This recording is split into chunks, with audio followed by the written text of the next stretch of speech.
Hello, everybody, and welcome to my first kind of walkthrough with Blender editing with video, or editing videos with Blender, I should say. Before I start, I want to let everybody know first off that this is not really a tutorial, and it's more of a walkthrough than what I would consider a tutorial. And the reason why I say that is because, don't get me wrong, I have been using Blender for a few years now, off and on, and I'm still not the kind of person who could call myself a Blender guru.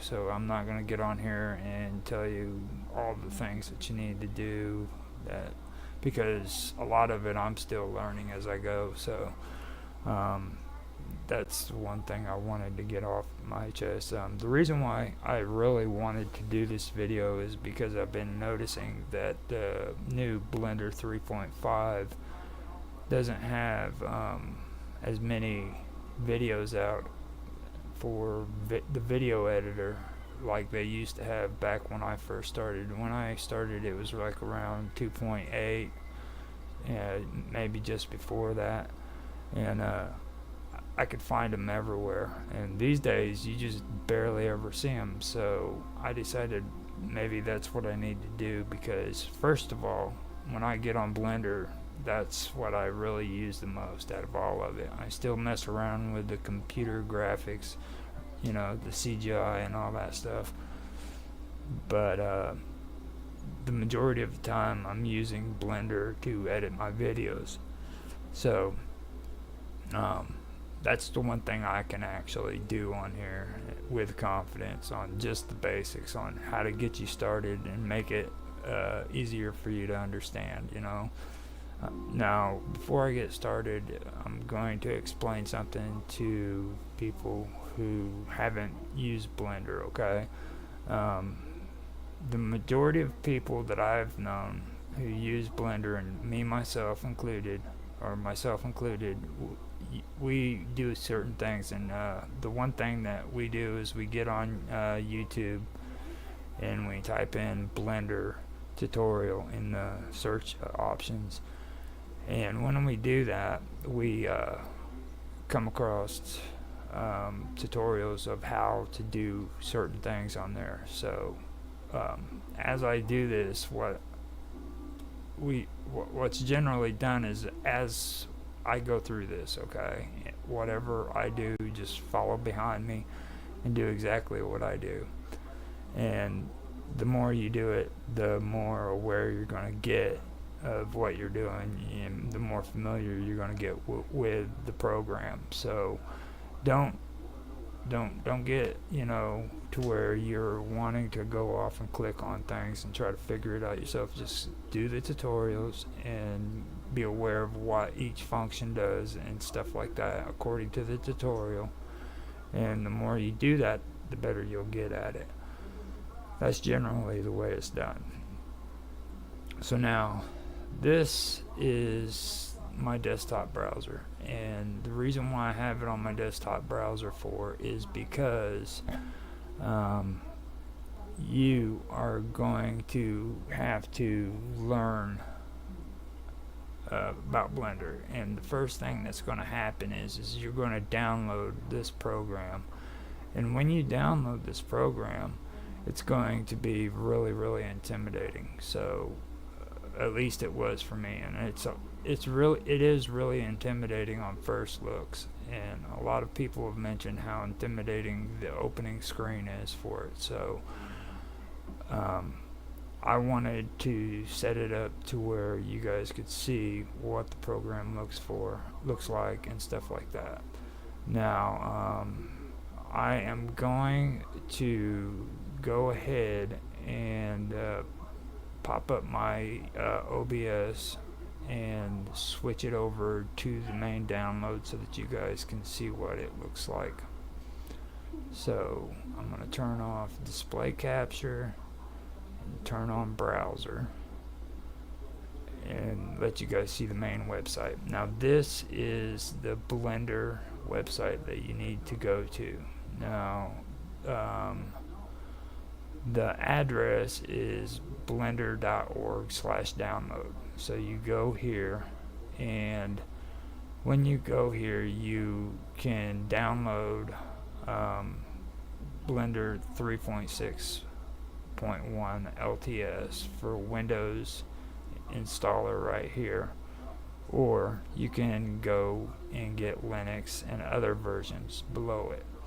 They also have an experimental one for down below if you wish to go down and look at those too. And I wanted to show you that so that you can check this out and go to it. It's like I said, blender.org/download, or just go into Google Chrome and type Blender download and it'll take you there. So once you get that, what's going to end up happening is you are going to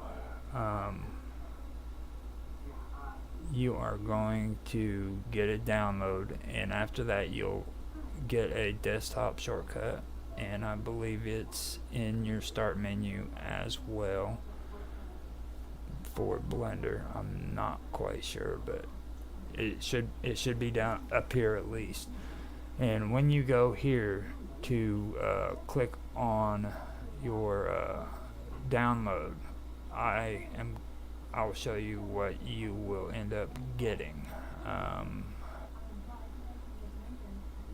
Let's see here.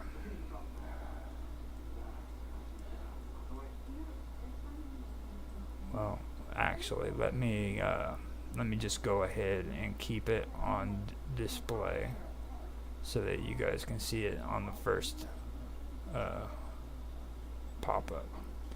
Now this is what you will see at first, and like I said, this is very, very intimidating, so don't let it discourage you and don't let it intimidate you, because we're not going to focus on all this. This isn't even the area that we're going to be discussing. Later on I can get to all this and talk about it, but until then we are just going to be focusing on the video editor. So to get rid of this nice little picture in the middle, what we do is we go to anywhere on the screen with our mouse, and we click the pointer anywhere and it disappears. Now this cube and all this stuff, this isn't important right now, okay? What is important is up here on the top where you see all this. It says layout, modeling, sculpting. All the way to the end there's a plus sign and it says add workspace. You add a new workspace by duplicating the current one or appending one from the user configuration. You click on that, and then a drop down option appears, and you go all the way down to the bottom where it says video editing. Now you have rendering and video editing. You want to choose video editing. Now this is what it will come to. So now that I've got you there, I can turn this off, the video capture, and bring in the scene that I've already got set up for you. So with that, I can go right on to the video editing process. This is what we'll be working with. Now on here, let me double check, make sure. Yeah, there we go. And you guys are going to have to be able to see my mouse, so I'm going to make it to where it captures the cursor, and be sure to pay attention to the cursor as well, to where I'm going, because that's, like I said, this is all viewing, okay, and you have to know exactly what I'm doing and where I'm going. So up here you have your file, okay, which is right here, and save is very important. So after you do a project, you want to save everything that you do. If you're in the middle of something and you know that it might crash, or you know that you're going to make a drastic change, you might want to save before you go through here. Now the reason why I wanted to show you this menu here for is, if you notice on the right hand side there are keyboard shortcuts, and Shift Control S and then Control S is for save. The same goes for new, Control N and Control O for open. And that goes the same for everything. There's always a shortcut on the sides to help you with what you need. It's a faster process too. But for this, I'm going to go through and I'm going to do the opposite of what most people in the tutorials do. I'm going to use the actual tabs here so that you guys know what's going on and you know where to find the tabs, so that you don't have to memorize all that stuff at first, because memorizing the keyboard functions was a pretty hard task for me. I'm still working on that today. So here we have our preview, we have our files, which is right here, and that can be changed, and then we have our sequencer.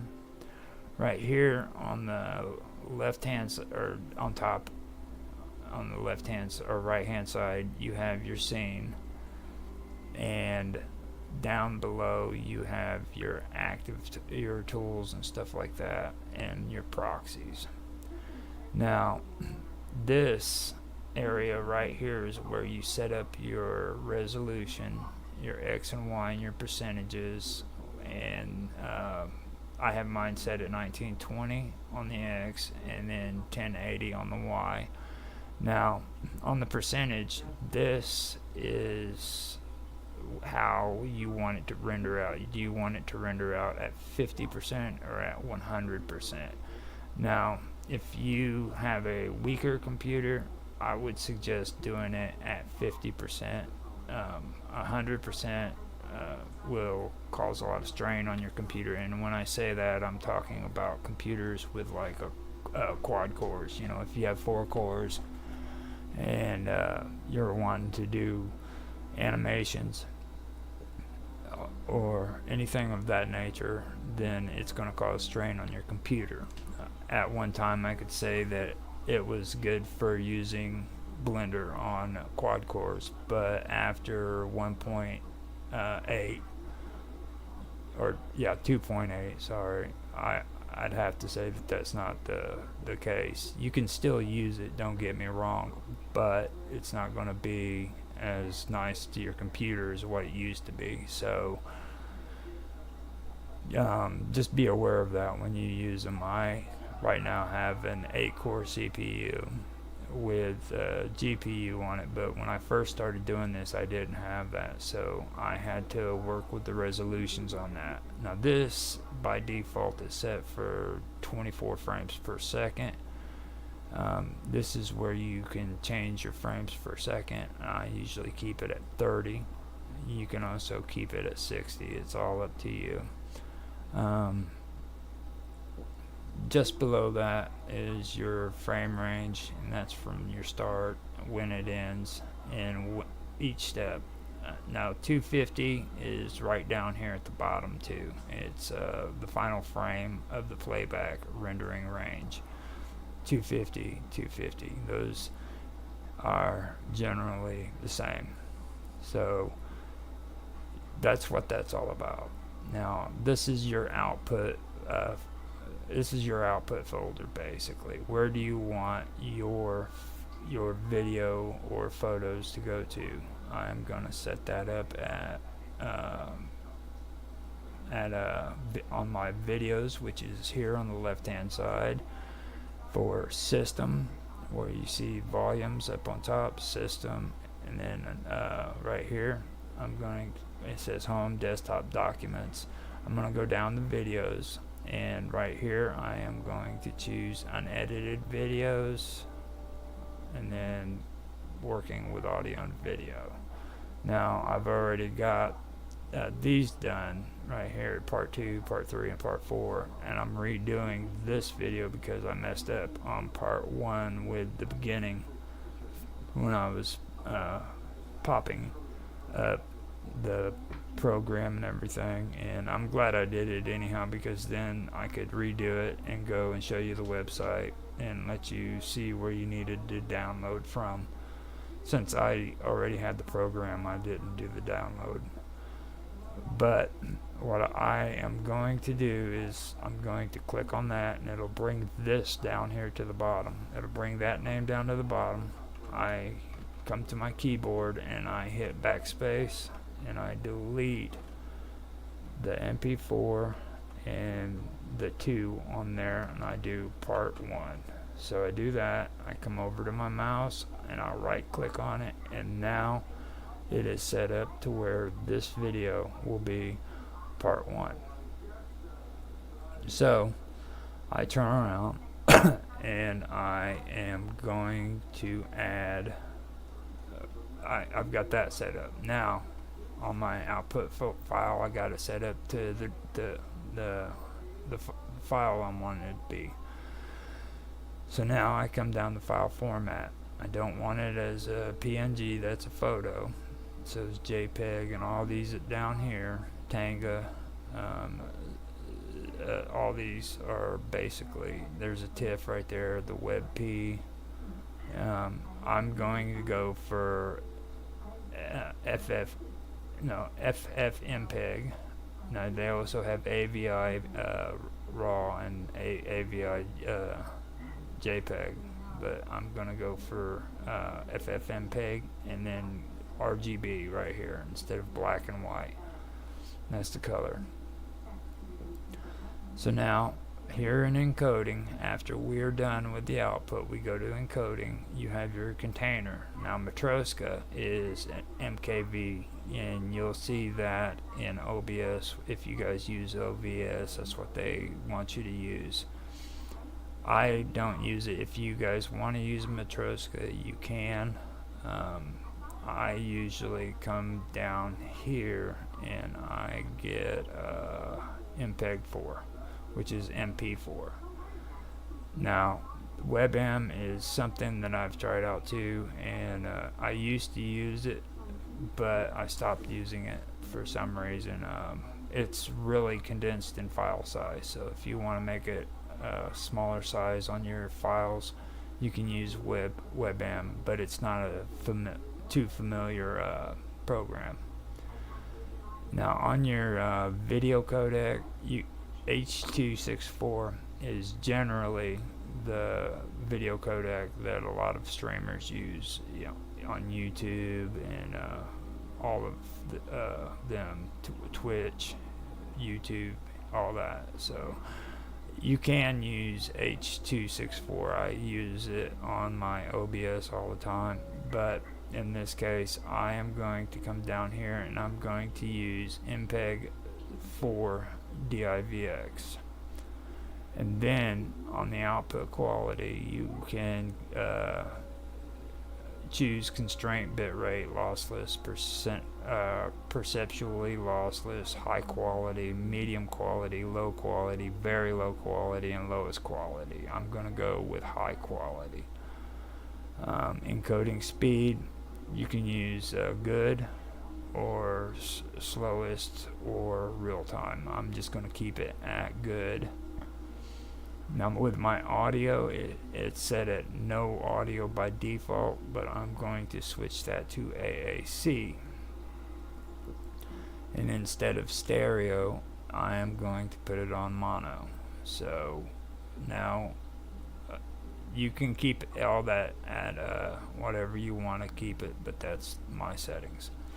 Those are the settings there. Then you have metadata, which I never use, and post-processing, which I never use that either, but it's checked anyhow. So that is basically what you need to be aware of when it comes to just the video editing. Now you'll have more stuff in here that you have to deal with when it comes to other things if you get curious with Blender and want to do it, but that is the basic gist of Blender for the settings and everything. So I've gone through all of this over here on the right hand side, and the reason why I've done that is because this is very important for you to get right before you do your project, okay, and get everything set. So now, this is your preview. This is going up here on the top in the middle. It's going to show you everything that you're doing down here in the sequencer, which is at the bottom on the left hand side, or in the middle, whichever one you want to do it. Here's your channels, and I've got quite a few channels on there, but what we want to do first is we want to add a movie. So we come down here to the top of the sequencer where it says view, select marker, add strip image, and we go to add, and a drop down menu will appear, and from that drop down menu you choose movie. So you've got a movie that you need to choose. You come over here to the left hand side where it says volume, systems, and bookmarks and all that, and you choose system. You go down, I go down to video, unedited video, and let's see, let's get a game out. I will put a game in here, and that game will be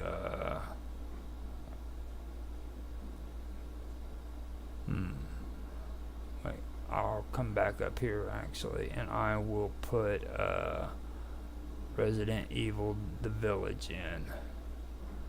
So I am going to go ahead and hit add movie, and boom, automatically there it is. There's your movie. So you have your movie that's popped up on the sequencer.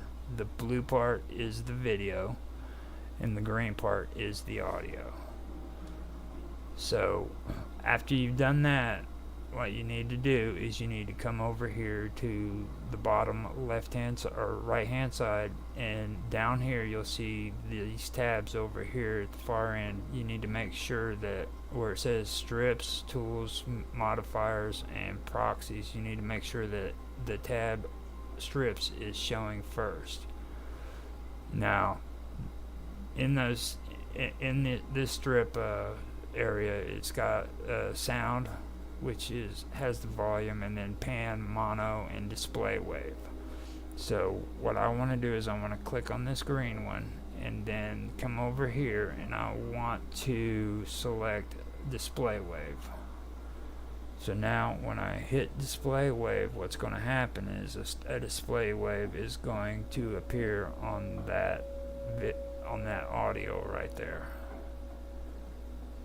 If you see right here on strip previews down at the bottom, it's at 0%. So by the time that gets done, it will be able to show you the display waves. Now I want to show you how long this video is. So what I do is I take my mouse, and on the roller in the middle of the left and right click button, I scroll towards me outward so that it becomes it zooms out. Now this is a longer video, so it's going to take it a little bit while. And right here at the bottom you'll see this scroller. I can bring this here, and this will show you. So this is how big it is. Now up here on the top is the hours, how long it is. This is 1 hour, this is 2 hours, this is 3 hours, 4 hours, 5 hours, 6 hours, 7 hours, and 8 hours. And as you can see, the sound waves have waveform, or the display waveform has shown up inside of the audio. So we've got that taken care of. Now I've shown you the sound waves there, and here is mono if you want it in mono. If you don't want it in mono, you do that check on there. So we have the video now, and I want to go zoom back right into where it is. I take the scroller here, I center the beginning of the video right into the center of the sequencer, and I start to scroll down. Now if you want to make these bars smaller, up here on the right hand side there's another scroller, and you'll notice that on both of these scrollers there's a little bitty dot there. Now I can do it here with that one, and it'll stretch that out like that, or I can do it here and it can stretch it upwards like this, but that's only on the edge right where that sequencer is. So what I want to do is I want to bring it smaller, which means I've got to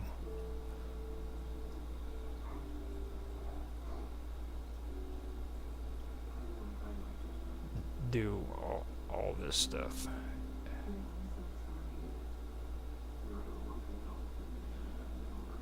And this is by no means easy, but I just wanted to show you guys what is involved here if you do want to do this.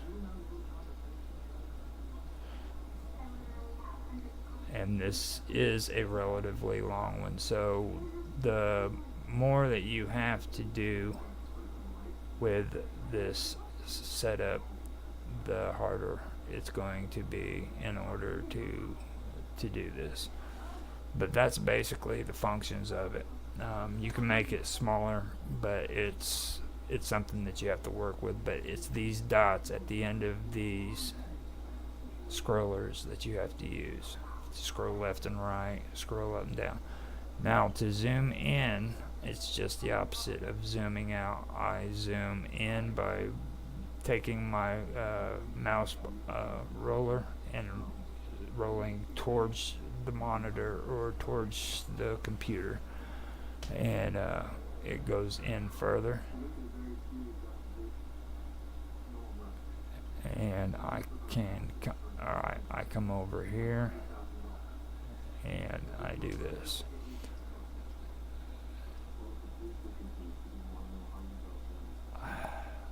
Just keep it going.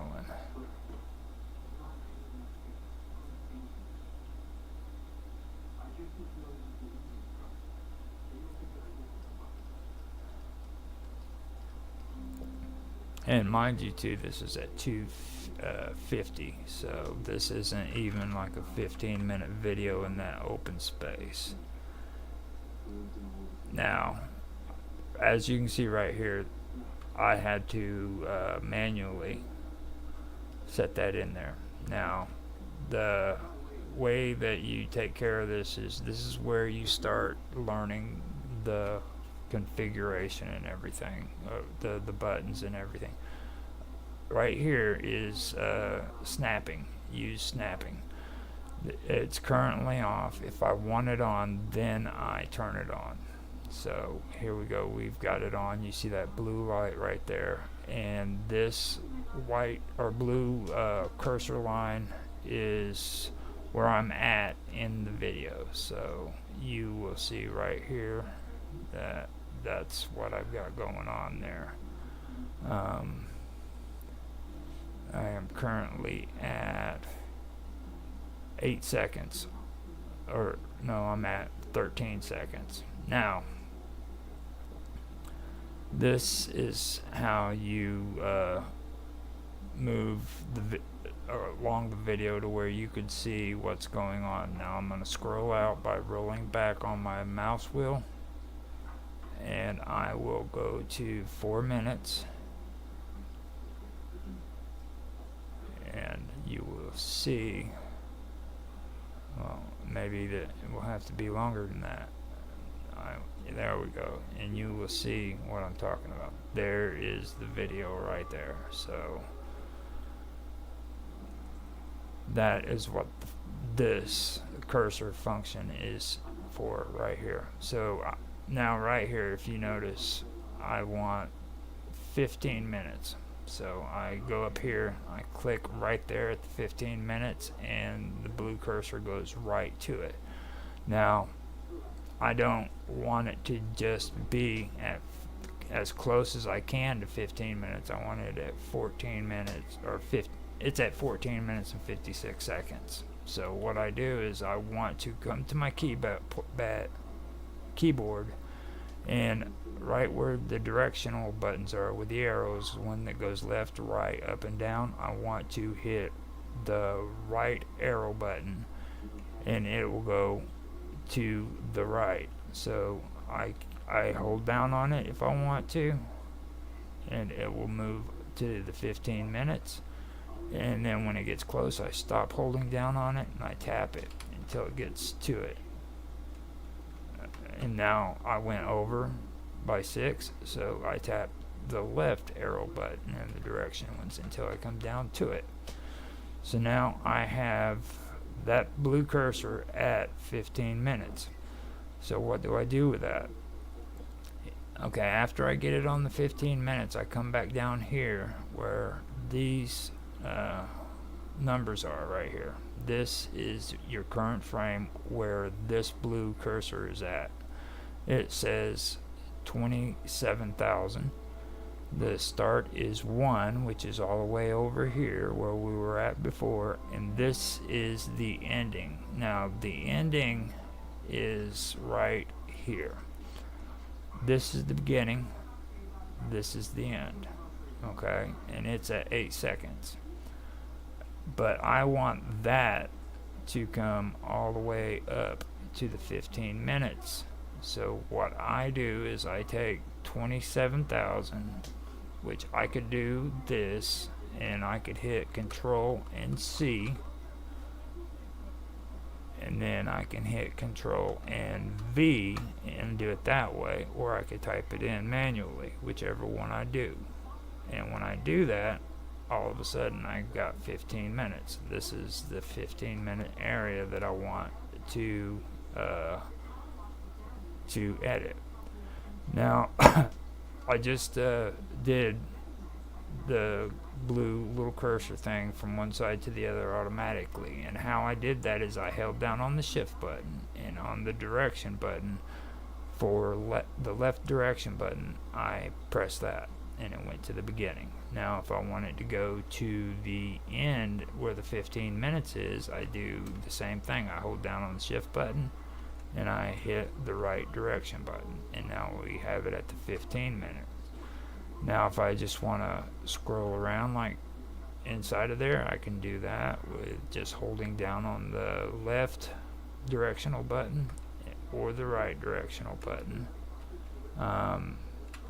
There's no keyframes for to jump to, which is up and down at the moment, so up and down doesn't work, but left and right does.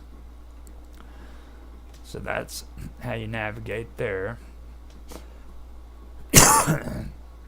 And down here in the bottom, just remember this is your current frame. This is the frame you're on. This is the ending frame. Okay, this is the beginning frame.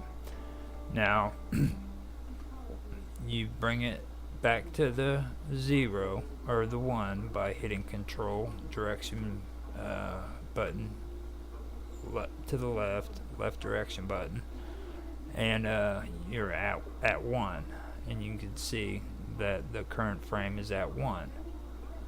Now the snapping, this is where we get into another important thing. Now you want to keep your audio and your video in sync. It always has to be the same number, alright? And when I say numbers, what I'm talking about is here, I'll show you first how to cut. Okay, I'm going to take and go with my shift button and my directional all the way to the end at 15 minutes.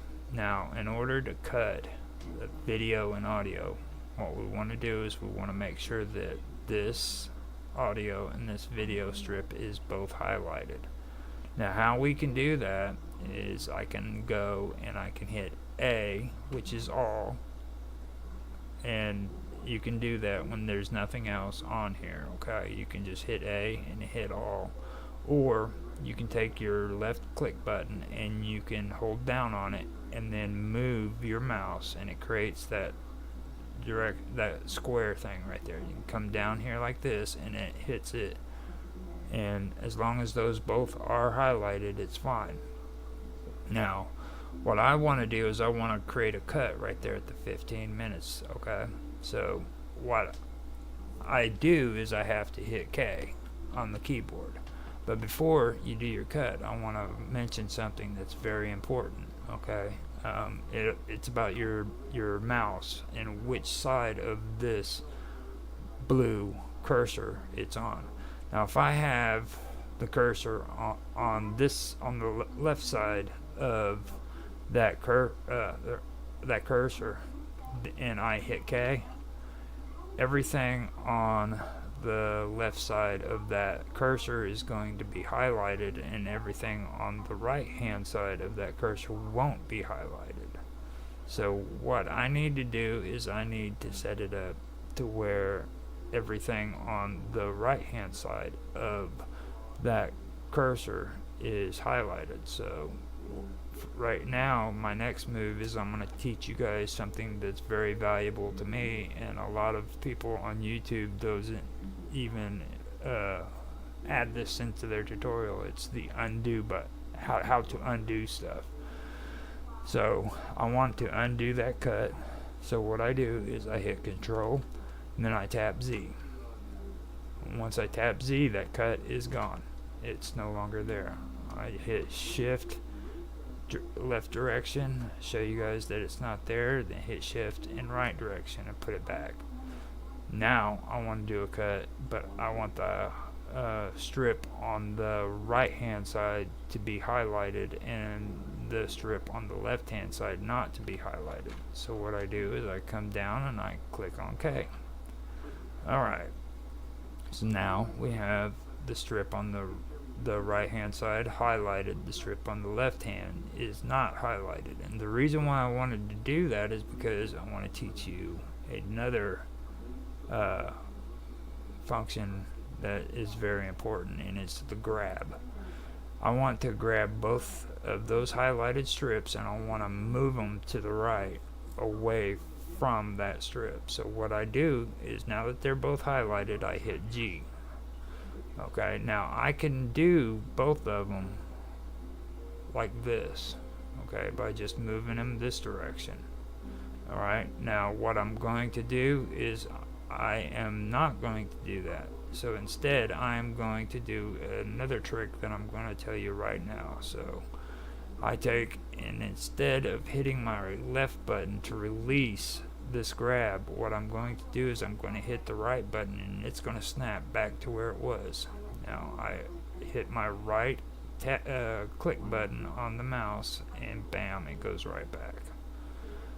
Now we can do it that way, which really isn't safe because like I said, you have to keep the numbers on. When you go into grab, you'll see it. There'll be those numbers right there where it says right there 27,000.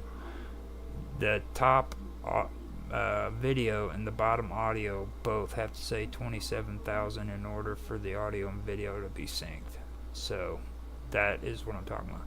So the safest way to do this without messing that up is to hit grab like I just did, and then take your not your pinky finger but the one next to it and bring it, well, that's if you're got it in type form, well, just go down and hit X. Now once I hit X, if you notice, I've got that little line that's running left and right on the bottom. That right there is going to keep everything in line, and if I try to go up or down, it's not working. Okay, but if I come left and right, it works. So what I'm going to do is I'm going to move this over like this, and then I'm going to left click and it'll stay there. Now if I hit right click, it would have snapped back. Now I'm going to take and just click on the sequencer in any spot other than the clips or the strips, and I'm going to get rid of that highlight, and then I'm going to hold down on my left click button on the mouse, and I'm going to do the little square thing, come over these strips that I have still inside of it.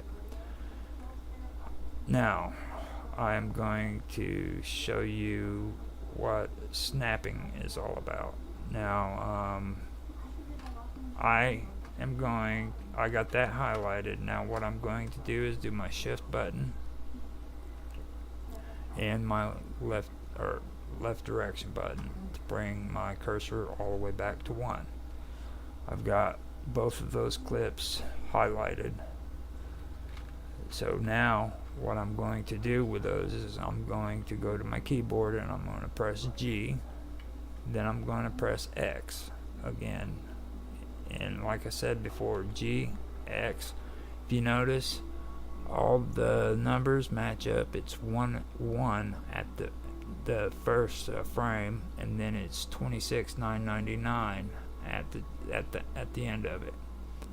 So now I take and I hit grab, and I then pressed X, and I can either use my mouse to move this, or I can use my directional button on the right hand side to move it, whichever one I want to do. And then you can also do the right or the left directional button too. Now you will see right here, using my directional buttons, that once I get close to the 1, it will automatically snap into place once I stop, you see. So after that, I can either hit enter or I can right click on the mouse and it's in place. So now I have shown you how to do the grab. I've shown you how to cut. I've shown you the cursor and what it did. Now I told you that which one's the video, which one's the audio. I've shown you the display waveform, and I've shown you about which direction on this cursor right here that you need to do your cut on, so that you can have one side highlighted or the other, and that is very important, by the way. But now I'm going to show you a trick that I use, and with the snapping you don't always have to use it, but you can do this with or without the snapping on. So say I've got the snapping off and I hit grab, okay, and I want this to go snug back over where it was. So what I do is I run this until it's in the red, and this is an old video editing trick, and then when it's in the red I just right click and it automatically snaps right back at the end, so that it doesn't cause any gaps or anything like that. Now if I want it, now with this cursor, there's another trick I can do. I can take my mouse, put it on there, and I can hold down on the left click button and I can just scroll it along like this, okay, anywhere I want to. So I can tap here, I can use my direction buttons, or I can come over here, hold down with the left click button, and I can bring it wherever I want it. So we've got that covered. Now I'm going to run this over so you guys can see that trick I showed you will make it to where there's no gaps there. Let me get it a little closer to the 15. There we go. Now right here. Alright, so now I am on this side that's not highlighted, the strips that's not highlighted, and I want you to notice something. Whenever I get onto the 15 minutes, there's going to be a highlight that goes around the video up in the preview, and that will show you that you are on the highlighted strip. Now you see that yellow? That means that you are within the highlighted strip. Come back here, you're off of the highlighted strip.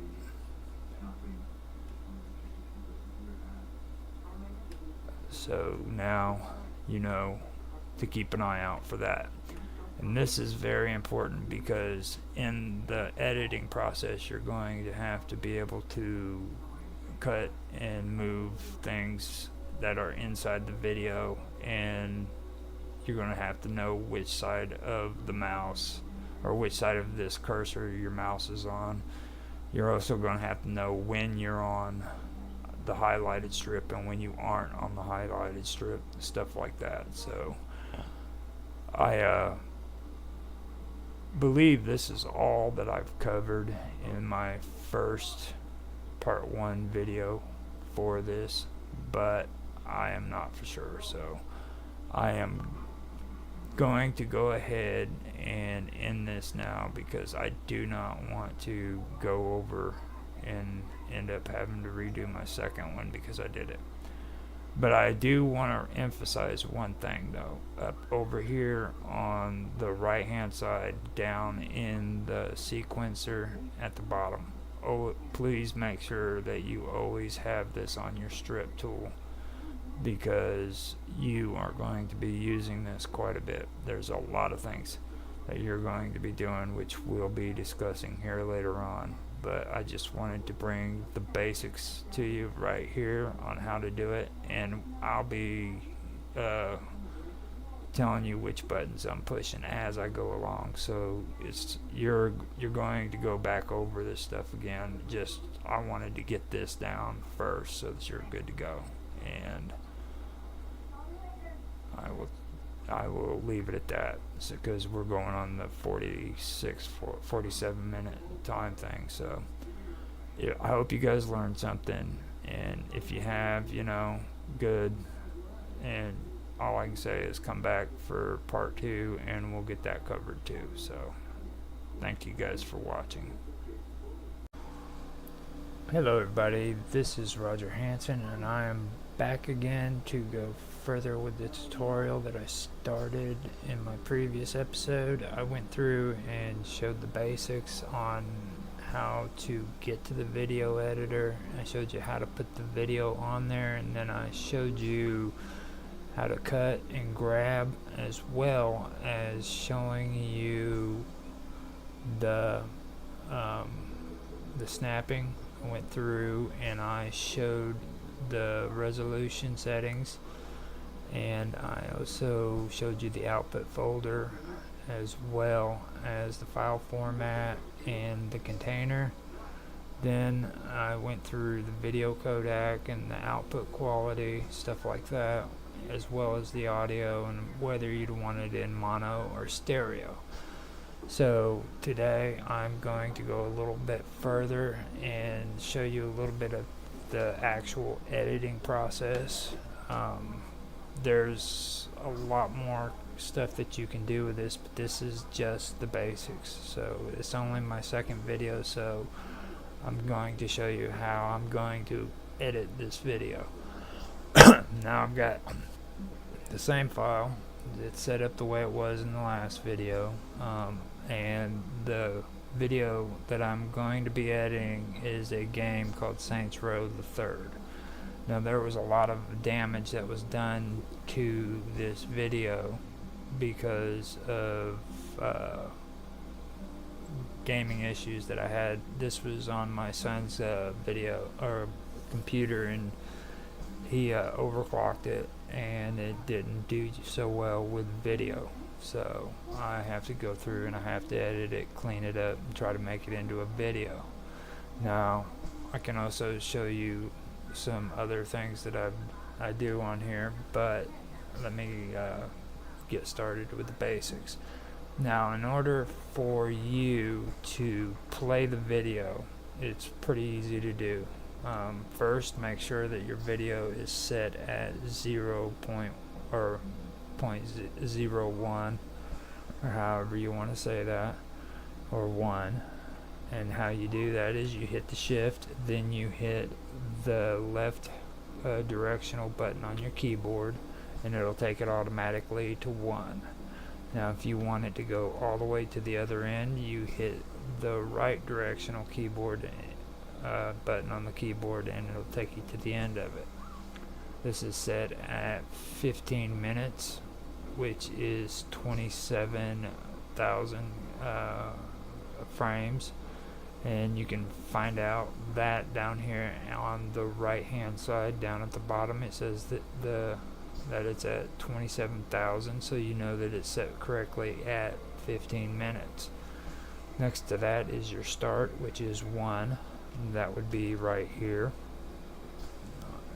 Hit Control or Shift in the right direction, and it'll show you that you're on 1 down here in the current frame area.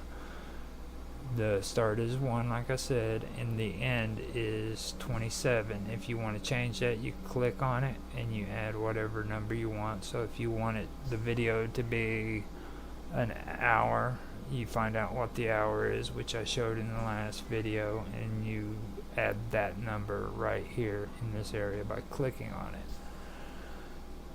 Now to actually play the video, it's very simple. You click on the spacebar and you give it a little while. You can see that the marker is moving in seconds.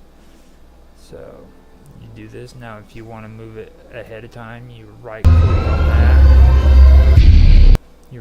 on that. And you can move it in any direction that you need it to go, or you can go to the area that you want with your mouse and click in that area, and the cursor, or I don't even know what to call that, to be honest with you, it'll go wherever you want it to go. Now like I said, this is pretty torn up, so a lot of this won't be used, but I can cut this out and make it into a video that I want it to be. I can actually go through and just hold on to my left click button and just kind of scroll through there and see what looks good and what doesn't. Now I get to this point and I want it to be very precise when it goes to this, because this is where my cut's going to be. So I take my finger and I hold down on the right directional button, and I go to a spot where I want it to be. Now when I usually make cuts, I want areas like this that's solid white. So what I do is I come here to this white before it cuts in like this, and I cut right there. Now before I do that, the one thing I want to point out is up here in my preview area. Okay, if you notice, I got that white right there, and I have around the sides there, and then I have the video. Now that could be because the video is bigger than the actual display size. So what I need to do is this, and this is important. Come down here to your videos. That right there, it was highlighted, both of them were. And the way I highlighted it again is I hit I held down on my left click button, and then I went down and I use that square to highlight both of those. Now what I want to do though is I want to make it to where this video matches up with the edges of this squared area. So I just come down here, and I select just the video. The video is the blue, audio is the green. I want to select the blue area. Then I want to come over here, make sure that this tab is on strip, not tools, modifiers, or proxies, just strip. Then I come down here to video. No, hold up, let me get that right. I come down here to transform. Okay, now right here in this area where it says scale, you have scale X and then scale Y. I want to make it to where these white lines match up right here where the black ends and the white begins. So how I do that is I can hit this arrow button right here. See, it's actually the video that's doing that, so I do the opposite. I want the black to be gone and the white to only be there. So I come over here to this area and I do that. Now when you see that rigid edge, that means that your video is completely showing and that the black sides are gone.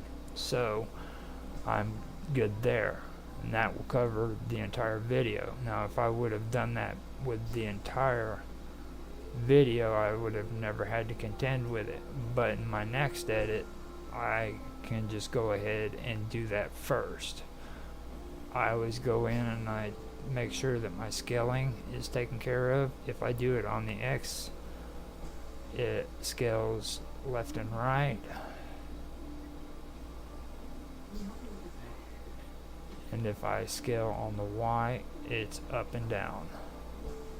This is an important tool to know so that you can straighten out your videos and you can make it to where only the video is showing, not the side borders, because sometimes the resolution is done in like 1920 by 1080 and then other videos are made in 720p, you know what I mean? So 1280 by 720, and so you have to adjust that according to what you want it to be. Some people just leave it, but if you wish to do this, you can. So that's what I had to do there. And this, like I said, this white area is the area that I want the cut to be in. And what I do usually is I just come here, and like I said before, I make sure that my mouse is on the right side of this cursor, and I come in and I hit K, the K button on the keyboard. Now everything that's to the right is highlighted, everything to the left is not highlighted, and I'm keeping everything to the left, but I am going to be editing everything that is on the right hand side.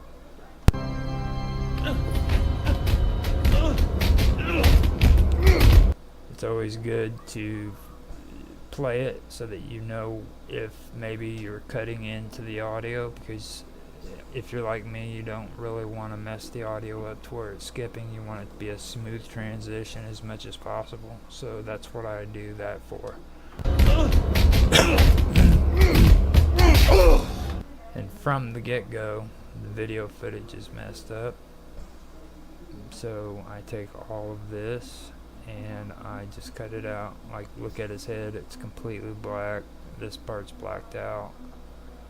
This is the reason why I do not overclock, because I'm into video editing, and gamers that aren't into video editing don't care, so they just do it because they think it's a good thing. And when you go to edit videos, that's what you get. You get little black spots where the characters should be in the game.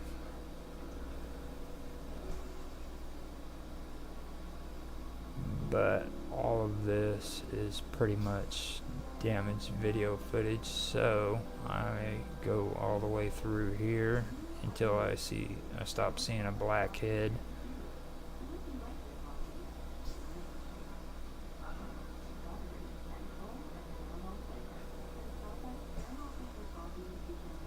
I will recover this part right here, because out of all that video, the beginning and building your character seems to be the only good parts that I can use.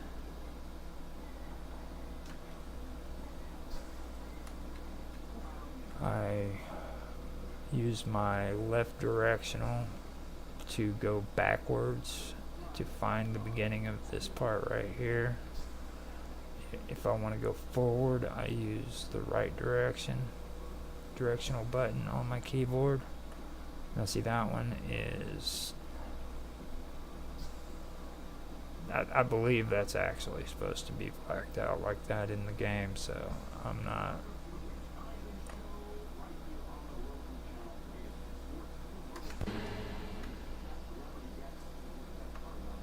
So what I do here is I come here. This is where I want to make my cut. I make sure my mouse is on the left side of the cursor there, and I hit K. Everything in the center is highlighted. The part that's on the right side of the cursor isn't highlighted, so that is a good thing, because what I want to do is I want to delete all of that. Instead of me going down and clicking with my mouse and hitting delete that way, I can come onto my keyboard and I can just hit X and it is gone.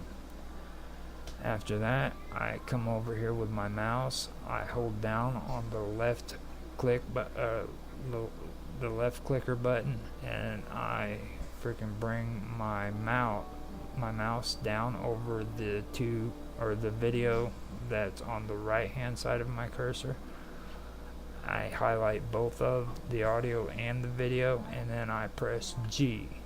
After I press G, I press X, and that little red line down on the bottom appears, and then when that appears, I just take my mouse and I move it to the left.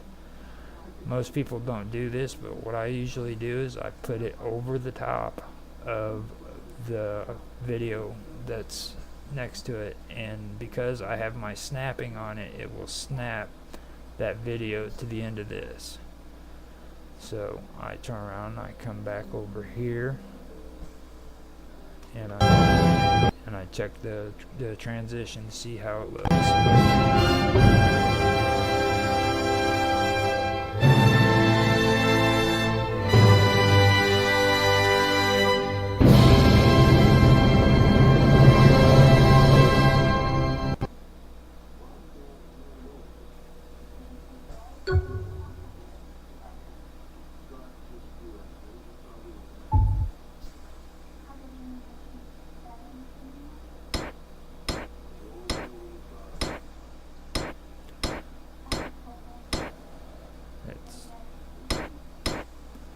See, I don't want the loading right there, so I will just go ahead and take that out.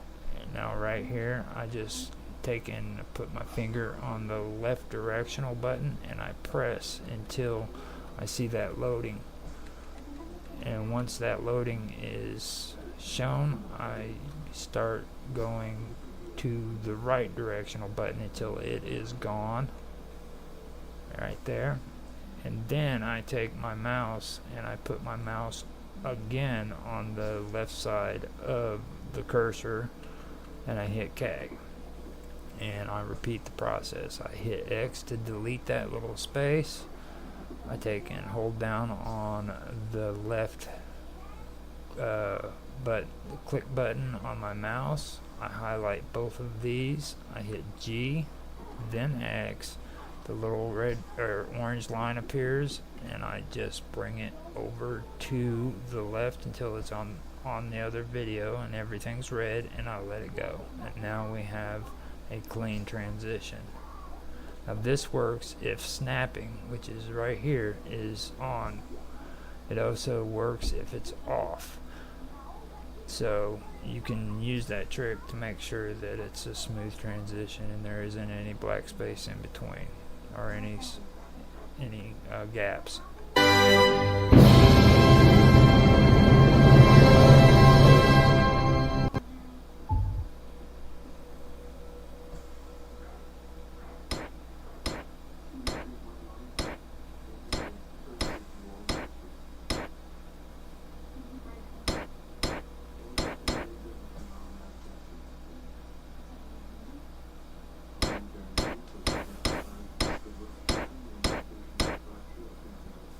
Prisoner 1138, please step forward.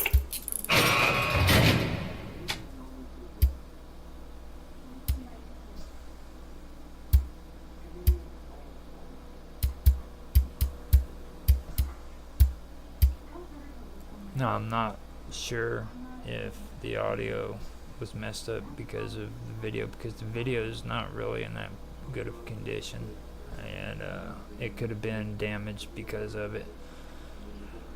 If the audio isn't syncing up with the game because of damage to the video, then there's pretty much nothing that you can do to fix that.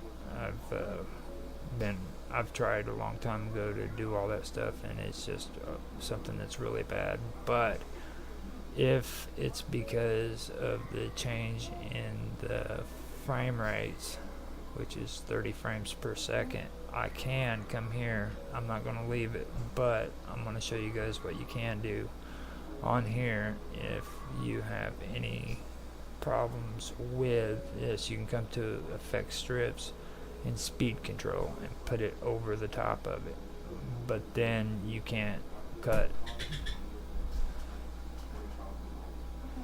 So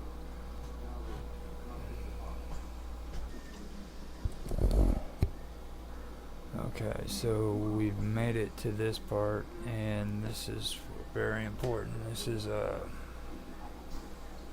there's two options you can do here to take care of that, to make sure if it's actually the video's audio that's off or if it's just the frame rate. The first one you can do is hit A, which is select all, and then hit X, which will delete everything, and then you can come in here and you can go down to movie. You can reselect this video and put it in there. Actually, let me do it at 1 though, and you do that by hitting shift and going all the way back, and then coming up here, going to movie, hit select all, or selecting your movie, going to add, and then select movie, and then start over.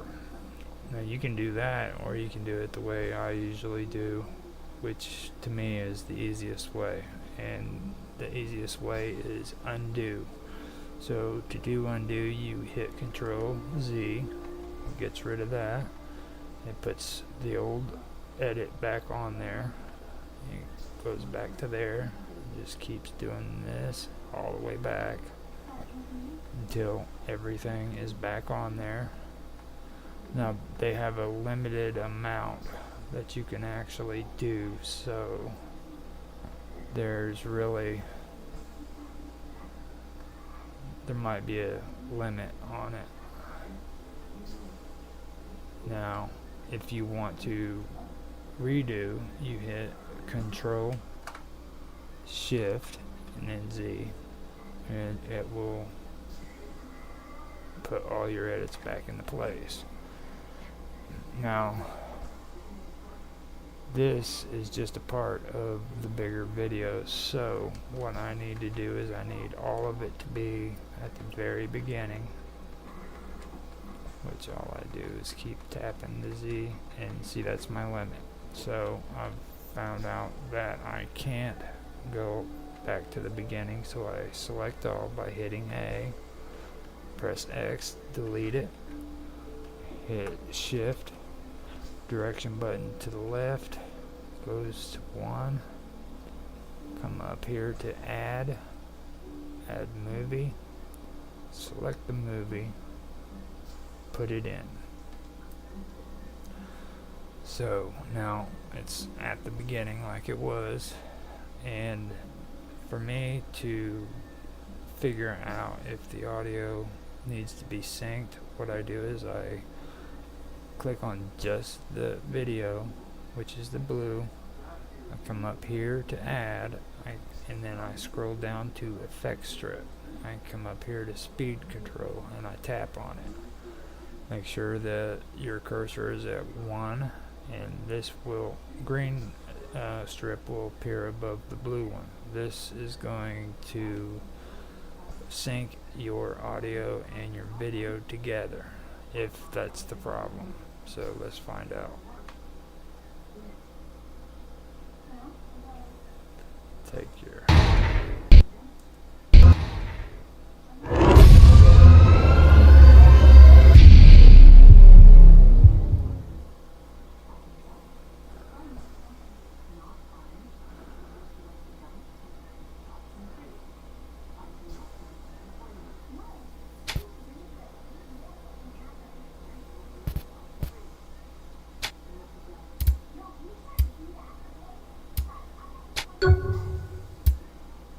See, the clicking is all there.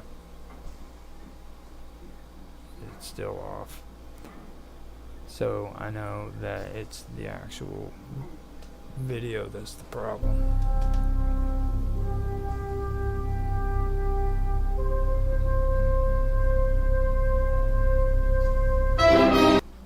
So I don't need that, so I click on the green, I hit X, and it's gone.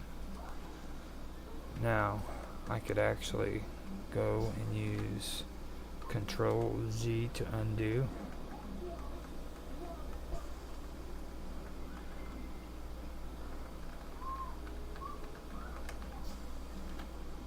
And everything is back there. All I'd have to do is readjust my scaling like before to where I see the indentures on the side.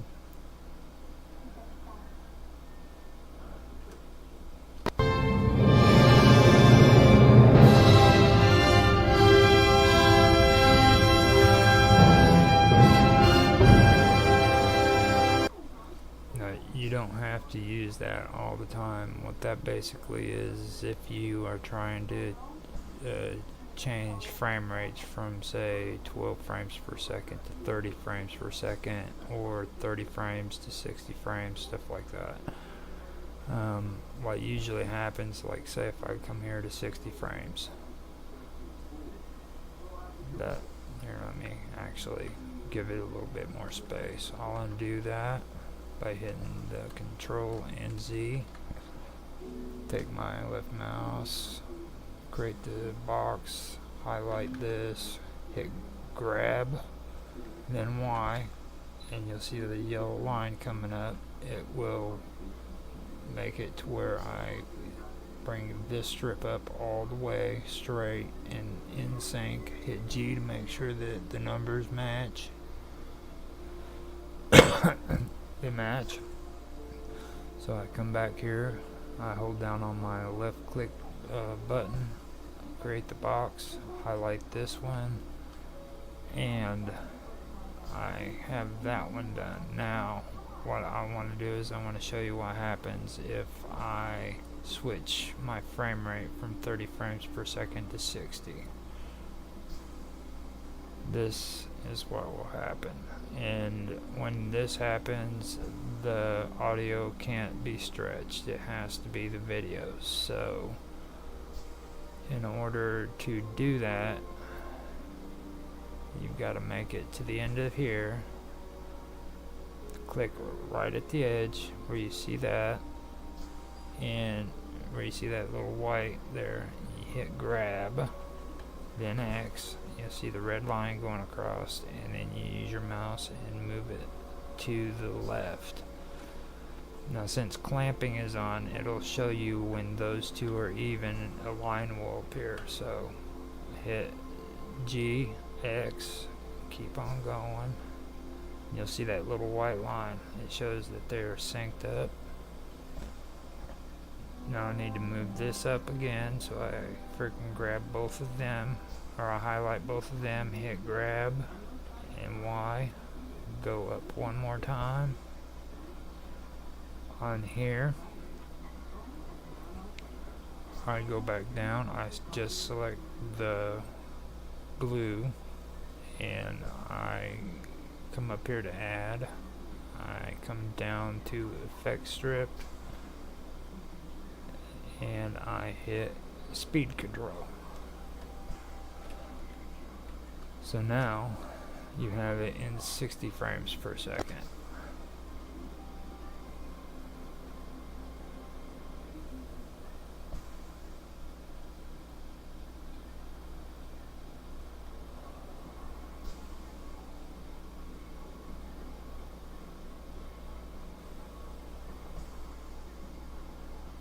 And it looks like I am having audio issues, so this will give you a chance to look at the audio part.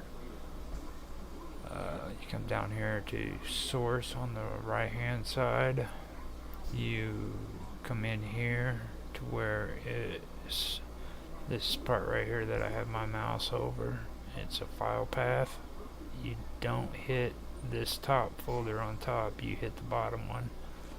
It will open up to where the audio is supposed to be. Select that on the video, put it in there, and then hit play.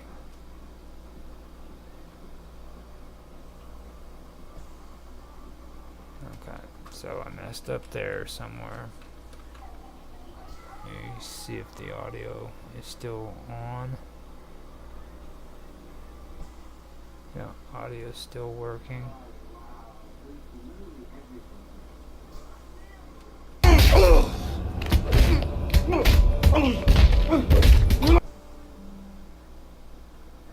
There we go.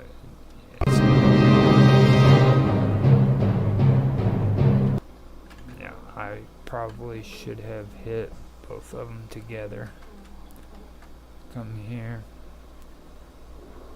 add an effect strip and speed control. And it says, no, it says cannot apply to audio sequence strip, so it has to be the video. Like I said, this game was pretty screwed up, and I was just going to use it as an example, but that is how you use your video sync or your speed control, and that controls the speed of your video and matches it up with the audio according to frames if you want to switch your frames over. And I probably shouldn't have gotten that far ahead. I should have just stuck with what I was showing you, but it came naturally. It's something that I needed to do. And right here, this is a good example of what I was talking about with the undo. I'm using Control and Z and just undoing all the stuff that I had done before.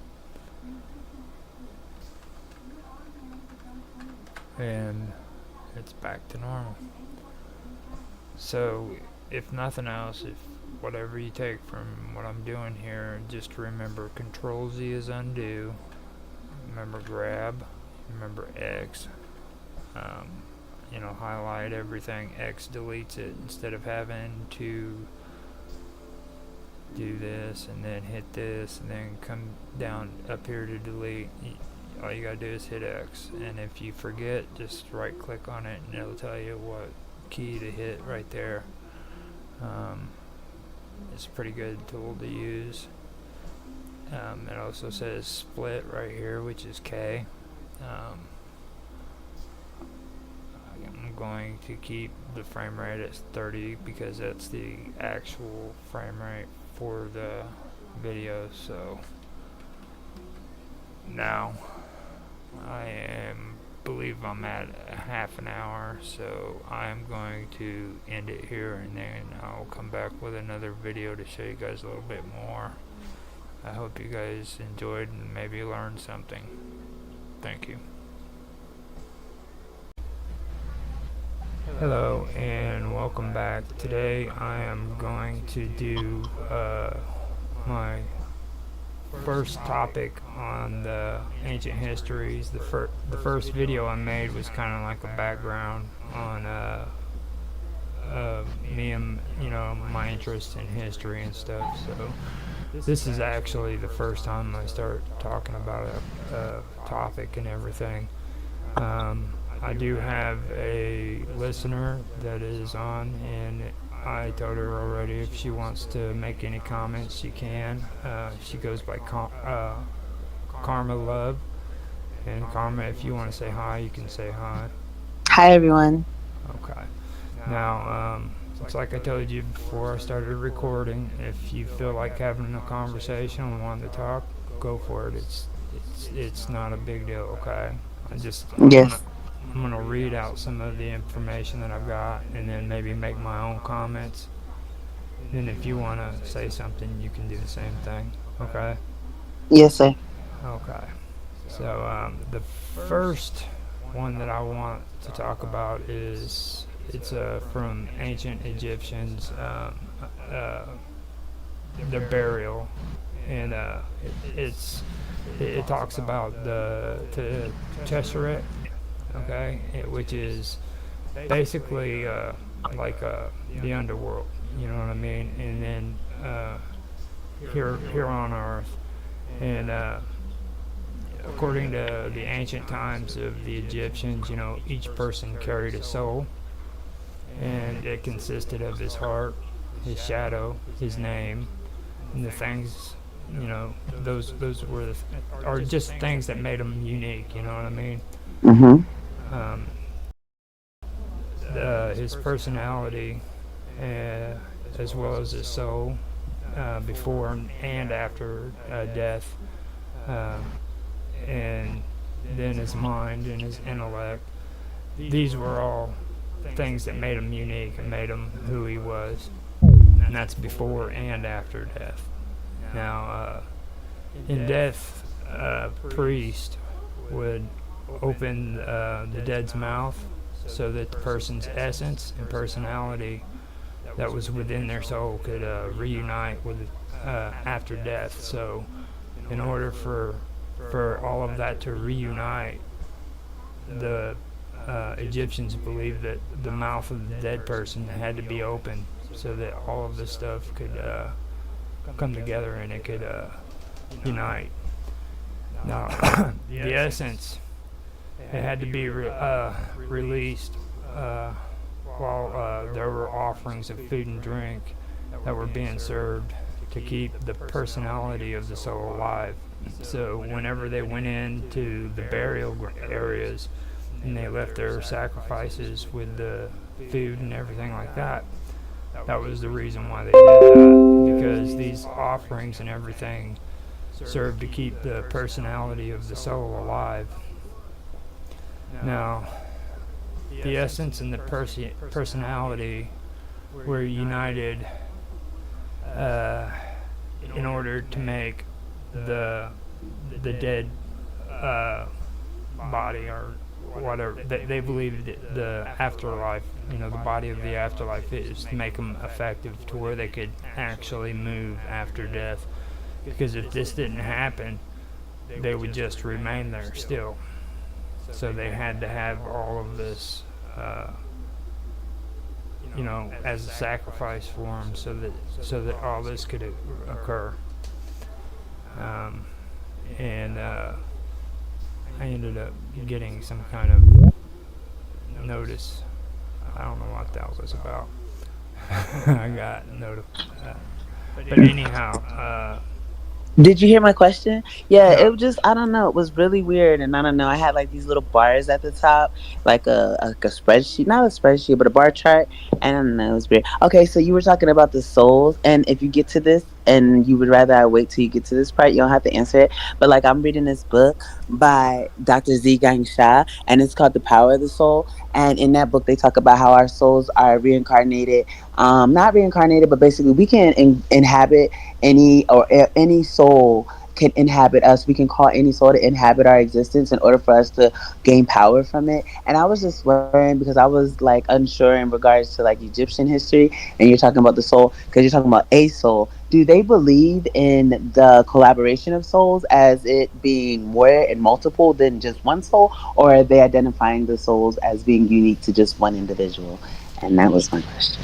Well, the thing about the Egyptians when it came to the soul was, um, well, first of all, they didn't have the same concept of the soul as what we do today. You know what I mean? Like, for us, the soul is basically an invisible entity inside of your body. You know what I mean? And they believe that when we believe that, like, when we die, that our soul leaves the body, and that our body and our soul isn't the same thing. You know what I mean? They didn't comprehend that. What they believed was like the soul and the body were one. So whenever an Egyptian died, he just transferred from this world into the world of the afterlife. You know what I mean? Afterlife, yeah. So like other souls taking Hmm. over their That's why bodies. they made them mummies, right? That's why they Right. mummify. And they did believe that if these rituals that I just were talking about weren't performed, that that soul in that soul would be bound to the earth. You know what I mean? Because that was like the worst form of desecration that you could do to an Egyptian back then, was not give them offerings and stuff like Dante's that. Inferno. Yeah, Hmm. it's Nah, pretty bad. purgatory. So in that aspect, you know what I mean? Like Yeah, so I guess we kind of answered my question. And so, no, because they felt like the soul stayed. So there's no way for them. Yeah. And I was just like you speaking it out, like, yeah, duh, you would know that. That's why they mummified them. Okie dokie. All right. Thank you. so the the Hello? soul also had to do with like your intellect. I mean, they even believed your shadow had something to do with your soul, your It physical, does. Well, your physical yeah, heart too. You know what I mean? And your name. it does, though. And that's why some people have multiple shadows. Mhm. And like your name. You know what I mean? Just your name alone has Yeah. has something to do with your soul and your essence. And then let's see here, your intellect. You know what I mean? The things that you think and how smart you are and everything, that has to do with all of it. They didn't distinguish between spiritual and intellect. It was all basically the same. You know what I mean? As time went by, all of these things progressed. You know what I mean? And people started coming up with new concepts of what the soul was. But back during this time period, it was all just connected to the afterlife and to what the soul was. You know? And Okay, so can you hear me? yeah. Okay, I have a question because how it's connected to the afterlife, and then it says that. So I'm just asking. So if it's connected to the afterlife, these entities, these just we transform or we transfer into the afterlife. Then what happens there, or does it not touch on that in their belief system? What would they say would happen in the afterlife in regards to like how do they live? Like if they were a king in this life, are they a king? And that's as though that was what it was. That's why they buried like King Tut with like all his jewels and everything, like all his riches.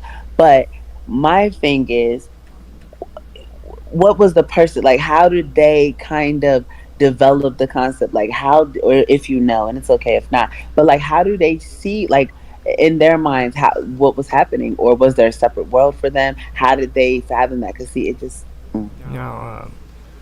Now the whole thing about the Egyptians was the entire civilization or society or civilization period was just completely obsessed with death. Okay, I mean that was like even their religion just completely surrounded death. The only thing that was important to an Egyptian before death was death. Okay, so their whole life was built around the idea that they had to prepare themselves for the time when they died. Wait. The only thing that was important to an Egyptian before death was what? Death. That was all that was important. Everything that they did in life depended on their death. Okay, I mean, this is a civilization where death rituals and making sure that they were taken care of in the afterlife came first before anything else. Okay, I mean, Mm. and that was it. I mean, there were other goals. Don't get me wrong. Like there was ambition, there was all that other thing, but the top thing that they were more concerned with about anything else was death. Okay, and the The essence of the Ashik records, yes, because your Ashik records determine. See, that's where they had it misconstrued. Yeah, your Ashik record determine how powerful you are, how close you are to the source, and the type of deeds that you do in are you there? Okay, so the I think she got cut off.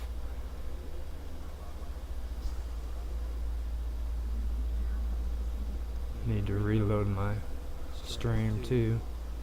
But yeah, there were some good questions there. Don't get me wrong, it was pretty good. Where's my stream?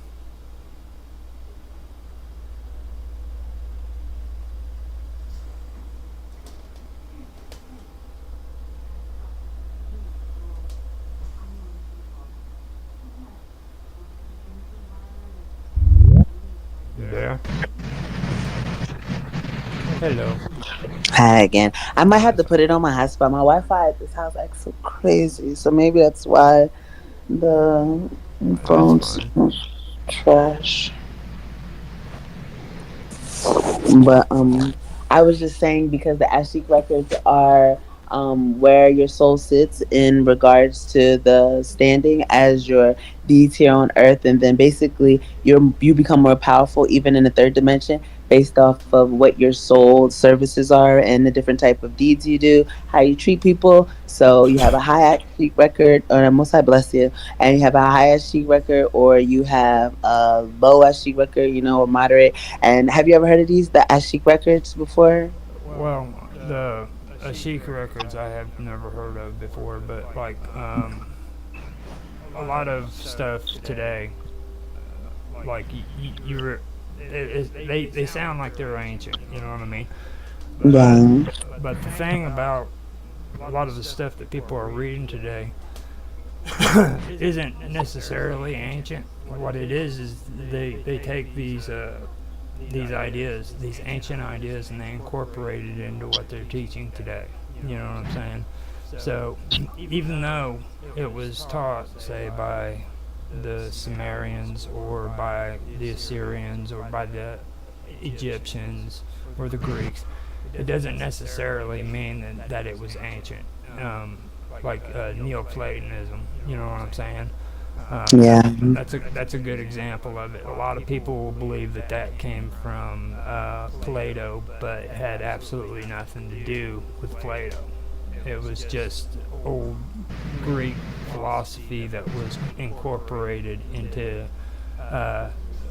Plotinus, who created it, and people get that mixed up. You know what I mean? Um, Mm. it's it's Who? it, Who was it? it's Plotinus. He's actually the Yeah. one who started Neoplatonism. You know what I mean? But when people hear Neoplatonism, they automatically think that it's some ancient Greek teaching, and it wasn't.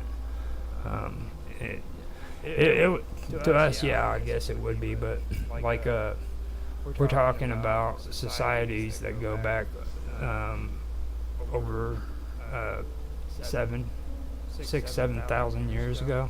You know what I mean? Wow. Like these Egyptian teachings could be incorporated into like what you're discussing. Don't get me wrong. All right, but what I'm saying is like it would most likely be incorporated. The message is still there, but it's transmitted differently. You know what I'm talking about? Like, Yeah. um, it was very important to the Egyptians how they behaved and stuff like that because they were going to be judged. And this right here, what I started reading is like just the beginning because all the ancient Egyptian wanted to do was be able to. He had to have those sacrifices so that he could just stand up and walk in the spirit world. That was it. But then after that, he had to go through trials, and then that's where it all began. But first, he had to be able to stand up and walk within the spirit world. If he didn't have these offerings, he wouldn't have even been able to move. He would have literally been spiritually dead. I mean, not, and that would yeah, basically spiritual death. You know what I mean? He had to his essence and his personality had to and his soul had to be reunited after death. And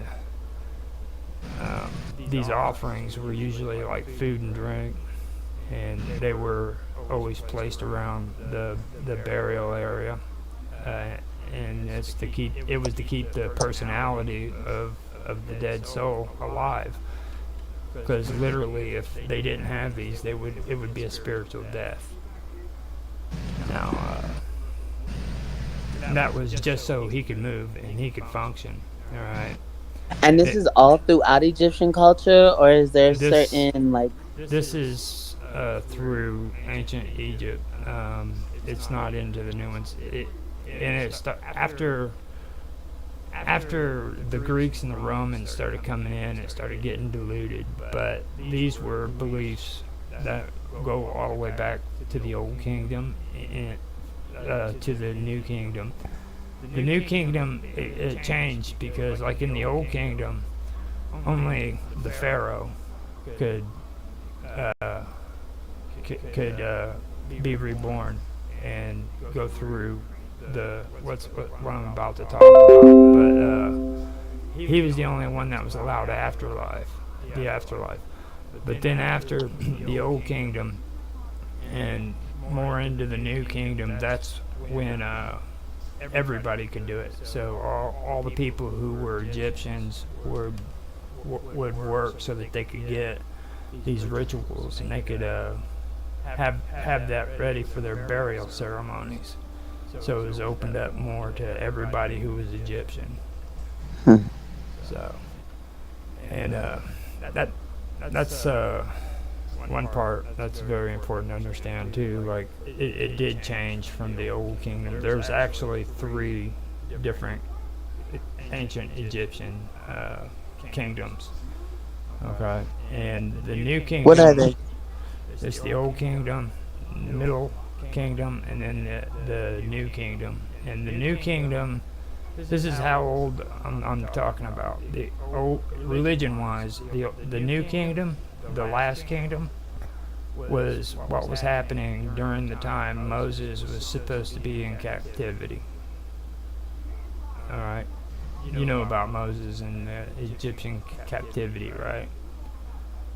That Yeah, was. well, when we do the I mean, captivity part, I would like you to refresh my memory there. I know about Moses, and I mean, like, yeah. but captivity, oh, and is that It, why? it Or did was you tell me? it was where they did their exodus from Egypt and went into Um, oh Israel. yeah, when he disobeyed. Okay, okay, okay, okay, Yeah. okay. Now I really got. that was supposed to have taken place during the New Kingdom. And there was two older kingdoms before that ever happened. All right, and that's what I'm saying. This is how old this goes back. This is like real ancient. You know what I mean? So Hmm. that that's one thing that you need to understand. This is like real old text. I mean, it's really old. Um, now, okay, now the thing is like how it usually happened was the sun. Ra was the sun, okay, and Ra would rise in the sky and travel through the body of the goddess Nut. Now, Nut is Ra's. No, Nut is the sky, and just the sky, period. And Ra would rise up because he was the sun, and he would rise from the east, I believe it was, or no, he would rise from the east and set in the west. Okay, so he would rise from the east, and he would travel through the goddess Nut, which was the sky. Then, when nighttime came, he was swallowed by Nut, and that would be the sun going down. And by night, he'd be swallowed by Nut, and the day would be brought to an end by the god Tem, or Tem. A lot of people call him Tem too, Tem. Hmm. Now, the moon is then reborn, and it travels along through Nut. What was the moon's name? They just called the moon the moon. I know Uh, God. I know the God's son, Ra. But yeah, go ahead. I'm listening. Please, thank you. I believe uh, I believe 10 is the moon. I'm not quite sure on that one, but Okay. uh, the moon was reborn and it traveled along, as well as Ra. He would travel through her belly. All right. So after the sun went down, okay, Ra would travel instead of through her. He'd be traveling through her belly. Then the moon would then be swallowed, and Ra would be reborn again, and he would rise in the east, okay, as the sun, and he was reborn uh, through as well, okay, and this was a daily rebirth, and it was basically a rebirth of creation, you know. Now, the the whole thing took place on okay, it was a sunboat basically is the best way I could describe it, The and sun moon. yeah, a sunboat, Okay. and and when Ra traveled across the sky, he traveled with Saw, and he traveled with Heka, um, Hmm. and they would create, you know, all life. So while they're doing it, they're creating life as they traveled across the sky in the sunboat. And now Nut's the protector of the dead. Okay, Nut protects the dead as they enter the afterlife, and she she was represented by stars.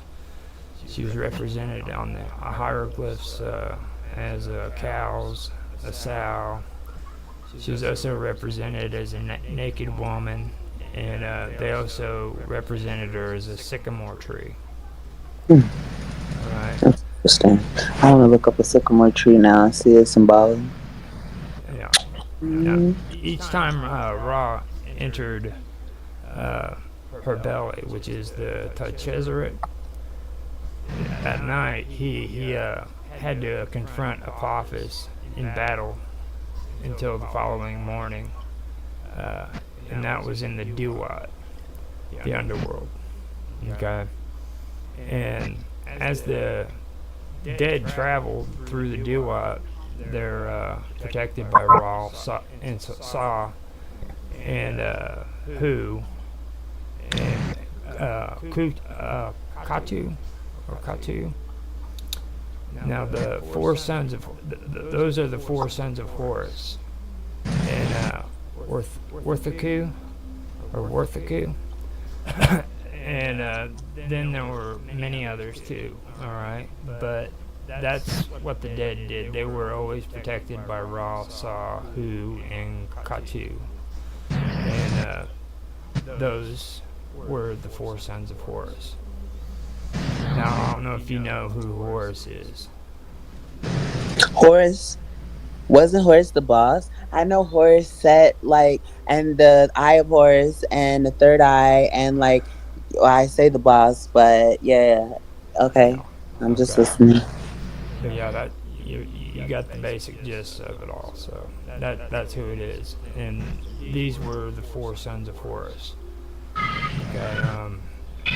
That's the sun, the sky, magic, and enchantment, and the word, and creative power, such as divine knowledge and utterance, and also light. So you've got a lot of things going on in that belief, you see, and that's basically the whole setup, how everything works with that. Mm. So, and that's what I'm saying.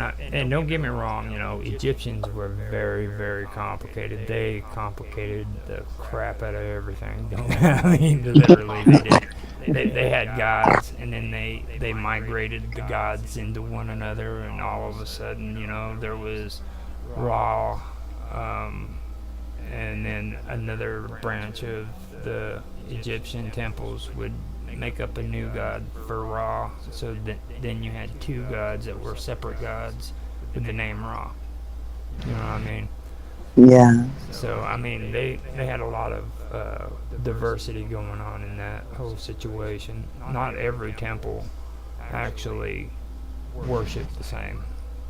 So it there were different beliefs about the same gods too. You know what I mean? Like this temple didn't believe the same about the same god as what this temple did. So, and they worshipped a lot of gods. So, after that, I wanted to also get into talking about Enki and Inanna. Have you ever heard anything about them? Mm-mm. Okay, so Enki, have you ever heard, or Inanna, have you ever heard of Ishtar? Yes. That's where we get Easter from. The Okay. fertility goddess. Yes. Now, Ishtar's original name was Inanna. All right. Mm. Now, she took the seven divine powers, and she collected them, and they wrote a text about her, and I can read the text and everything for you and let you hear what it is. It's the Wait, wait, wait, wait, wait, wait. actual Oh, text for it. hold on. Now this is the first text that ever talks about resurrection. Okay, now the one I was just telling you with the Egyptians, every time Ra came up as the sun, he was resurrected from the dead. And Horus's father was also resurrected from the dead as well. But that took place or way after this writing right here with Ishtar or Inanna. I gotta go because I don't hear you. Uh, Oh, okay. That's fine.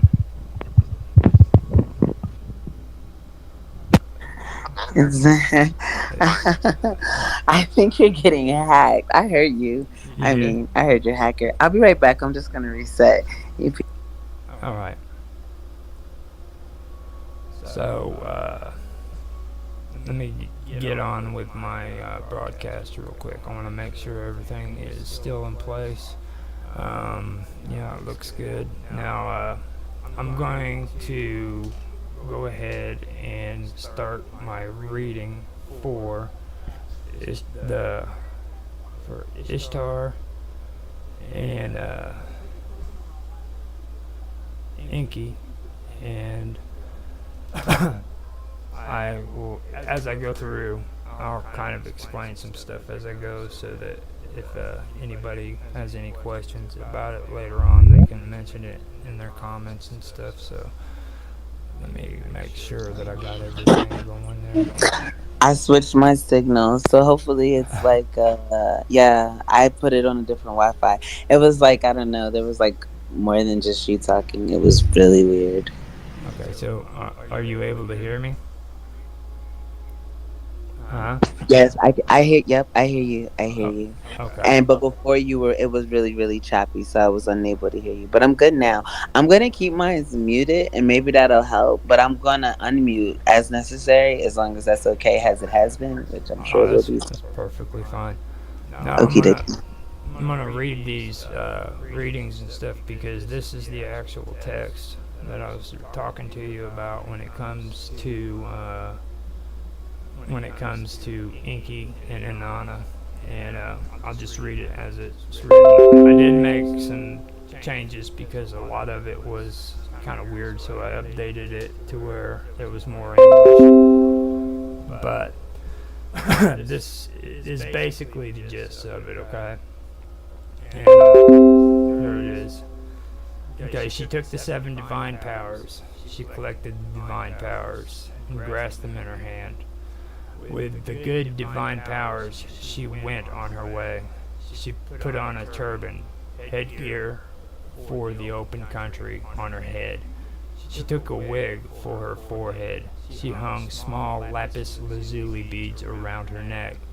She placed twin egg-shaped beads on her breast. She covered her body with a dress, the garment of ladyship. She placed mascara, which is called Let a Man Come, Let a Man Come, on her eyes. She pulled the pectoral, which is called Come Man, Come, over her breast. She placed a golden ring on her hand. She held the lapis lazuli measuring rod and measuring line in her hand. Inanna traveled towards the underworld. Her minister, Ninkabura, traveled behind her. Holy Inanna said to Ninkabura, "Come, my faithful minister, to Iana, my minister who speaks fair words, my escort who speaks trustworthy words. I am going to give you instructions. My instructions must be followed. I am going to say something to you. It must be observed. On this day I will descend to the underworld. When I have arrived in the underworld, make a lament for me on the ruined mounds. Beat the drum for me in the sanctuary. Make the rounds to the houses of the gods for me." Now I have to pull up part two. I was just okay. All I right, broke but up. this is what she said, right? And Na is Esther, so this is or Ether. Ether, I don't say it right. This is Okay, Inanna or Ishtar. This is Easter. when I say Inanna, I'm basically saying Ishtar. Now, Yeah. now what happened with all that? Like you're familiar with the word Ishtar or the name Ishtar, okay? Yes, yes. Okay, and the name Ishtar actually started in the Babylonian era, Mm. and then after that it was more of Assyrian and Babylonian. You know what I mean? Like they commonly use the term Ishtar. Now the culture and civilization that was around before Babylon or before Assyria was Sumeria, the Sumerians. It was the same god, but the Sumerians called her Inanna. Okay, so you had a culture that basically changed. Even their writing changed. It changed a lot between the Sumerians and the Babylonians. Like they were two totally different things. Even though the Babylonian priests, they and or the ones that did the scribes, they had to learn Sumerian writing because it was like kind of mandatory that they wrote all of their stuff in Sumerian, even after nobody spoke the language. So, but that's where a lot of people get it mixed up because they'll hear Ishtar and then they'll hear Inanna and they're not understanding that they're talking about like The same person. they're talking about the Right. same person but two different time periods. Okay, Hmm. and the stories even changed from the time of Inanna to the time of Ishtar. So even the stories aren't really the same. If you go and you have that understanding that like there are different time periods, you'll see where the stories had changed as time went by. So let me see if I can, yeah, here we go. Now here's I'm gonna continue the story now, okay?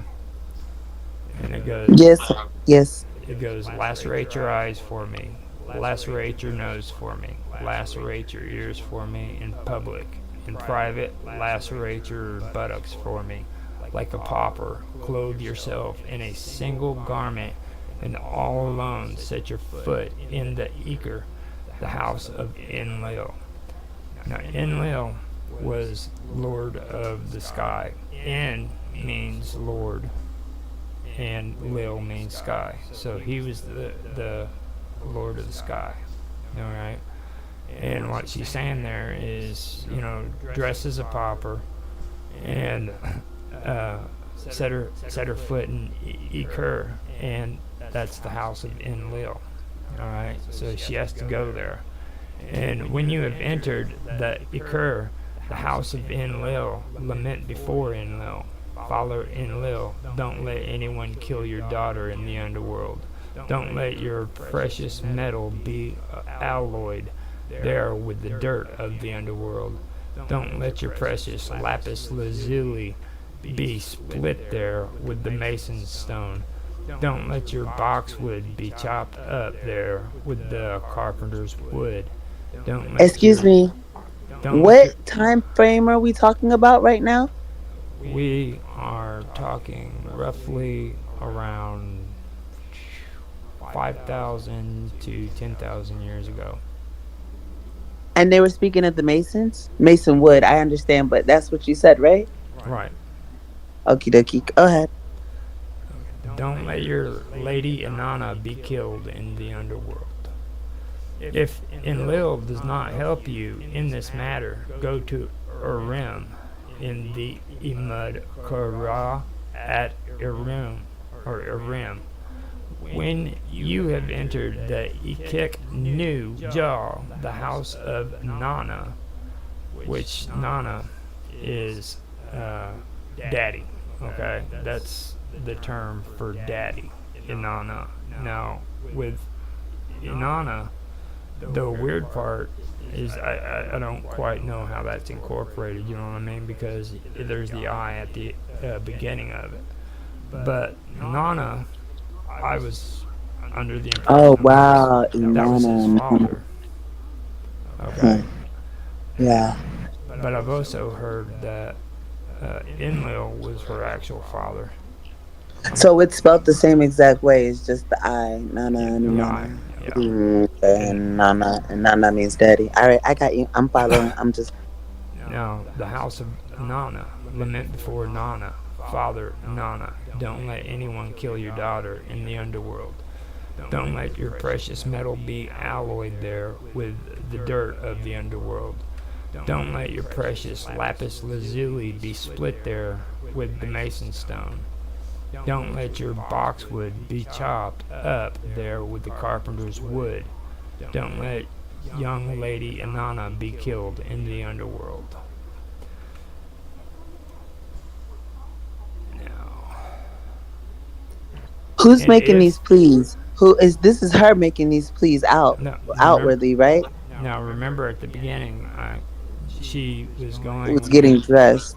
She was getting dressed, and she went with her priestess. Is basically Oh, so it's the priestess saying this. she's Uh, she's giving as she's going towards the underworld, she's giving these instructions to her, okay? And telling her, this is what you need to do. You need to go to these places and you need to do this. This is before and she's, she's telling her to say these things. yep, Oh, she's, okie she's dokie. telling her, this is what you need to say, okay? Okay. And here she says, and if Nana does not help you in this matter, go to Iridu or Iridub. In Iridu, when you have entered the house of Enki, lament before Enki, Father Enki. Don't let anyone kill your daughter in the underworld.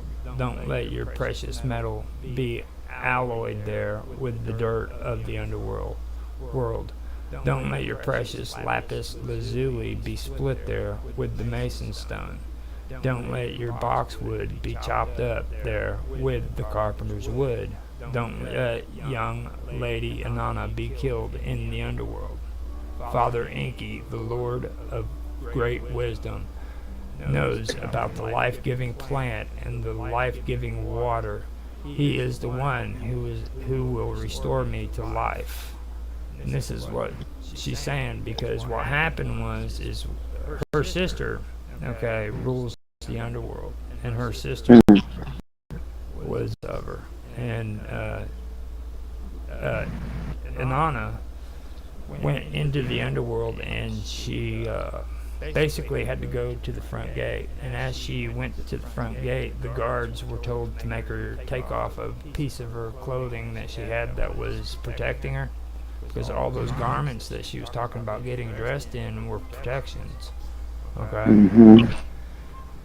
So each gate that she had to pass through, freaking, her sister would have her remove these garments.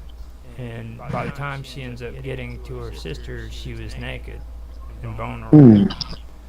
So her sister ends up killing her and hanging her on a chain with Jeez. hooks. Okay. Not So really, but I hear you. Jeez. this is it's pretty pretty hardcore when it comes. You're just like, you follow it up with okay. No, not really okay with it, but okay, I hear what you're Yeah. saying. Like, no, I'm not, but okay, I Yeah. hear you. Yeah. All right, I'm listening. Go ahead. So in this it says, Father Enki, the Lord of great wisdom, knows about the life-giving plant and the life-giving water. He is the one who will restore me to life. Okay, so she's already telling him that he will restore her to life. When Inanna traveled on towards the underworld, her minister Ninkabura traveled on behind her, and she said to her minister Ninkaburu, "Go now, my Ninkaburu, and pay attention. Don't neglect the instructions I gave you." Okay, so after she'd given her these instructions, she entered into the underworld, and then she was, like I said, she was killed, and she had to go through those gates to the end where she was naked and vulnerable and had no protection, because each of those garments protected her with magic, basically, and when she got to her sister, she was vulnerable and she was put to death. So after Excuse me. yeah. She did all of that chanting, all that instruction following, and then they killed her anyway, No, just because she was jealous. See, that's what she I mean. Like, she was given these instructions to her assistant. Okay, this is before she even went in. Like, her sister didn't even know she was coming. She was just kind of like on her way there, and she's like giving her instructions to Ninkabura, who is her minister. So she has a minister that's following behind her, and she's saying, "These are the places you need to go while I'm in the underworld." Okay. So she gives her the instructions, and then when she goes into the underworld, Ninkabara goes to these temples. Okay, and she goes to Enlil first, and Enlil tells her that he's not going to help her. Then she goes to Nana's, and Nana says he's not going to help her, or he can't help her. But then she goes to Enki, and Enki did exactly what she said he would do. As a matter of fact, I've heard a few different versions of how that took place. He pulled dirt from under his fingernails, and he threw it down, and they became little demons that he sent into the underworld to save Enki, or Inanna. That was one of them, and then there was a couple the of other demon ones. saved her. Yes. Wow, Yeah. See, sounds because interesting. the Sumerians didn't see demons as evil. I know that's a weird These weren't concept. demons; they're spirits. They call them demons, but it's just spirits. Like, I'm for sure. Yeah, I Yeah. understand what you're saying. Go ahead. Their I'm concept gonna of mute good, it. their concept of good and evil wasn't the same during that period. Like, you're talking like maybe, how we were talking about the Great Pyramid, or the Egyptians and stuff. this story, Yeah. this story in its time period would be like maybe 2,000 years before any of that ever happened. But it just makes so much sense when you're thinking about it on a like overall scale, because you're talking about how they used to attempt to preserve the soul and they never really considered things demons, quote unquote, and angels, the separation. But that's because it was always the spirits. The spirits were the ones that would assist because we're able to embody the spirits, but they were unable to comprehend the directness of the connection. Just okay, it just makes so much sense what you're saying, how they had it misconstrued, and why we're doing it again. Because we're doing it again so we can get it right. Oh, it makes so much sense.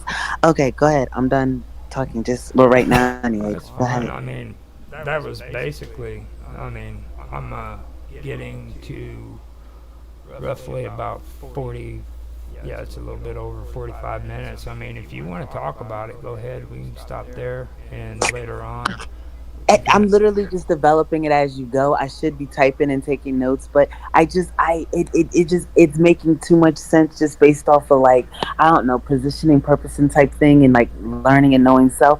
It's just so cool because we had it like I get it. Like it was wrong and you're making it right, but you're not really understanding how you're making it right because literally they thought they were preserving the soul and the souls were actually embodying and inhibiting each other. Oh man, and that's how we're because we're all part of the same whole. So it's like one huge spirit, and we're just little teeny trinkets on it, like little teeny like atoms, like, and it's just amazing. Well, all right, hold on.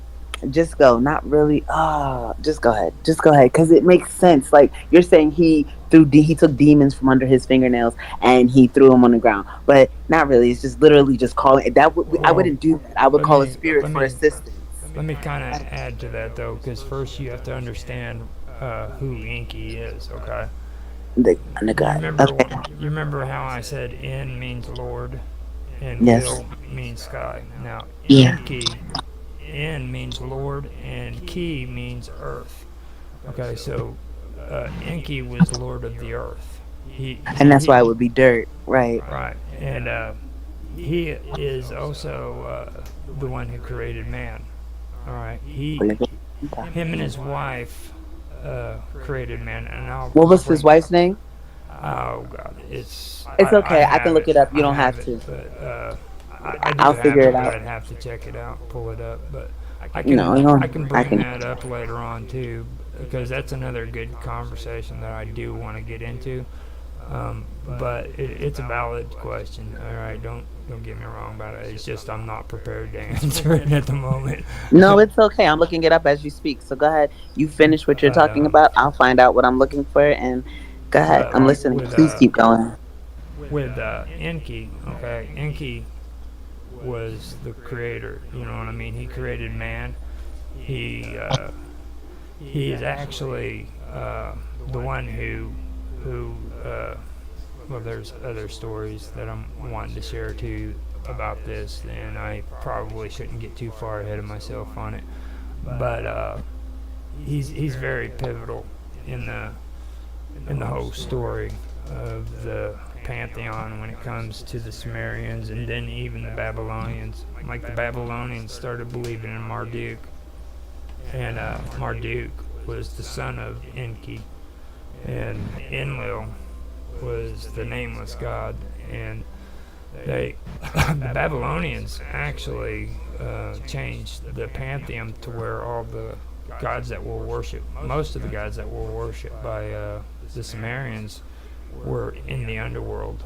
Okay, they because they were nameless gods. They didn't have like a real name. They were called Enlil or uh, uh, something like that. You know what I mean? Like they Enlil stands for Lord of the Sky. Anna was heaven. So or An's heaven, and Anu was Lord of the heavens. And so he was just a nameless god, and they ended up making it to where he was down in the bottom of, or he was in the underworld basically. So that that was kind of the change between the Sumerians and the Babylonians, and then the Assyrians believed in him too, and I believe it ended up getting saturated.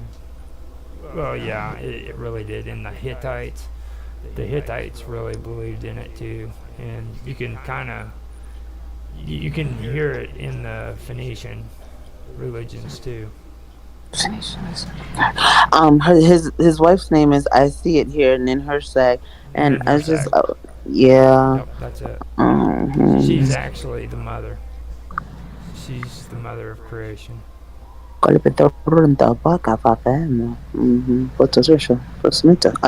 okay, go ahead. I'm listening. My brain is, but I'm listening.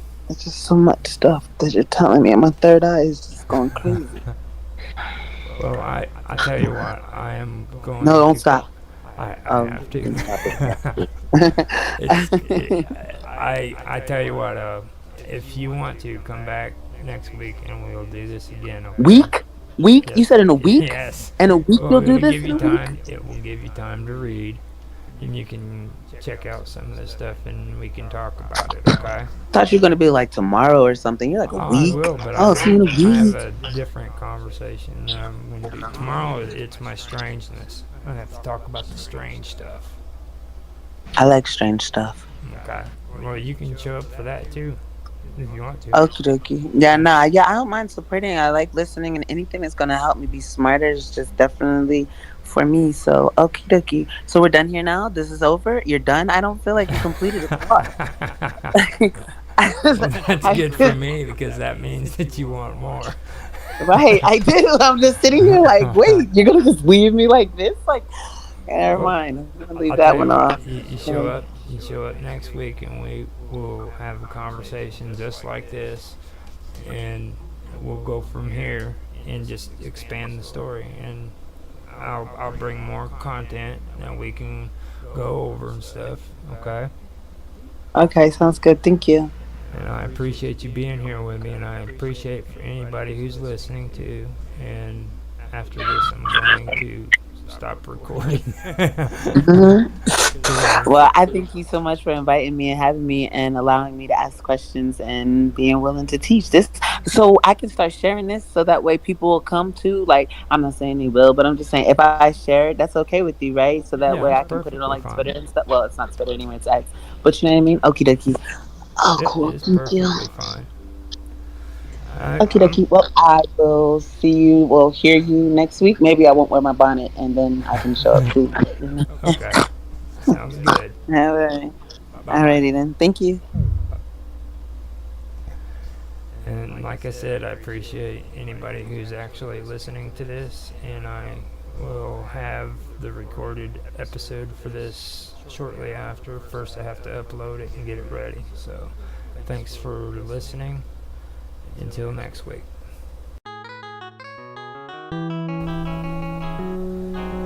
Now, I went over recently, or in my previous stuff, the basics of what I'm wanting to do with my story. I've discussed my plot, the outline that I'm going to do with it. I also discussed,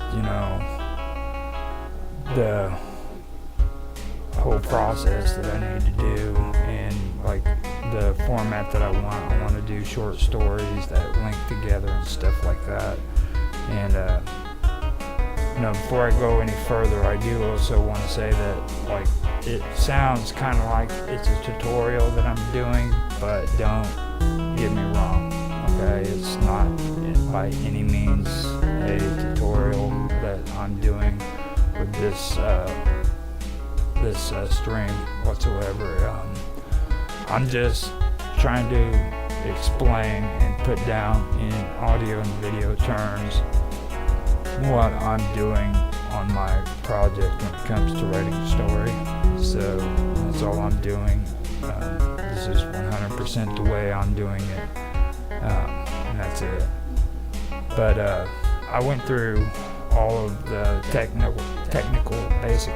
basically the technical stuff that needs to be done, or that I need to do, and how I'm going to do it. But I still want to get more in depth with the actual story. I am wanting to name the whole story series Clash, and each short story is going to have its own name. And when I start out the first story, I'm going to start out with the opening scene being who I call the Overking. I don't call him a king or an emperor or anything like that. He's the Overking, and his name's Zuthra. And he's basically going to be the main character for the first short story that I have in the first short story. So. But he's going to be sitting on his throne, and it's going to sit up on a dais, and it's going to be surrounded by pillars that stretch really high up to the ceilings in his throne room. And that throne room is going to be called the Divine Throne Room, and the Divine Throne Room is going to be pretty important. I did some research on my old D&D games and stuff, and there were some ideas that I pulled off of D&D, and I had some ideas too that came out of Forgotten Realms that I wanted to incorporate into this short story. I messed around a little bit with the ufology stuff, but I didn't really put a lot of it in there, but there is some. And the dais is the reason, or is one thing too that I wanted to add into this part, because like dais is very important even historically. It was a sign of respect, you know what I mean, and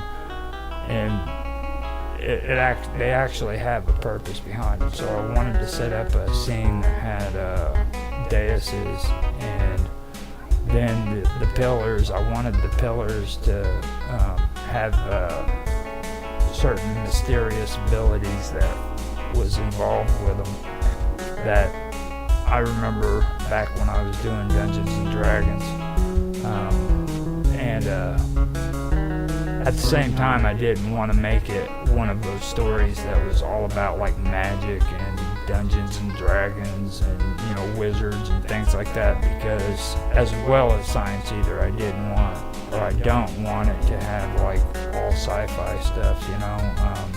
In this world, I want it to kind of like just be there, you know what I mean? They don't call it science, they don't call it magic, it's just the way it is, you know. And that's kind of the atmosphere that I want to go with it, you know. Instead of technology or instead of magic, it's just what they do, you know what I mean? So the pillars, I want them to stretch high into the air, and they're so high that nobody even knows if they're attached to the ceiling, you know what I mean? Kind of like the background here, that background photo is kind of what inspired,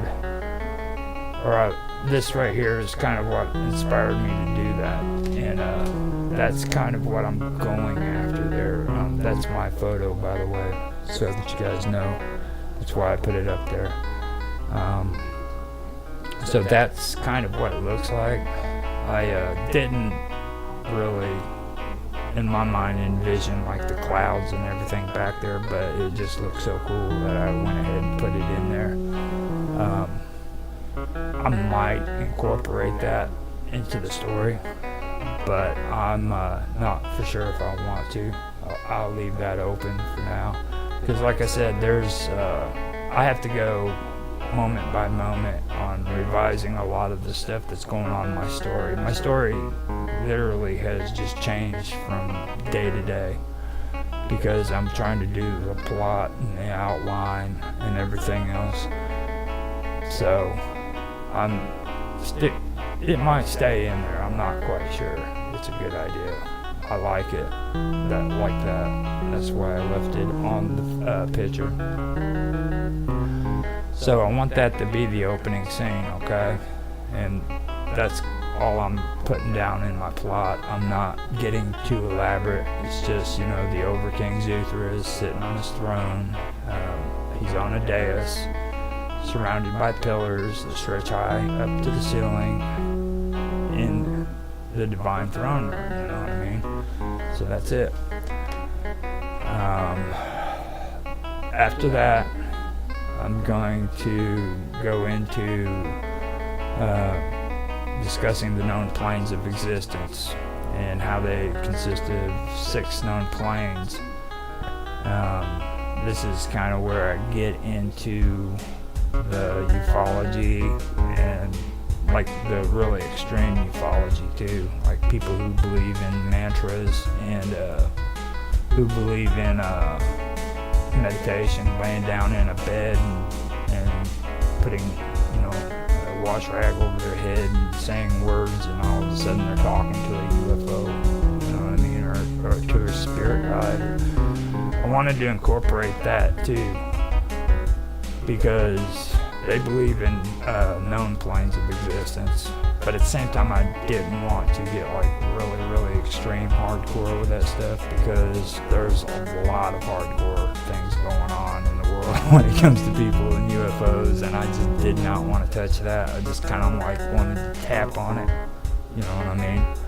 So what I did is I made I did a description of the known planes of existence, gave it 6 planes of existence, and then I went and I described them. You know, they're known as like the higher planes of Lycia, or Lycia, however you want to pronounce it. And then there's the planes of Protean, and then the cardinal planes, and then the Ophidian planes, the Serpentine planes, and the Saurian planes. So I went from Zuthra being on his thrones to going in and describing the known planes of existence. And as I go through, I'll bring it out, but all I wanted to do was, you know, set up my plot, and because that's what I'm covering right now. I'm covering the plot for my story and stuff. So each higher plane of existence is going to be mentioned, don't get me wrong, but I don't know at this point how much they're going to be explained, you know what I mean? And this goes back to what I was talking about before about being too descriptive. You know, it's okay to tell a story, but don't try to over-tell a story, because it takes away the reader's imagination. When a person sits down and they want to read a story, they don't want the writer to explain everything to them in detail. So maybe that's a route to go with that, you know what I mean? Because that's kind of what I've wanted to do. I want them to know that there's those planes of existence, but I don't want to have to get all hardcore and start, you know, explaining each of them and what's going on there and things like that. Now, if it's necessary, then yeah, I'll do that, but I'm not going to do it. Now, the hard part for me is like I said before, is the theme stated. And at some point in this part, I have to do a theme stated, and I've decided that it's going to be the act of providence is in knowing things to come before they happen. Alright? And when I introduce this into the story, it has to be from just an insignificant person who really doesn't have anything to do with the story whatsoever, you know, but it's something that's so profound that the antagonist or the character, I don't know if it's the antagonist or not, to be honest. I think I got that wrong, but the main character has to remember it in his mind, and it's kind of like an awakening, you know what I mean? It makes him realize that, or learn his lesson, basically. And that's going to be what the theme stated is. Now, Zuthra is going to be the main character in the short story, and he's going to hear the theme stated from, I'd like to call them priests, but there's priests that are all around the room, and there's a ritual that he has to perform where he gets up off the dais and he goes down to that pool of visions, which that's what I called it, is the pool of visions, just down below him where that smoke's coming up.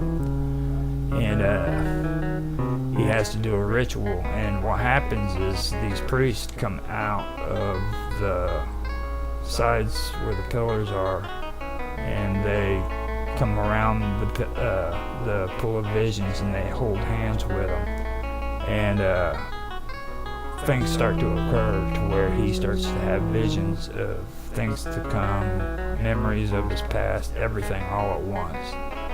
And while he's holding their hands, I'm wanting, there to be some kind of transfer between him and his priests. Now, after all of that's done,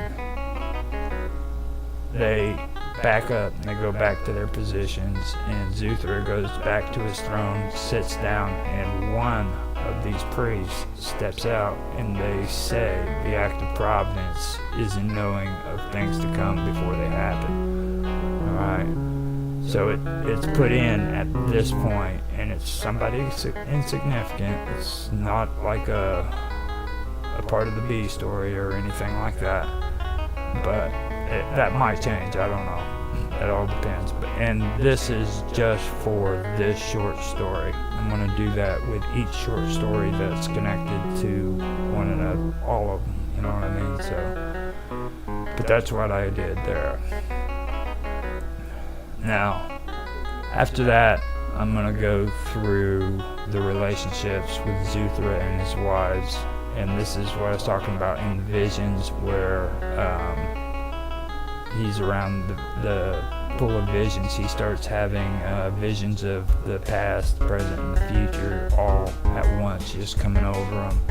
And Zuthra starts to remember how he did what's referred to as the Great Seduction. And the Great Seduction is how every Overking marries their wives. They choose the wives they want, and they don't have just one, they have more than one.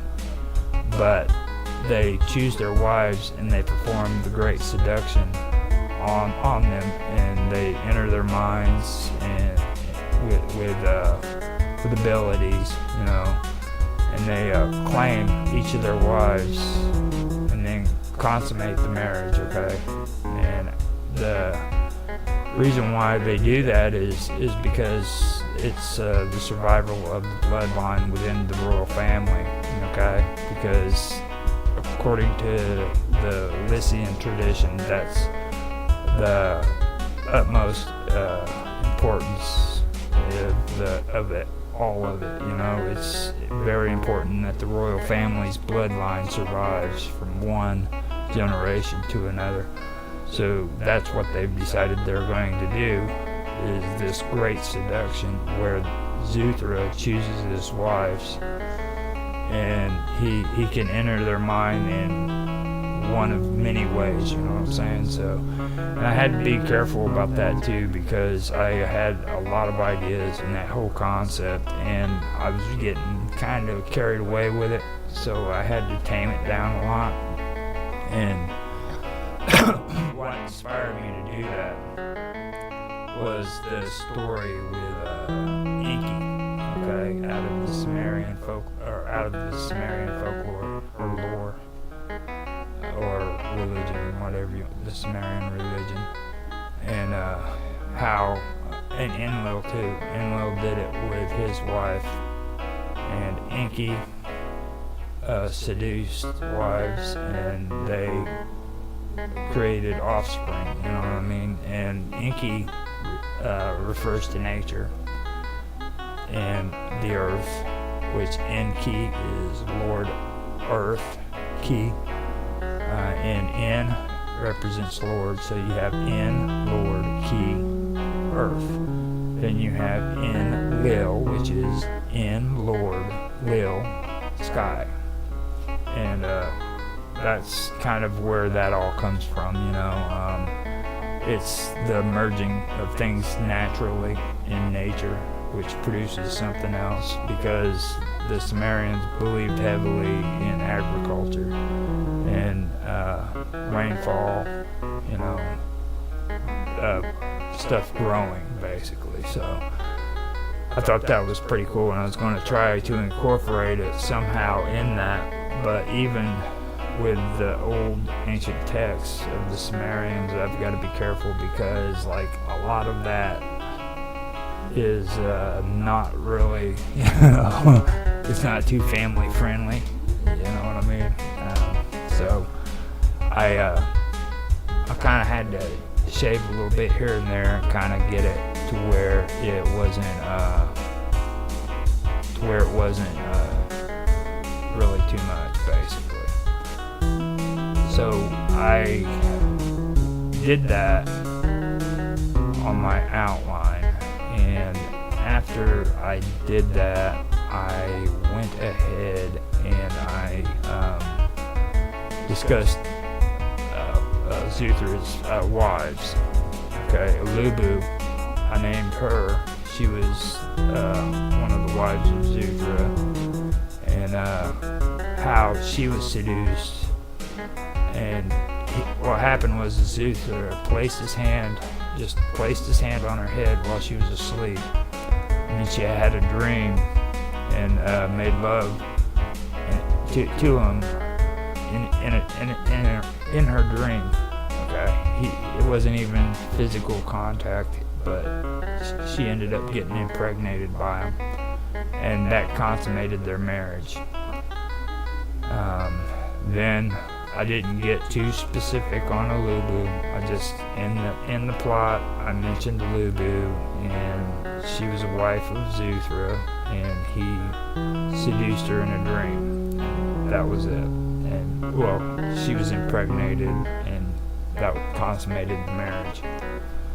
Then I named his second wife, which was Senti, and she was seduced by him when he entered into her mind while she was going down to the river to bathe. Okay, and what happened was, or what I'm wanting to happen in the story is, she went down to the river and bathed, and she was seduced into going into a hunt where she sees like a wild beast, and she becomes obsessed with it and hunts it, you know what I mean? And this hunt is going to take days in order for her to try to capture this beast. And each night, just before sun fell, she would lay down under a tree or something like that, and she would fall asleep. And that was when Zuthra would impregnate her within a dream, like with Ulubu. And then while she's on the hunt, you know, she becomes more and more obsessed with it, and she has no idea what's going on. And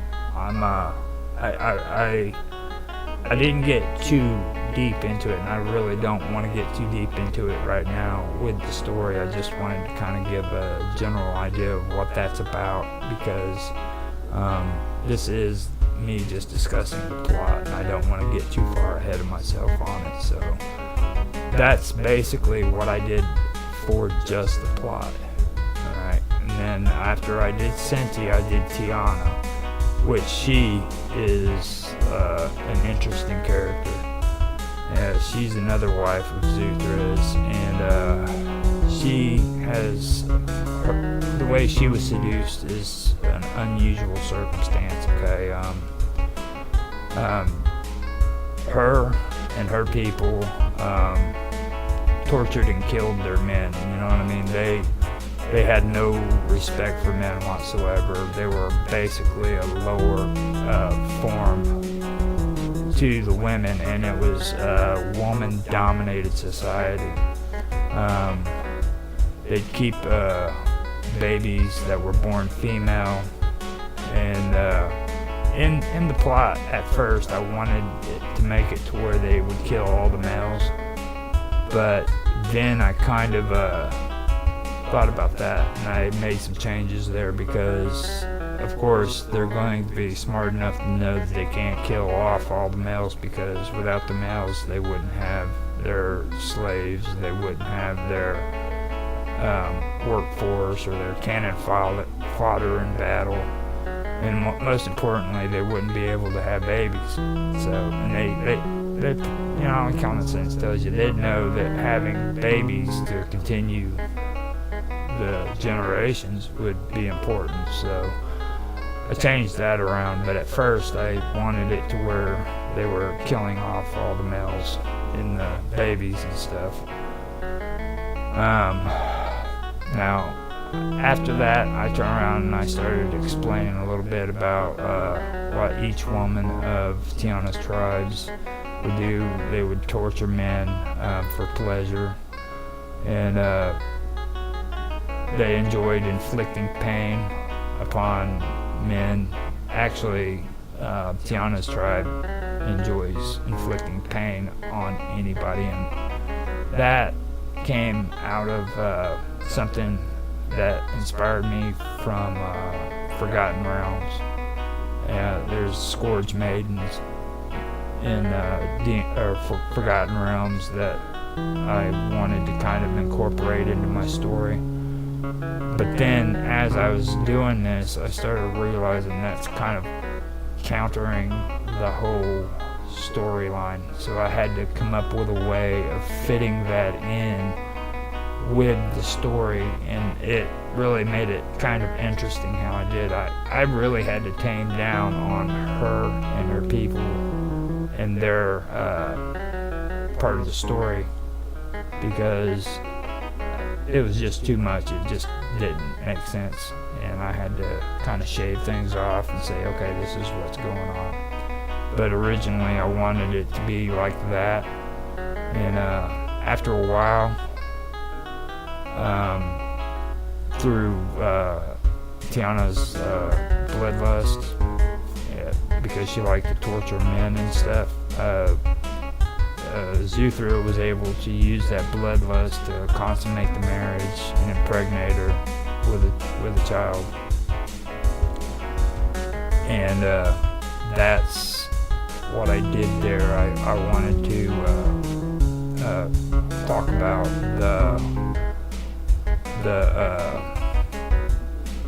the wives and how he did the great seduction on them. And once I did that, I ended up continuing on to 4. This is the 4th part of the plot. The 3rd part was the one I was talking about his wives, and then we come to the 4th part of the plot. And that one has to do with the realms. You know, all throughout the realms, merchants and warlords would pillage, and they trade goods, and they also dictated what was made, who could make it, and who people can buy from and sell to. You know what I mean? There was a merchants or a merchant guild kind of like going on all through the realms of Lycia, and you had to deal with these people, and that was it. If you were caught, you know, trading with people that weren't approved by this guild, then you'd be caught. If you were caught, I should say, you would be, you know, killed, basically. And then you had warlords, and they would destroy settlements, and they would basically what warlords do. If you didn't follow their orders, pay tribute to them. You know, they would destroy your settlements and your villages and kill you.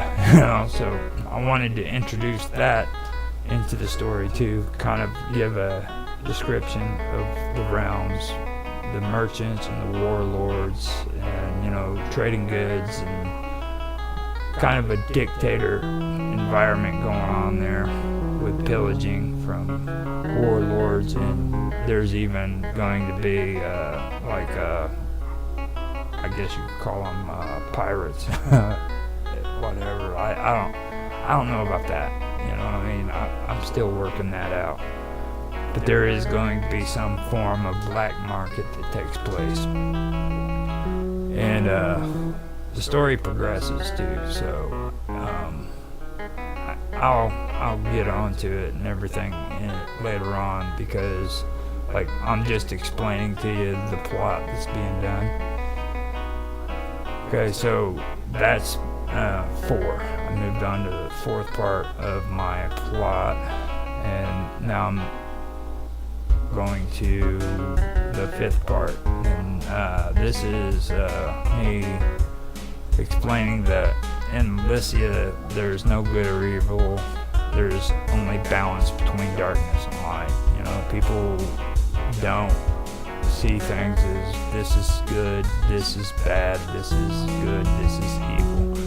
They see this as being darkness and this as being light, the light, you know, things like that. And then after I do that, I come to the 6th part of my plot, and I start making or discussing, you know, how whispers are spreading across Lycia about treacherous draconian infiltrators and conspirators, you know, and how they're sowing mistrust among all the people, trying to separate, you know, the Lycian people from their leaders and stuff like that. So now you're starting to hear about the draconian, you know what I mean, and how they're the evil enemies, and they have infiltrators among the humans. The draconians are all, you know, Draco, which are reptilian. If anybody knows anything about ufology, and heck, I mean, well, I think Draco's in D&D too. I'm not quite sure. I think they are though, but they're 2 different things. But this is where I start incorporating the ufology into it and the reptilian aspects. So I start talking about that, and when I start talking about that, I move from 6 to 7, and in 7 is where I start talking about a character that I named Obtu, and he's a reptilian priest from Draco, and he travels to Lycia, and his whole sole purpose is, because he's a priest, is his purpose is to sway humans into following the ways of the Draco. And when I start doing that, I create characters called imams or imams, and they are basically leaders who become or proclaim themselves as self-proclaimed satraps, you know. And Zuthra is forced into decreasing the power of the imams, because they have a lot of power among his government. So in order for him to keep the power for himself, he has to decrease their power, and that means replacing imams with imams that he can trust, you know. And then the responsibilities of the imams start decreasing, and eventually they only consist of delegating between the merchants and Zuthra, you know. So now you see a power structure that changes, and the imams who don't become self-proclaimed satraps end up doing negotiations with the merchants. Okay.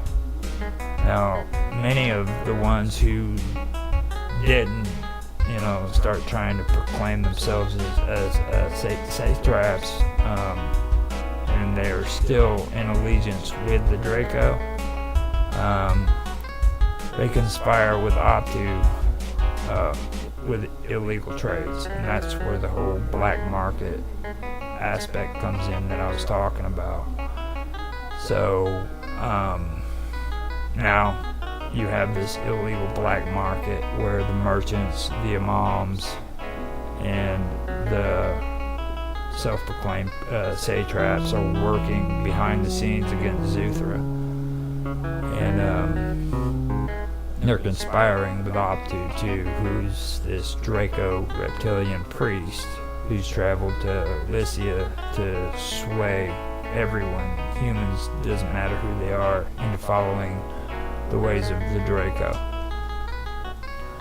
And this is also a strategy that he's using too in order to take over the governments and stuff like that. And again, I go back to, if you're into the ufology and stuff like that, you'll understand that completely, 100%, because if I've gone through all that stuff, and people talk about that all the time.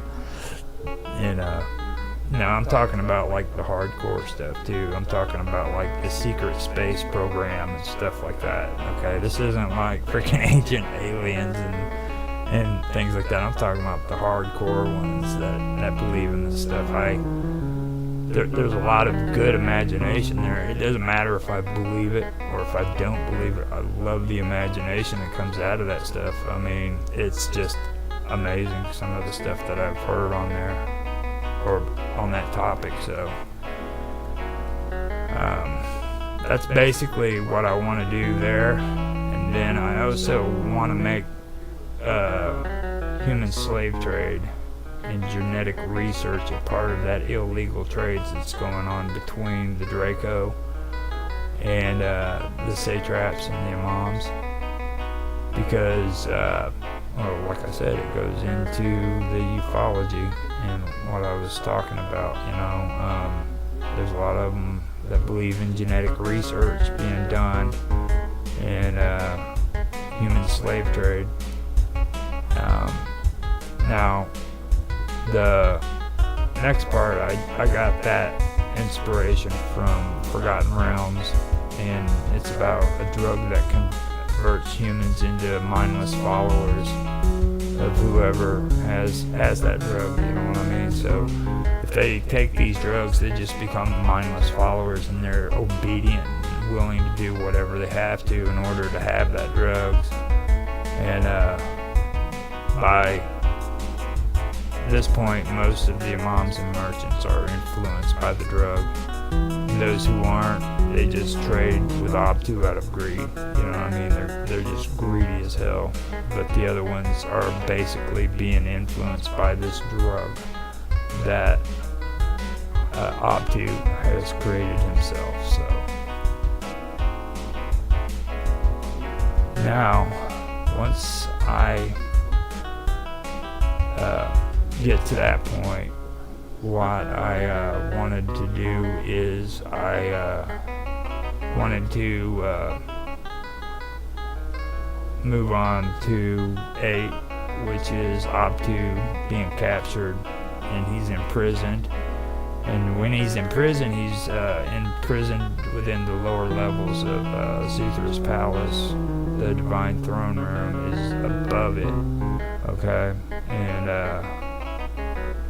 this is the place where the imams and Zuthra, the imams who Zuthra trusts and Zuthra, they can closely monitor him and, you know, every move that he makes. So I wanted to get into that. And after I was done there, then I moved from 8 to 9. And with the ninth part of my plot, it's where Zuthra discovers the truth. He discovers that Tiana, his wife, has has committed treacherous acts of betrayal. Okay, she betrays Zuthra and sides with his enemies, and now they're drawing in for the kill. So, like, all of Zuthra's enemies are now closing in on him, and his wife Tiana is a part of them. She betrays him, and they're ready to swoop down on him. So he's in a world of hell. You know what I mean? Now, when that starts, or when that's done, I go from 9 to 10, and this is where I start describing things like hellish flames that fall from the sky and burn all the cities below, you know. And this isn't just on one planet, this is like all through the realms, and this kingdom is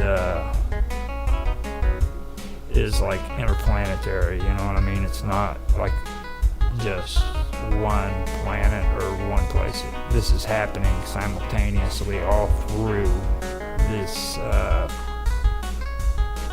world in space, and, you know,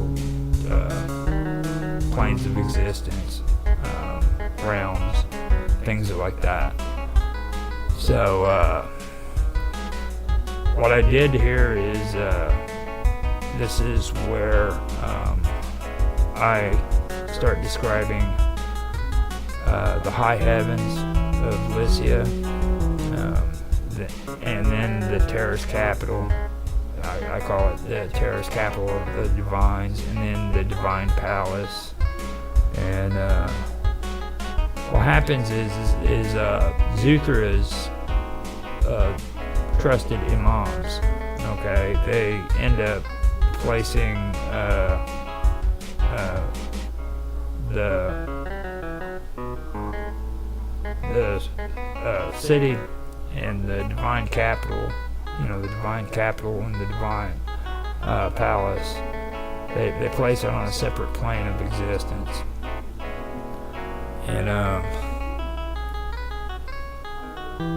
right here is where things kind of get complicated too, because like, I had to be careful about how I played this out, because I wanted to keep Obtu in the story, and then I had to fit Tiana's treacherous acts in. And not only that, but like it's kind of hard to explain, like the divine palace, you know what I mean, and the terrorist capital. I also had to make it to where it fit, where they were basically transferred into separate planes of existence away from the other ones. And I'll get into that later on, but right now, like I said, I'm just going through the actual plot, and I'm kind of explaining it to you, but that's where that is, and I don't want to get too far ahead. Now, when they separated this from the other planes of existence, they also intentionally, maybe, I'm not quite sure, maybe unintentionally, it's all in how I do this, but they also include freaking Obtu when they separate from the other planes of existence. So now they have Obtu in the lower levels of the divine palace, and he's imprisoned, and they're separate, you know what I mean, they're away from the rest of these planes of existence. So I have that going on. Now they're protected from the upcoming invasion of the Draco, but the high heavens. So yeah, see, now the high heavens are still not a part. Not all of the high heavens are still a part of the terrorist capital. You know what I mean? Even though they're protected, so they were transported to another plane of existence.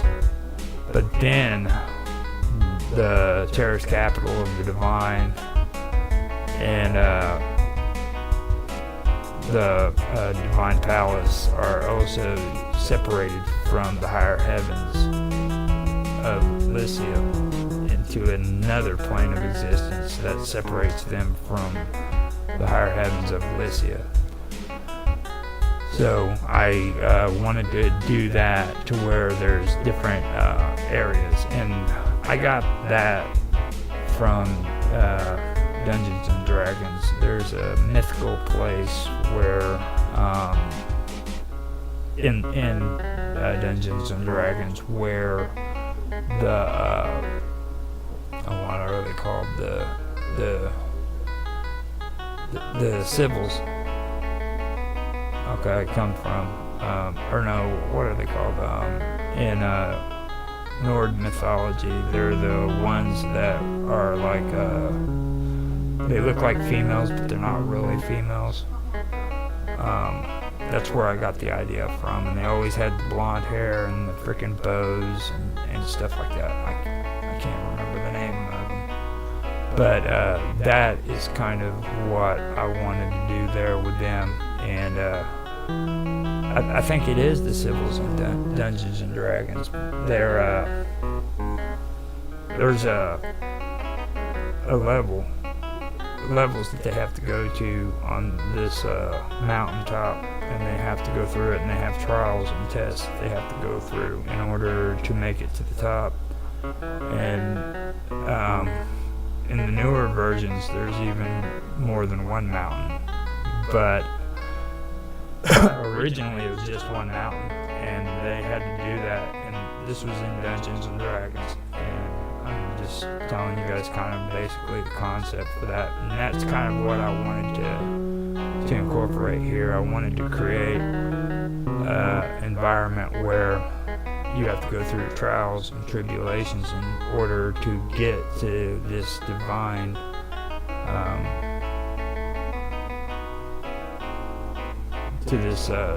terrorist capital and the divine palace and stuff. So, and then on top of that, you have Optu, who's trapped within the divine palace. So, kind of makes a little twist there between darkness and light, kind of thing. So, and then after that, I leave from 10 and I go to 11, which is the closing scene, and that's like on the opening scene, you know what I mean? I create a scene of what happens, or what it looks like after all this happens, and again it happens with Zuthra.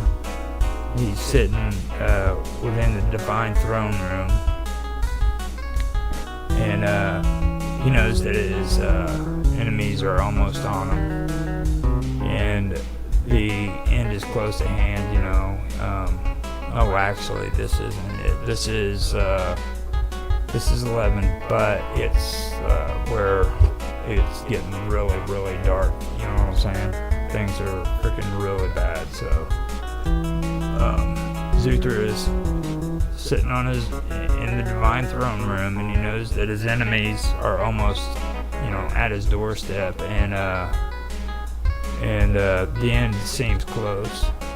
So at first I wanted it to where he's like grieving over the lives lost of his people, because he can like feel their pain and everything like that, because of he has these really, really strong mental abilities and stuff.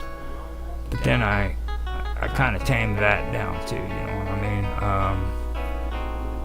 mean? He could feel, that entire families were being lost, and without any warning whatsoever, and he was feeling it like bursts of energy busting out on him and everything. And within his visions, he can see, people being gathered up by the Draconian and being used as like food supply. And then if they aren't being used as a food supply, they're being used for experimentation in genetics and stuff. And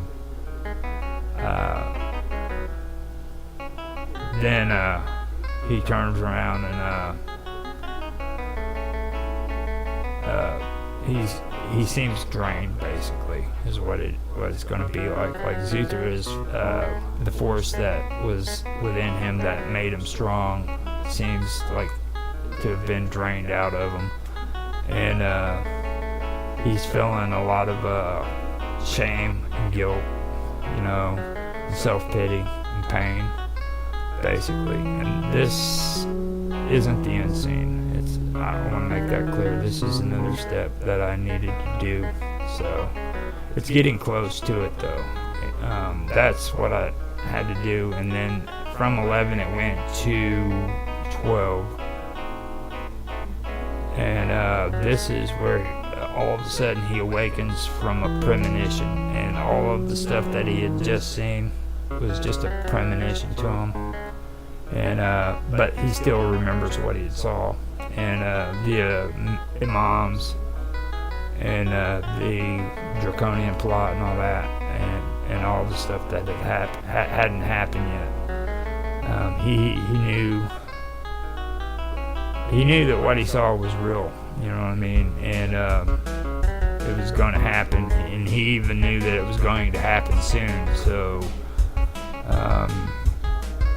all of a sudden, out of nowhere, he heard the familiar words cross through his head, and that's the act of providence, is knowing that things to come, knowing of things to come before they happen. So that's where it fits in, and Zuther immediately responds. He begins to evacuate all the people, and the imams, they still isolate the high heavens and the palace of the divine. They transport him to other planes, and still Optu is a prisoner within the lower levels of the palace. I'm going to leave that like that. And I'm also going to make it to where he had just been captured. Okay, he had just been captured when Zuther came out of his premonition, and he was placed in the lower levels of the palace by the imams. So after that, I will go through, and I'll go from 12 to 13, and that's where I describe a mass exodus, and then I'll describe the Draconian invasion and how it begins, and all the deceived followers who are following the Draconian, they stay behind because through the Exodus, because of course they're waiting for their new masters. Then I'm gonna make it to where Zuther basically organizes, or I was, being honest, I was going to do this, but I wanted to organize routes of evacuation and stuff like that. But then that's where it gets back into what I was talking about with trying to be too descriptive, so I tamed it down on that. I wanted to keep it really really simple, basically. Let the reader have their own imagination and think it through for themselves, and stop trying to describe everything to them. So, but I did that, but I did make it too to where he chose planets where they would travel to, you know what I mean, and where they would eventually resettle. And I described merchant ships they would load passengers on, the ones that didn't betray Zuthra, of course, and join with his wife and the Draconians. But then I was actually going to start implementing like military battleships that were en route and ready to prepare for battle, and how when they fell out of hyperspace, on their arrival they were destroyed, like just destroyed as soon as they fell out, because the Draconian fleets were there to meet them, things like that. Kind of put the whole space thing into everything that I'd already been discussing, which is, for me, that's kind of like I don't know if anybody had ever been a fan of like Farscape, but that's kind of like the whole twist thing that I wanted to when I was going that route. I'm still in the process of thinking it over, you know what I mean, because I haven't got my raw or my draft done yet, you know what I mean, all the way. But that was kind of the kind of thing I wanted to introduce there, and hopefully I can pull that off. But like I said, it's a moment by moment change in my story, so. But that was kind of what I wanted to do there, and describe how the survivors fled, and how Zuthra in the divine throne room was placed in a plane of existence separate from the rest of them, you know what I mean? Now is the final scene, and what happens is Lycia just laid in ruins, and the imams who proclaim themselves satraps regain their powers, and they were under the control of their new Empress Tiana, which is the wife of Zuthra. And she was a puppet ruler for the Draconian Empire. And these Draconian rulers would speak telepathically through human slaves. They'd never openly be there to talk. They would always talk telepathically through their human slaves. And these were slaves that were captured during the invasion. Then followers of the Draco too, you know what I mean? It captured during the invasion and then converted to followers and stuff like that, They eventually only heard, the message of their masters, because they were all converted through the drugs that I was telling you I'm going to incorporate, and I made it to, I'm going to make it to where eventually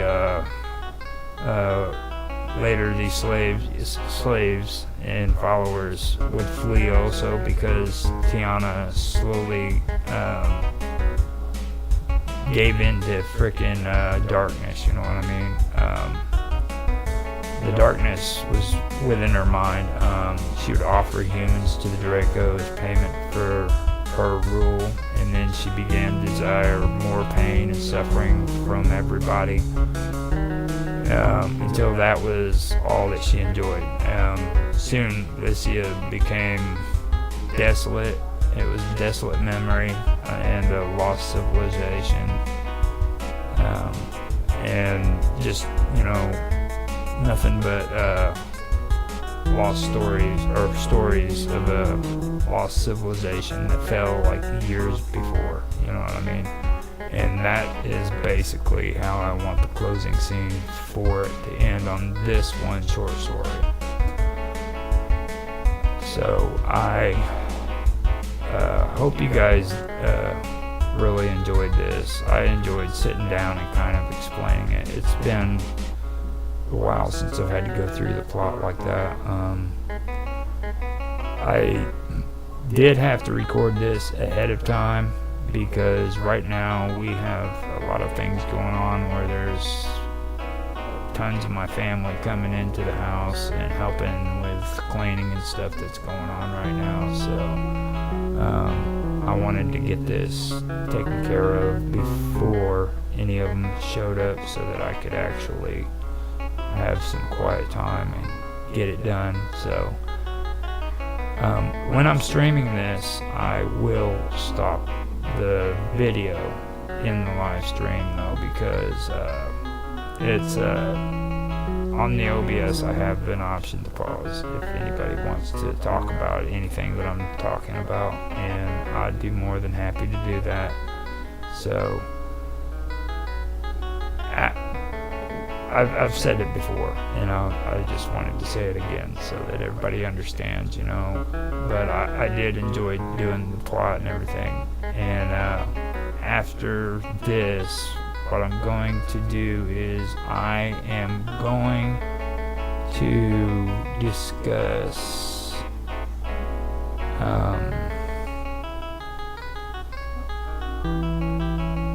the Draco, maybe. I might get into the Draco because I believe I do have that done. I can get some good stuff going. I don't think I have the plot all the way done on them yet, but I want to do something with the Draco and get more of the story explained there too. So be back soon. Okay, hello everybody. Welcome to Roger Hanson's weekly Minds Roundtable.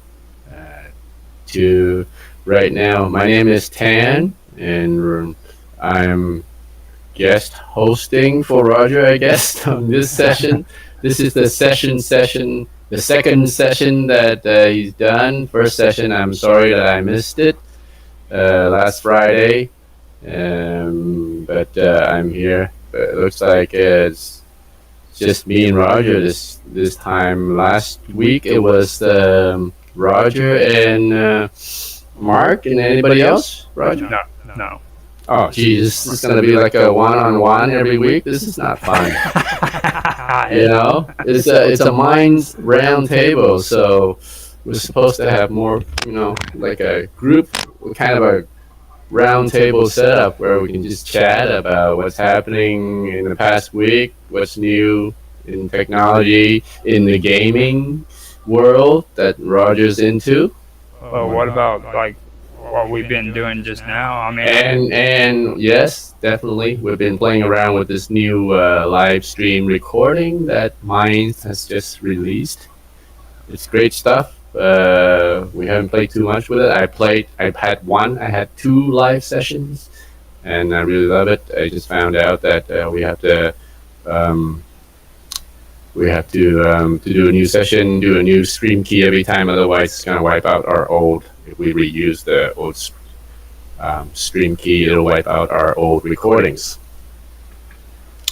But yeah, okay. So yep, this is right now. It's 5:02 Eastern time where I am, and it's 4 p.m. Roger's time. If Mark could join, it'll be like right now is 10 p.m. Mark's time, I guess. He's got a lot. I was hoping Mr. Robot could join us from India as well, but maybe he's sleeping right now. So what's on the agenda, Roger? What are we doing today? Well, I thought the first thing we could talk about was like this whole live stream, because that's like the most current event that is really going on. So far, okay, like Ton, that's finally I got to hear what your name is really pronounced as too. By the way, that's good, because I've been thinking it's Fawn. It's Tan Hai Tran is my full name. Okay, but I mean, like, what are our thoughts on the live stream so far? You know, from beginning Actually, you know what? First, Roger, let me introduce myself, give myself a little more background since this is the that'd be first good. time Yes. I'm on your show. Let me see. I joined my history with mines. I think shortly after the was it 2020 American election with Donald Trump and all these fiasco with the social media banning him. Uh, and this is when I was very active on Facebook. Some of my acquaintance on Facebook said, "You guys should give Minds a try." Gave us a link to Mind. I signed up. I looked it up. Read up on what Mind's all about. Found that it's open source. Oh, I really loved that.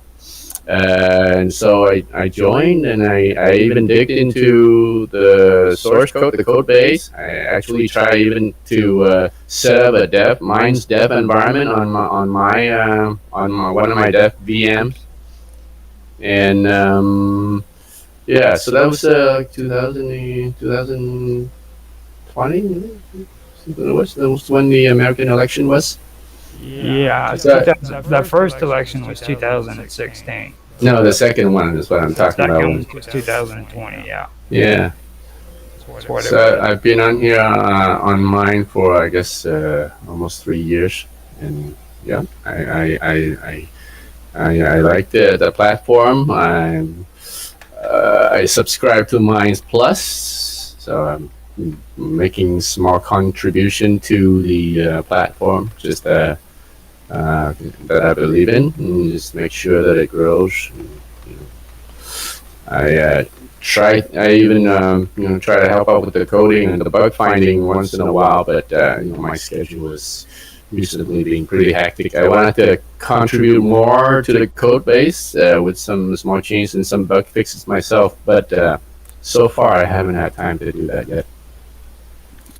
I know you and Mark are. I mean, really, you guys are the ones who get things done on there. Like when I have any problems, I usually go on the chats and I talk to you or Mark or both of you at the same time. And I'm sorry that I don't ever give you the same amount of credit as I do Mark.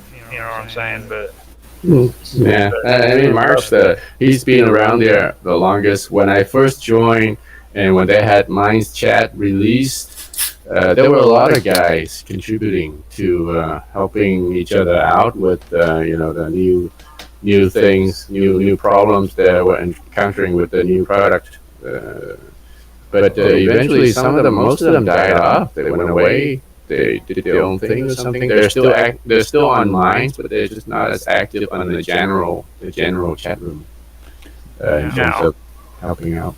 now with all that, the only reason why I don't mention you the most is because we got to take care of our sponsors and everything. Yeah, that's right.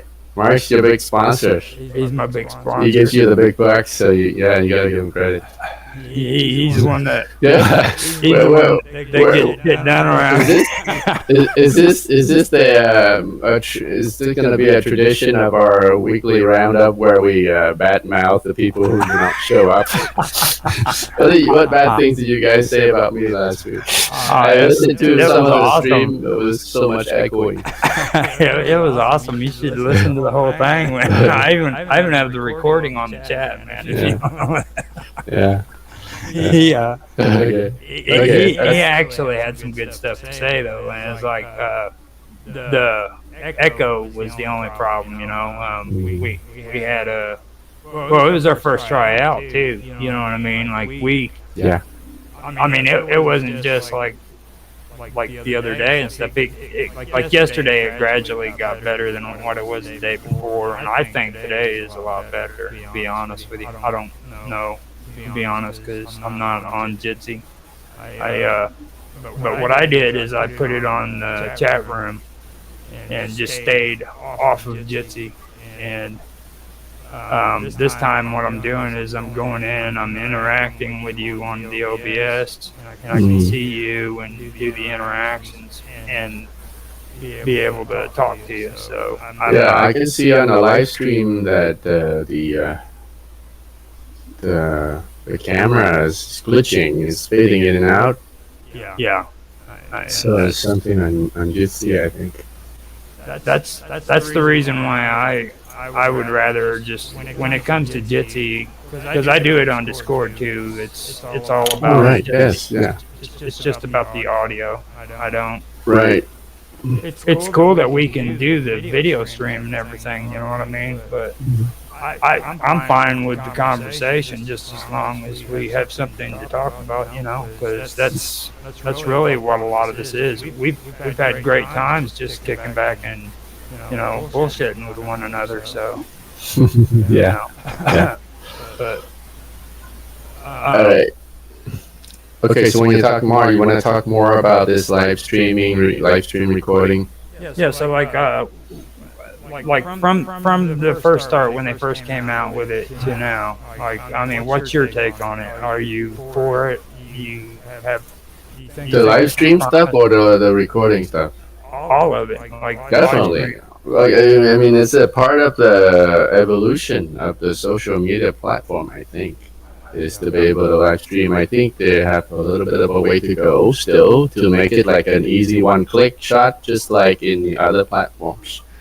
Yeah. You know, I think long term, eventually, you should be able to go to your Minds app on your mobile device, click live, and start talking into the your phone camera.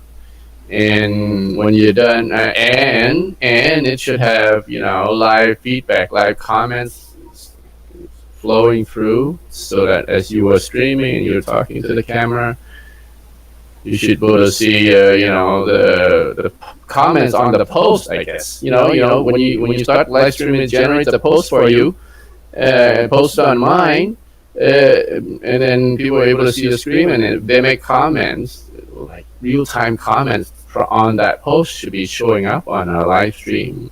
So we should see, it should be, eventually it should be tightly integrated into Minds like that. So you're streaming, you're talking, and then you're able to see on your session that the people has commented on your stream post, and so you're able to verbally reply to their comments or questions.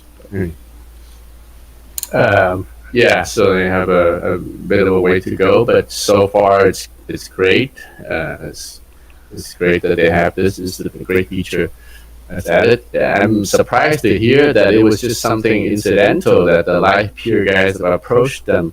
It wasn't even on their roadmap. See, that's kind of the cool part about it, because it says we got 4 people on. Oh yeah, you're streaming too. You fooled. I hope I get the viewers fooled too. We got 4 people on this weekly roundtable. Oh, they don't let people see the views on here yet. I mean, we're not that far advanced, we just have to kind of.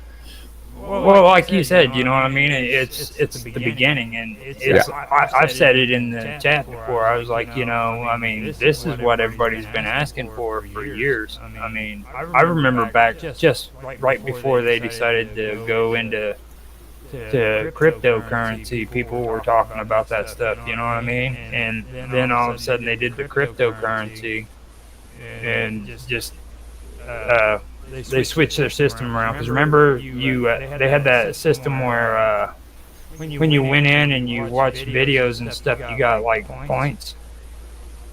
Oh right, yeah. That's whenever I first started out, and then they brought out the cryptocurrency, and all that from that time all the way to now, people were saying, "Man, we need to get live stream on here. We need to get live stream on here." And I've always felt that way too. So like now that they've actually have it, I mean, I'm not gonna bitch about it, because like this is a big deal. Wow, Roger. So I didn't know that. I thought you just recently joined, but it Yeah. looks like you were with Minds for a long time, huh? Yeah. Wow. I don't know exactly how long ago it was, but like when they used to have the Minds group, the help and support group, Mm-hmm. I used to go in there and bitch so much, man. Mm-hmm. Those people, man, they got tired of me, and I mentioned it the other day on their help and support thing in there when they were talking about the upvotes and the downvotes. Yeah. I'm like, you know, for me, I don't really. For me, I don't even really like talking about it because, like back then, I talked about the organic reach and stuff, and everybody was freaking looking at me like I was crazy. And then I brought that up. I was like, you know what? Everybody Yeah. thought I was crazy, but guess what? We got organic reach now, you know? So, and there's a reason for that. It's because it's important. And for me, I mean, I'm okay with with the live stream and stuff like that. But like this whole upvote downvote thing, I mean, it's like that's just a whole mess of craziness right there. That's Oh, why. well, I sort of see where they're going with this. With the downvote thing, is that to encourage it's basically for you. You know, as opposed to for you're downvoting other people, but you're downvoting them for your sake, not for their sake, because it will it will streamline your feeds. If you're downvoting something, it means you don't like it, so it makes sense that you won't be shown posts like that anymore. Whereas opposed to the other mentality with the downvoting is I'm downvoting this person to shame them, to you know, but it's the trolling behavior that trying to discourage. And see, that's what it breeds. I mean, my YouTube, whenever they finally stopped doing that, Mhm. my YouTube has just freaking gone like I said yesterday, Oh, like really? 5,000 times better than what it was. I started my gaming up on YouTube right when I had 6 subscribers on it, and I changed the name for gaming, and that was a mess up too because I didn't take into consideration the HTTP for the Okay. search engine, Okay. but they got rid of the freaking thumbs down, and the moment they did that, I freaking went from like 6 subscribers up to 75 subscribers within a year. Mm-hmm. Okay, so it was a good thing then. Yeah, within a year it went up to 75 subscribers. Yeah. And then what really helped out a lot was when they went ahead and they freaking allowed people to put that at stuff. At infamous, because that's my gamer name, and at Roger Hanson, and from that point on, everybody was able to find me better on the search engines. Mm. Because before, like I said, I messed up on changing my name because my HTTP was still saying the original name of the freaking channel. Okay. You know what I mean? So when they went to go look for me, they couldn't find me. Mm. And that's what I was saying about the algorithm thing when it comes to that, and the likes and stuff that actually went up. So Mm. But it's weird. Right now, it's kind of wonky. Where what are you doing? You downvote a post, but it doesn't show any downvote. that's what they're talking about too. They're like, it's just So not. you can repeatedly click downvote on something. I'm gonna go downvote one of your posts. But did you go into the analytics though and really look at how like they're in that exclamation point right next to you? Haven't been there in a while. Let me go there now and see. It explains the downvote. Like you have to have 1,000 downvotes for it to even affect that video.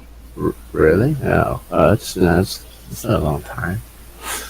vote up. I don't see where do you Well, I see. can probably find it. Let me share my screen so I you share your screen and walk me through what you're talking about. I'm in it's in analytics. In Under engagement. maybe. Mhm. Let's see. Referrals.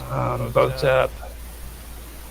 Yeah, This number of votes up you have received. And no, it doesn't say that. yeah. I don't see the downvote. Wait, there's more on the right. Let me see. No, there's nothing more. I try to scroll. They used to have. Wait, that's probably the earnings. In the earnings, the page views. Yeah, sorry. It was total earnings for page views. Your channel's assets. You earn a variable RPM for every 1,000 page views. Yeah, I got that mixed up. Yeah. Okay. Yeah. Yeah. Which I mean, okay, being honest, page views. You know, okay, go ahead and downvote. But I mean, if you have to freaking wait for 10,000 or 1,000 views for a page view, and you know, people aren't freaking like going and people aren't going and just, you know, browsing the freaking Explorer and the news feed. Mhm. But, you know, I mean, for me personally, what I usually do is I go according to my notifications. Right. You know, if somebody, And I think you still get the notification. yeah, and if I get a notification, I check out their stuff and Right. you know, stuff like that. But I mean, Yeah, I mean, I don't pay attention to these analytics and earnings too much. I mean, I'm not on mine to make money really. I'm just here to socialize and then have some fun. But yeah, I actually the opposite. That's the only reason why. Bill Altman, everybody freaking always says, "Why you always make pot shots at Bill Altman?" It's because that fucker lied to me, dude. really? Yeah, he sent me an email, or somebody did, okay? And they sent me an email. For mines? Yes, and they said, They send out email all the time. if you want to make money and be, you know, your own freaking creator and everything, boss, whatever, yeah, you know, then join us because we have this, you know, or we have this web where you can earn money basically. So it's been years ago, so I got on there. Oh wait, how did he say? How did he find you? How did they find you in the first place? I have no clue. It was in the email. Wow. I clicked on mine. I went in there. And Wow. come to find out that I couldn't make no damn money off it. You make tokens. Yeah. And then I found out freaking tokens aren't coins. So tokens are only a freaking utility. So guess what? I'm sitting there in there trying to figure out how to pay the gas on Ethereum so that I could freaking exchange tokens for Right. cash, and you just can't. Right. You know what I mean? It's always going to be Yeah, hard. the gas fee is astronomical So compared to the token. it finally took years and years, and I met Mark, and Mark explained it to me. He's like, "Hold on now, let me tell you something. This is a token. This is a utility. That's all it is." Wait, that was just a few months ago, a few weeks ago that he explained it to you. He explained it to You know, me. it took you that long to find somebody like Mark? No, he keeps explaining it to me. Okay. Yeah. Like he told me this shit like a year ago. Okay. Back when I first finally decided to do Mind Plus. But I see. he keeps repeating it to me. I see. Okay. And then yesterday I had to remind him that I have Mind Plus. Mhm. He posted a freaking link to Minds Plus, and apparently he forgot that I already had Minds Plus, so I had to type in there, Mark, I already have Minds Plus. Okay. Yeah. So that's basically the whole gist on it. But I was the opposite, and I mean, for me, that's the thing that I I didn't join YouTube or anything for the freaking money and everything. But when I finally made it to Mines, that's what I was wanting to do. I was wanting to be able to get in here and being honest with anybody. If they want to freaking make money, they need to join Mines Plus, because this is the only place where you can actually earn money. You can go and get on that kick they came out with, I guess, but I've never gone there. Okay.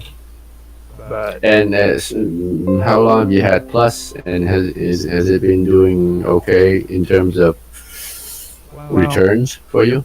I ran it by my buddy John, because he just started on here, and I showed him what I had for my I got a payout within it was 6 months after I joined, and that was for, here, let me go to my settings, and I can show you or tell you.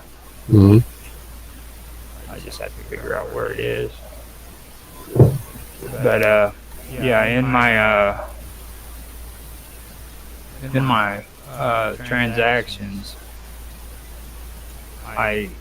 right now I'm at $46, and I got paid out on July the 26th. No, actually it was July the 14th. And on July the 14th, I received $170.89. And then on December the 21st, I got $111.01. Wait, how many months away are those? Like every month, or Every 6 months. every 6 months? And it's picked up because now, well, I had extra because they only give you a maximum of 100, but they'll you'll have extra. I got 111 the first time and 107. There was extra that was still on the mines. Okay. So after this, according to this, for this month, I made $22.79. Okay. And that was within 1 month. So, I mean, So it's improved. Okay. well, I didn't know if it was good or not, but John, he's had experience with the monetization, and he said that's not bad at all, Roger. He's like, that's actually pretty good, and that's why he came over, because freaking they treated him just horrible at freaking YouTube. I told you about it. He had that freaking channel over there on YouTube, that Wonderful World of Weirdness. Mm-hmm. I mean, he had thousands and thousands of subscribers, man, and they just cut him off. They wouldn't even give him, well, I don't know if you've ever been on there streaming, but they give you like a badge, I guess, for like if you reach 100 subscribers or I see. and 1,000. They wouldn't give them any of them. Oh, wow, man. Yeah, it was pretty rough. And I mean, he does a professional job on all of his stuff. Mm-hmm. If you you can go over and look at any of his videos. It's quality shit. I mean, I don't do quality. Don't get me wrong. You know what I mean? I can make videos, but not like that. But he did a pretty good job of it. Okay. Yeah. All right. Cool. And they just kind of they screwed him over. So it was like after I did this, and I've been talking to him for about 2 years about coming to Mines, and he finally came over to Mines, and he says it's good so far. He did his first month. I hope he sticks around, Mm-hmm. But and that's what I was telling Mike last week too. I mean, like when it comes to when it comes to mine, in my opinion, Mm-hmm. I think it depends on how much you put into it. The more effort you put into it, the more you can make when it comes to money. But if you don't want to do it, then you're not going to make much. Yeah. Sounds like a lot of work, though. Have you Yeah, connected with other Minds user who might be also doing something similar to what you're doing? Like that Moose guy who's on was on the general room. He had a pro account, right? So he must be doing well. yeah. But too bad he left the room, so we didn't have a chance to find out more from him. Well, I noticed he might actually be like into gaming and stuff. So Mhm. and there's a couple of other guys that I'd like to get going on the gaming part too. But I mean, I'm not wanting to like make it a huge freaking big effort. You know what I mean? If they want to come in, then they can come in. But I'm not gonna like. No, I don't mean to. Yeah, I guess you can collaborate in the live stream session too, but just to bounce off experiences, you know, learned lessons from doing monetization stuff on Minds. See, that's what I'm saying though. I'd like to get that on video. I mean, I'd Okay. like to, but I'm not. Actually, it wouldn't be a bad idea if you can find something to share, and have it on record so that other people can learn. But then again, some of us might be So wanting to keep that as to themselves as their trade secret. their trade secret that's gonna go with them to their grave. That's right. They're gonna write a book at how I became a millionaire. A million Minds token.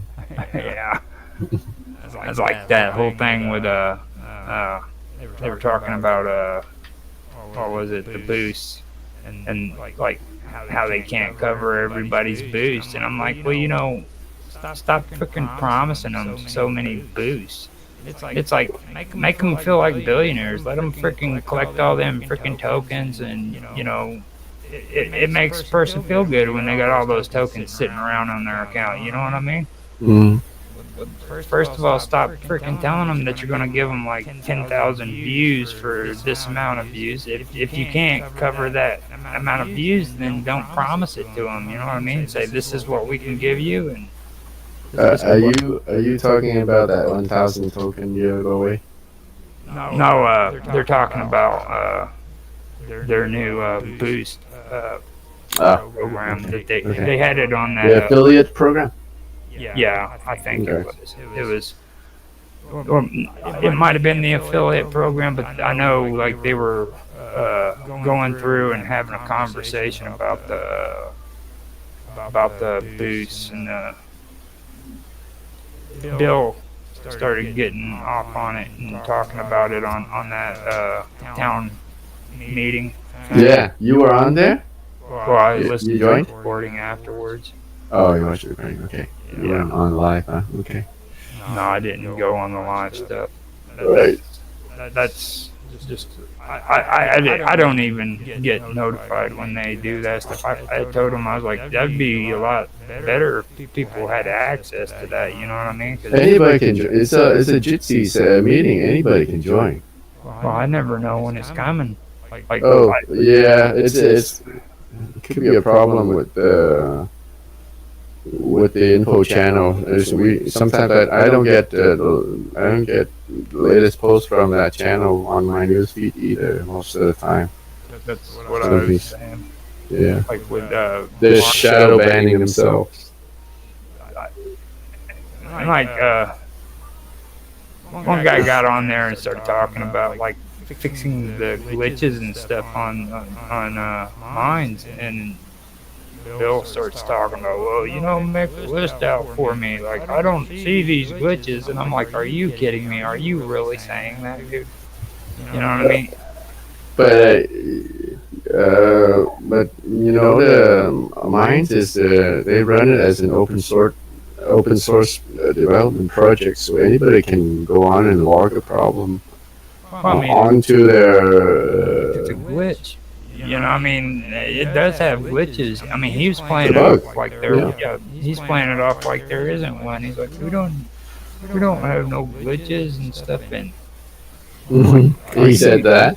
Yeah. Well, there are bugs. So this bug, but some of the bugs are hard to reproduce. Like one time, I had this weird keyboard problem on the Minds app on my Android phone, Yeah. and the guy couldn't repro it for the life of him. They tried, but they couldn't do it. There was something special on the custom keyboard. It was a Swift key keyboard that I used, I think. What But did you have to do? it caused mine to crash. Oh wow. But it went away they must have fixed it without knowing or something. With the subsequent build, I'm not getting the crash anymore, so it's cool. It got to the point where I don't even like telling them that I have a problem. I mean, they're just like, if I have a problem, then somebody will go in there and try to fix it, and they'll fuck something else up. No. You know, I mean, no. Okay, so they're busy guys, right? Just for just in their defense, they're like they're serving a large community, and they have what 11, 12 people in the whole company. So they're a small group, and they're serving all kinds of requests from different users. I don't know. I'd love to see some numbers thrown out by the Mind staff, right, as to how many Minds users do they have right now. I'd love to do that. But so that explains why they're not too responsive on the comments on the chat. But I noticed that as soon as I open a ticket, when I have a problem, I go right to their GitLab repo and I open a ticket on their source code repo. Really? And the Minds guys are the Minds developers. They respond pretty quickly. Like within like 24 hours, I get a response. And they say, "We'll look into it," or "Somebody's looking at it and they can't repro. Can you be more specific?" Things like that. But I mean, that GitLab repo is their main source of truth where they're doing all their work from. Yeah. So if we log a ticket on there, they will see it. They can't avoid it.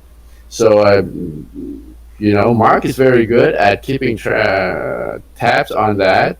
That's why I talk to Mark. Yeah, you tell him the problem and he will log it for you.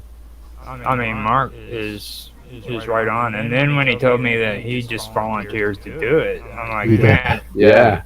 Like, you're not even getting paid for this stuff, man. Like, somebody needs to be giving him a paycheck. Yeah, that's right. Yeah. Bill needs to share one of those rooms that he has down there in the Caribbean. He's hanging out there in the Caribbeans, and I thought that he doesn't want to. I think he has his full-time gig, right? I don't know, but who? Mark? Mark, yeah, Mark Woody. Mark's on a project right now. That's the only reason why he's not here, man. Yeah. It's like, I mean, that's what I was telling him. I was like, it'd be cool if we could have you just sit down and be able to like talk about your career and stuff, because that would be interesting. I think it would. Maybe not to everybody, but like I like talking about computers and stuff like that in the first place.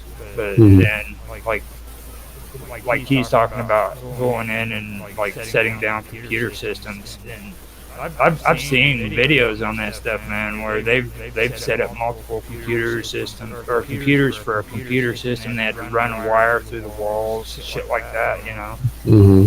It's actually a lot more complicated than what people think it is for buildings and everything. Mm-hmm. Servers, you got to put servers in there for it, all that. I mean, yeah, Mark's very technical for. I think his main job is with the technical support, isn't it? I don't really. It would make sense. It would make sense, though. Yeah. I joked one time that he should be a lawyer, because you remember all this. Every time you bring up something, he just digs up legal terms of use agreement. Bad spelling. Yeah.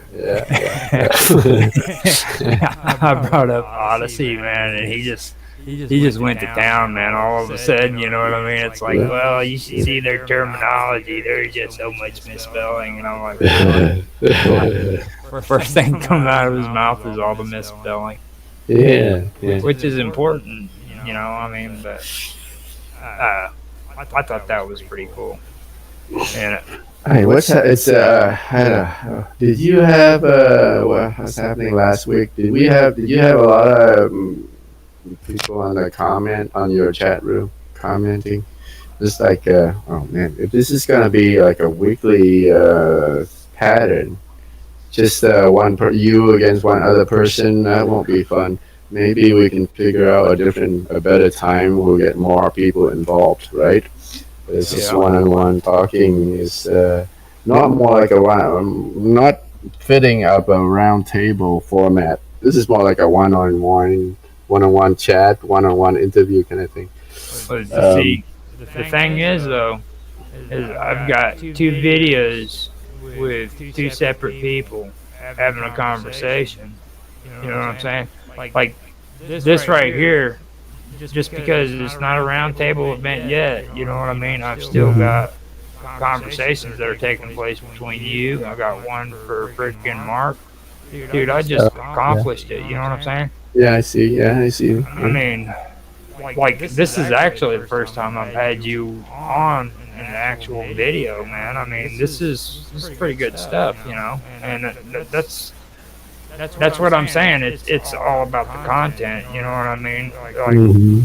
yeah, okay, this is supposed to be a roundtable event, but we're actually talking, and, you know, we've actually said some stuff that's pretty good. It's just as good as what it was yesterday when we had 3 people on here, you know? Well, I think I enjoyed yesterday's session much more. That Dave guy, he was very knowledgeable. Yeah, Uh, I do too. so, That yeah, surprised me. Definitely. He surprised me a lot. I mean, and he just came out of the blue. It was like all of a sudden, you know, and like he starts telling me that he was working for NASA, and Mhm. I've seen him on Minds before. I think he's got pretty good content. I just haven't interacted with him before. but I like that, and I think we need to switch you around to get the front view of you. What? Why? What is- Well, because you keep getting paranoid and looking sideways. Oh yeah, because you know what? I have two camera. I got two Yeah, two yeah. camera view, right? So I don't know which one I was staring at. You kept looking sideways and stuff. I was like, oh, I'm looking sideways. But either camera should be catching me. So now I'm looking sideways, but on my other camera. Pay attention to my other camera, man. I'm looking straight at my other camera. You see? Right? So I might be looking sideways on one camera, but I'm looking straight at the camera on another one. So don't be tricked. Jeez. put my other camera on the front view. Or should I be? I guess this is a better view than the black background. I guess if we do it professional, like right now, you're talking, right? And eventually, I switch you over like this. Okay, and it shows your head turning. So we got you there. So Right. you turn your head there, and then you talk. I'm turning my head here. And then I do like that. You see, so now we got a switch image. All right, but then Yeah, we gotta make more work for you. You don't have enough work. then if we want to switch it up and make it look good, because a lot of people like to see side views, we just leave it on the side view for a little while, okay? Right. And like while you're looking forward and you're talking into the camera, Right. we're getting a side view of you, and then I'll just turn around and I'll Yeah, sure, man. You're the orchestrator. You can navigate. You can switch camera whichever way you want. But see, that's the way those cameramen that you see on TV are supposed to be doing shit. So like if they aren't doing all that, that means they're Pan left, pan right, pan to camera 2. and there's supposed to be somebody there that's supposed to signal them on which camera to look at, you know, stuff like Oh that. yeah. It's like a professional newsroom. Yeah. That's where you're going. You're going big places, my man. You're the one that set this up, man. I was like, this is awesome. I can't believe you did that. That's actually pretty cool. Yeah, I play around with technology a lot. It's my hobby. So, It's yeah, actually, between me and Mark, anything you need, I can help you out to build up your channels. Let me know. we need like $200,000, dude. Like, Money I don't have. Time, and some know-how. I might have some to give you. and I need a new pair of shoes, damn. And a new PC, new microphone, new cameras. Good. I can get that off of YouTube. Don't worry about it. In like 5 years. But yeah, I mean, you guys have been a big help with a lot of things, not just this. You know what I mean? So it's like this is actually cool that you guys want to do this, but I mean, you guys have been a big help on other stuff too. I'll say it right here in the recording and on the stream, man. You guys are two important people that everybody online should really get to know because. No, Mark's a well-known guy. I'm a nobody. I learn stuff as well as I'm looking up stuff for you. So it's a mutual learning experience. Or like Yeah, happy to do it. what's his name? Dave, right? That was on yesterday. Yeah. He straight up said he wouldn't be on mine today if it wasn't for Mark. He's like he would have left a long time ago. Oh, really? Okay. Yeah, I mean, Yeah, Mark is strikes me as like a user's advocate. He fights for the user. You know the Tron movie. Yeah, Mark's like one of those guys. I've seen him often defend the users, advocating for the users' right more than the mine's admin staff. Although he's in there to police order, right, kind of as a moderator on mine's behalf, out of the goodness of his heart, for free. But I've seen him defend users' rights as well. So it's cool. Mark's a great guy. now you know. I kind of peg him as a lot older, but I saw him on camera the other one. I don't know if he's. I think he's younger than either of us. He might be, but he might be. He might have like maybe about few like in his maybe. We're not bad mouthing you, Mark. We just saying good things about you. I mean, Mark's a great guy. We can't help talking about mines without switching back to Mark sometimes. You see. Well, you know what you just did to him, though, don't you? Like after this is done and he sees this, he's gonna freaking go watch Tron because like you just called him a defender of the users. I mean, it's like, come on, dude. You know Mark has to be a freaking Tron fan. Yeah, He's got to be a Tron fan, dude. There's no way Mark is not a Tron fan. Like you saying that probably brightened this whole freaking year. It's like he just called me Tron, dude. Well, I thought I'm Tron. Why? Everybody wants to be Tron. Mark and I are gonna fight for the real Tron. Who's the real Tron? Now, I'm Tron with an A. He's Tron with an O. I think the only thing that came closer to Tron when it comes to computer guys is freaking Dune. Like everybody loved Dune, but everybody loved Tron more. You know what I mean? And that was it. And like today, I see him on other movies and shit, and I'm like, dude, that's Tron. They're like, who's Tron? And like even the newer ones were made back in the 80s. You know what I mean? It's like that's just insane. Okay. Now Deborah, I think she makes the name up because she's picking on her name, but it's Deborah. She voted us up just now, so I want to thank her for doing that. Who did? I don't know. Where's my chat window? Jeez. Okay. I got my regulars because like they come in and they vote up my posts and stuff, but Cool. sometimes they catch the live streams. And this one's even better because now once it's done, it's going to stay on there. Yeah. That Yeah. means And the recording is gonna include the pre-recording. yeah, that's the good part. You see, like that's another misconception a lot of these streamers have, and they'll tell you if you're a streamer, they'll tell you straight out, people will love behind the scenes. Okay. Mhm. Now I've got the recording going, and everybody's going to see that a multiple amount of times. But if they don't go back and watch this live stream, they'll never see the behind the scenes where we're setting everything up, getting it Yeah, ready. yeah. You know what I mean? You're gonna post this on YouTube, are you? No, this is well, the recordings are going to go on YouTube, but it's going to go on as a podcast, and Oh, I see. I'll Yeah, do link that. link it to your Mind post where you see that you will able see the raw recording on your Minds Plus. Oh, actually, it's a Minds Plus post, so it's blocked by paywall.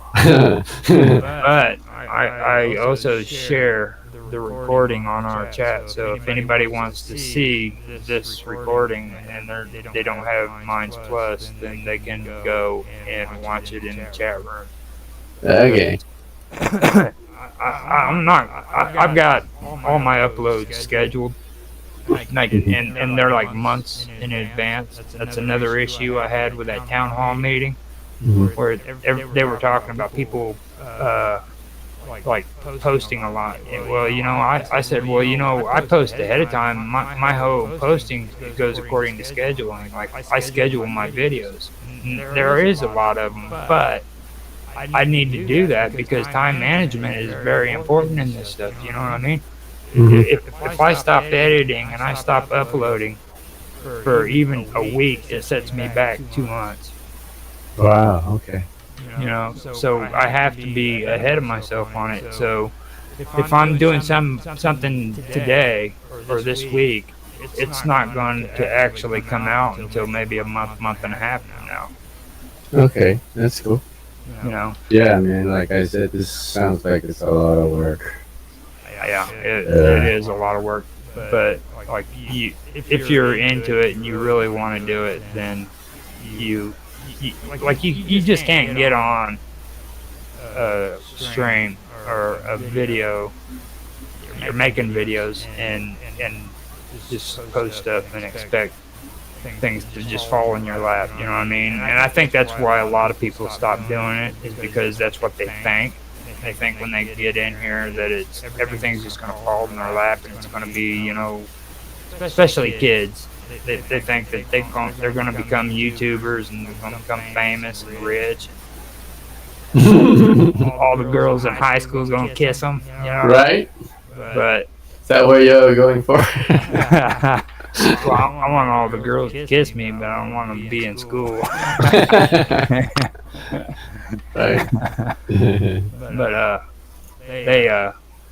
they turn around, and they think that stuff, and when basically what I like to say is they get butt hurt, and it's an ego thing, and the truth is like if they haven't got they don't have the stamina, period, that it's not going to work. They're just not going to be able to do it. Right. It takes a lot of effort to do this. I almost had a meltdown this year because I did 8 posts on Minds, a mix between just comments, video, and video and comments and stuff. And then on YouTube, I was doing 9 videos a day, and I had them all scheduled out. So that was like 17 videos every day for the last 6 months. Wow. And I freaking had a meltdown almost. I flipped out. Yeah, you need a vacation after that. I told myself I can't do that stuff. Yeah. I still do live streams with Rapid, a guy that I do retro videos with, and we we go through and he's doing a Mupon. Well, it's an emulator, but it's for the hell is the name? The hell is the name of that game? I never did like it. It's a freaking Zelda, The Adventures of Zelda. Oh, okay. Yeah. And he's got the mod loader 64 is what the name of it is, and you can get on there with more than one person and run through the game. Okay. We've been doing that, but other than that, I mean, I'm not. Well, I'm doing my downloads too, but I'm not doing anything crazy. Like I'm not going to be making shitloads of videos. I do about. But is this your side gig or is this a full-time thing you're doing? Now it's my full time. I mean, I've been in front of this computer enough to where like I had to like put a cushion down underneath my freaking seat because it was hurting my butt. Okay. Wake up in the morning and go to bed at night. I see. Yeah, I noticed that you're usually up pretty late. Yeah, and that's mostly from editing and well, I do one stream a day. I try to come up with a different comment for each of them. Mhm. There we go. There we go. What are you doing? What do you got? Got a side view shot. Caught you off guard. Oh, I see. Oh, you just switch camera. I see. Yeah. Yeah, now I have to face this. Yeah, see, there you go. You're catching. You're I don't have a prompter telling me where to look. So. Yeah, you do. You do. You're good. Don't worry about it. Alright. But What else we're talking about? We got 5 minutes. Man, we've been just talking about nonsense. I feel like. that's what it's all about. We're hanging out, talking. We haven't really talked about nonsense, to be honest with you. Yeah. Stop and think about it. I mean, like we're having a roundtable event where we've actually been talking about mine stuff. Yeah. So I mean, if anybody does see it, maybe they'll get a little bit curious and find out what's going on. Yeah. Like that town hall thing. That's really important. It even has your name on your on the thing. Is that showing up underneath you? Where it's Yeah, it does. It does. You mean on the Jitsi meeting? Yeah, It does. that is cool as hell, dude. What? That's normal. That is cool. Oh, you mean under on the main camera, huh? Yeah, on the main Yeah. screen. It does. Yeah. See, that's cool. Wait. That is cool because like in the video, it's actually going to tell your name so that when people do see it, it's going to say what your name is. Yeah. That's why I wanted to yesterday's stream. You weren't showing that, were you? You weren't showing this. No, We don't know who was in attendance. no, I wasn't doing any of that. Yeah. That like I'm not gonna do anything underhanded where I'm recording people and they don't know that they're being recorded. You know what I mean? Mm-hmm. Like I'll let you know when I do that. No, I mean more. This is more for the viewers of the stream to see who's on there, who's talking. Because when you're talking, you see, even if you don't have video, if you have this window shared on the stream, doesn't it show? Doesn't it show the audio signal when you're talking? I thought I saw it somewhere. I guess I'm wrong.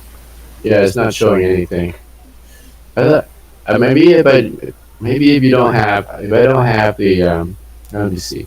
Well, you don't have your camera on, but it's not. Oh, wait a minute! At the top, Yeah. Yeah, yeah. See This that? is like some blue vertical bar flickering when I'm talking, right? So that's what I'm talking about. Yeah. So the viewers will recognize.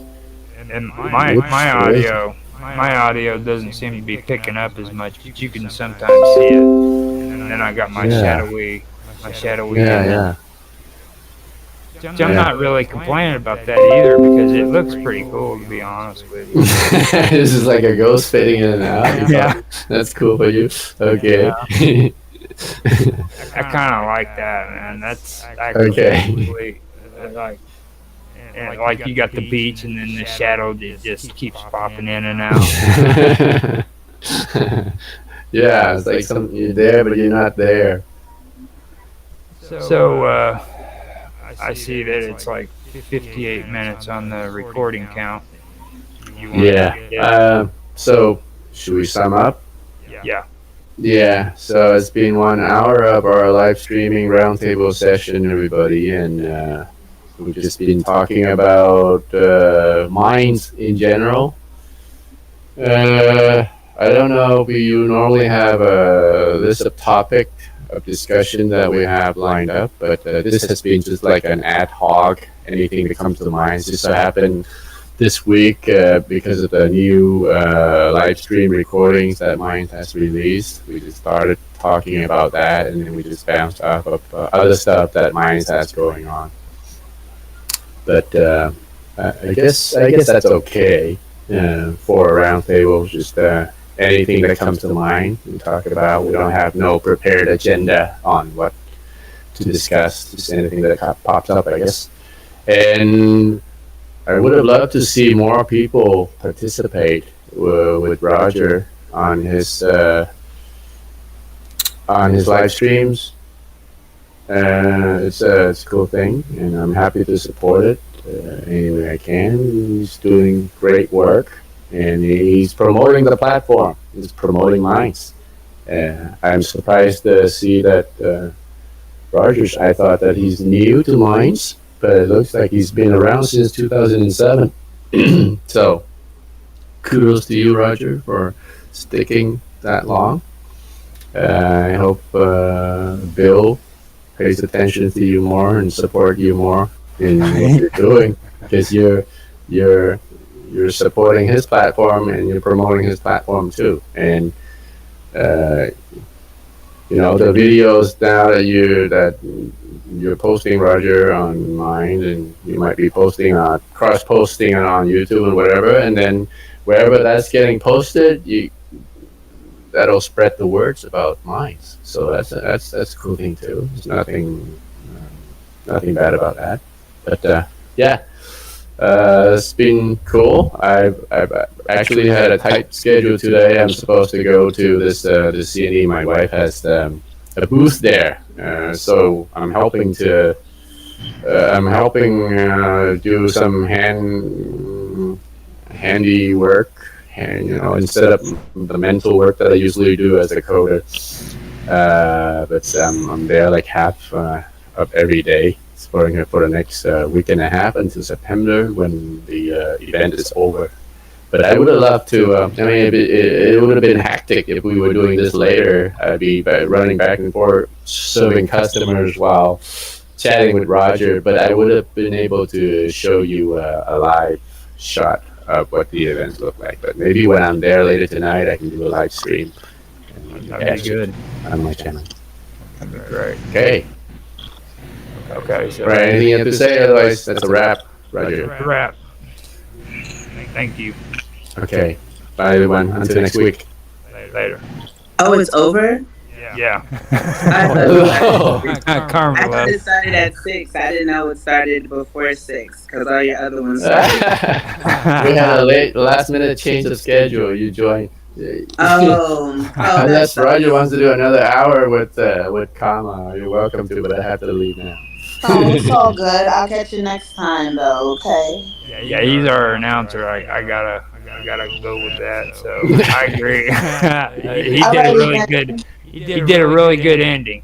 Okay. Oh, I had my notifications turned off because I've been kind of focusing today, so I had no idea that it was pushed up. But okie dokie then. See you guys next time. See you tomorrow, right? You have your gaming stream tomorrow. Is it at 6 or is it at 5? It's at 5. Wait, My so time. My oh, time. 5 your time, so 6 my time. Alrighty then. Alright, see you guys. All right, toodaloo, guys. Bye. Hello, everybody, and welcome back to another stream. I'm Roger Hanson, and today I have Karma Love with me. If you want to say hi, Karma, feel free to. Hi everyone. This topic today is going to be on conspiracies and conspiracy theories. With that being said, I'm going to get started on the topic. Let me grab something real quick out of my files. Karma, I wanted to actually read something that I'd written a while ago that kind of gets an idea across of what I've been talking about when it comes to conspiracies and stuff. Okay. It's kind of like my take on a lot of it. I've actually gotten into them, or I've gotten into them more than what I have most other things, and I think this will pretty much sum it up on a lot of the stuff that I have. If I can get it real quick. Yeah, here it is. Let me read this real quick, and it'll kind of get an idea of where I'm going with it. I did a video series on YouTube called Into the Abyss, and I had a note in my notepad that I did on the computer for it, and I want to just share it. It goes, without shame, most people are cowards, filled with greed and vanity, always competing for resources, power, and notoriety. In order to gain these things, it's required that the masses must be controlled and influenced. In order to acquire resources, blood has to be spilled, and our young have to be sacrificed for the greater good. A life for a life, for the sake of the spring, blood sacrificed in order for the water to flow. Lotteries created, evolved into words like the draft, and our children soon march blindly into death's shadow. This was all done in the name of patriotism. Still, we are told that we must sacrifice our young for the sake of the many, and we do not take a moment to figure it out. We and the elites are not one and the same. We are segregated with two separate purposes and standards. The rich enjoy their wealth by manipulation through standards and symbolism, while exiled in Babylon, the Jewish created their texts in order to retain their identity as God's chosen people. They were living with pagan barbarians, of course, weren't they? People who worship gods by laying in their own excrement, yet understood the moon cycle by the 5th century BC. It is also a wonder how Babylonian ideology found its way into the Talmud and then eventually into the Quran.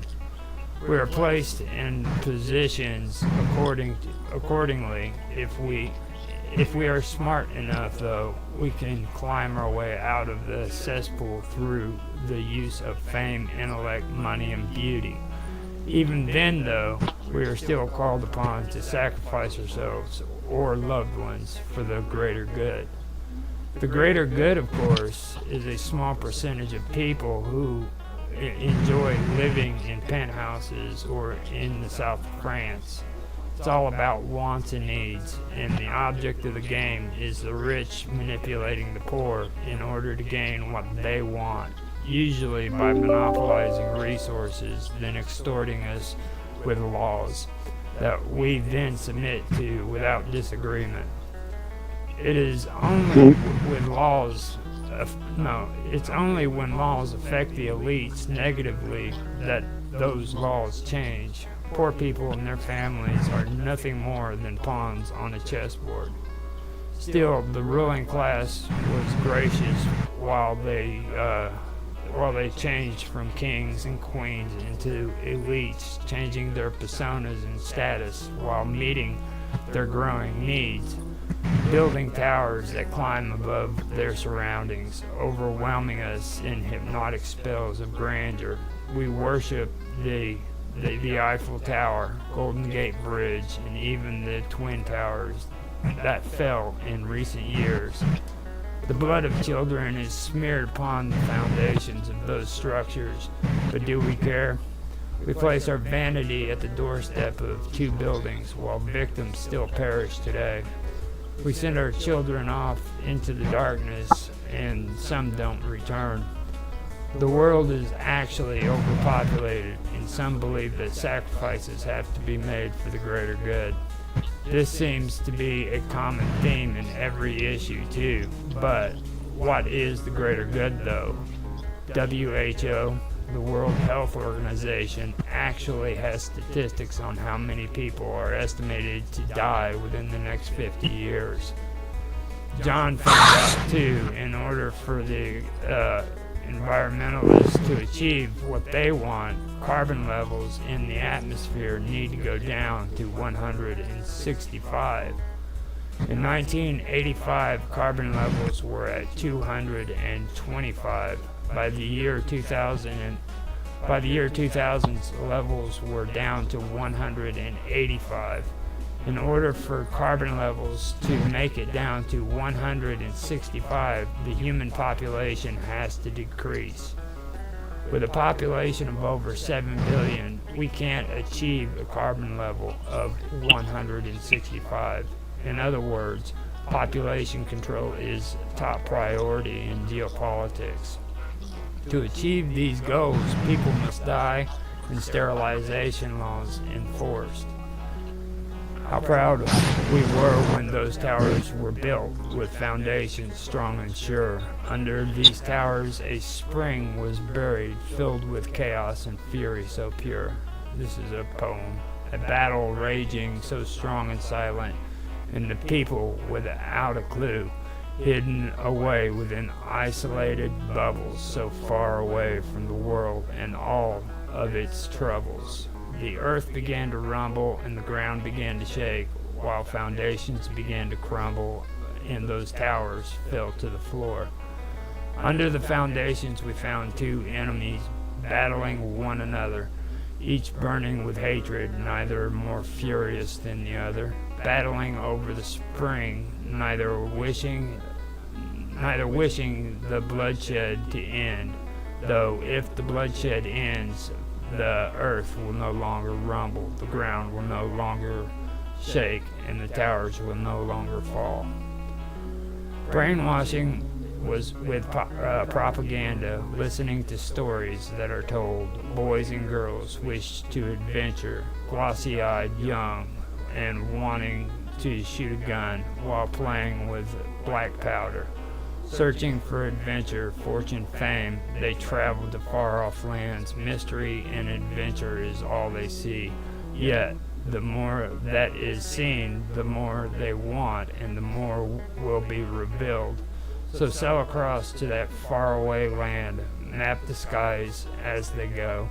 The young shall create, not destroy, or be hypnotized. The young should create, not just hypnotized and mesmerized either.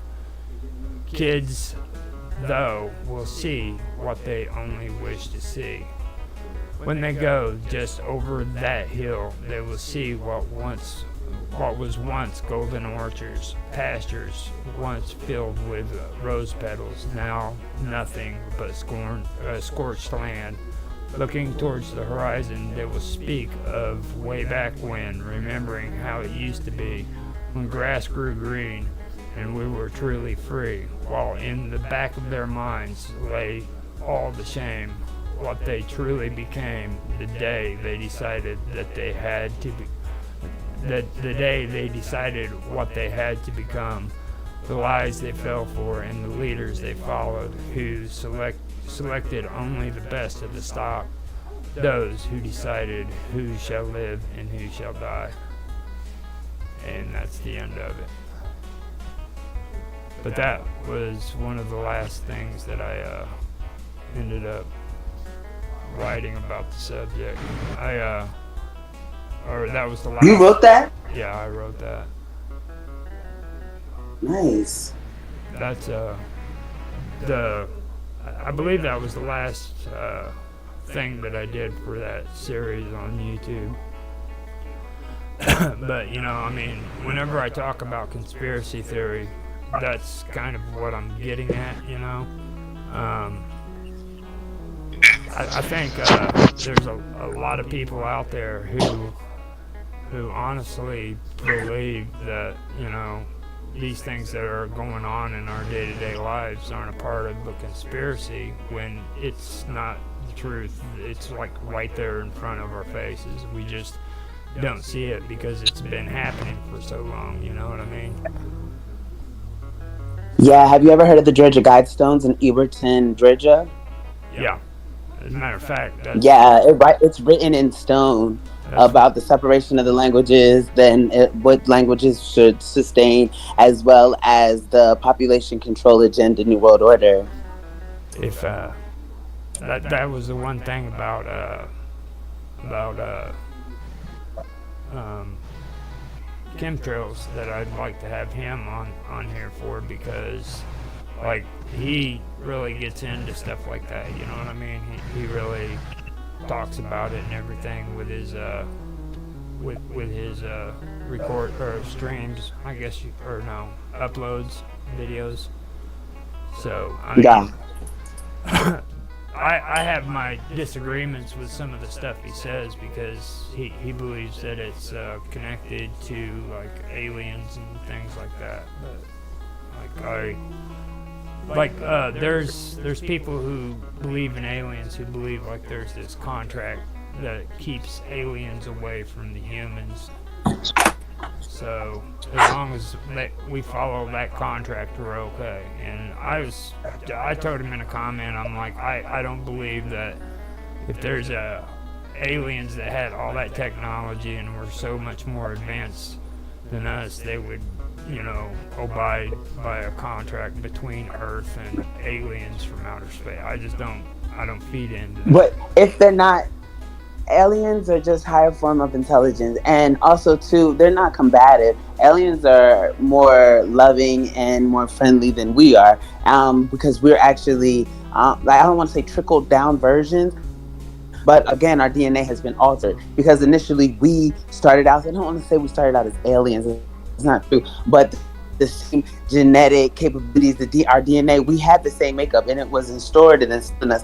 But then, like I said, there was a separation. Again, the same thing for the desire of power. Kind of like the separation of bicameral mindset, where we were two hemisphere excuse me, where we were operating on one hemisphere, and then we go from one to having two, and then the separation of actual logically thinking and doing, as opposed to just actionary and turning towards doing stuff based off of instinct. I don't want to say that the contract, I don't want to say it's not true, because on the IRS has documents, and I think I shared it in your chat too, just even with like some of the communications and some of the quote unquote requests, it's an actual contract of saying, hey, yeah, stay away from us. But you can see where there are relationships and correspondences with foreign life. And here I am in these circles again. I like walk in circles when it's just crazy.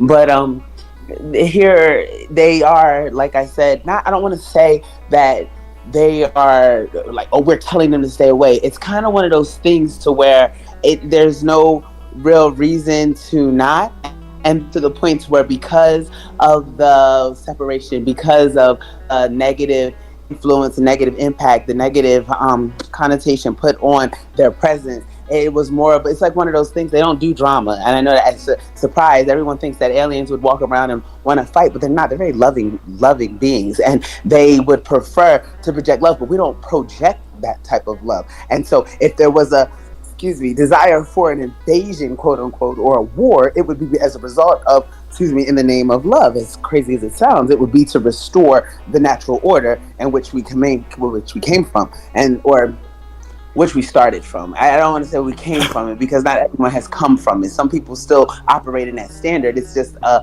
lot more difficult to operate at such high functionality in regards to what's important when we're projecting something else as what the Well, standard is. well I have to mute for a second.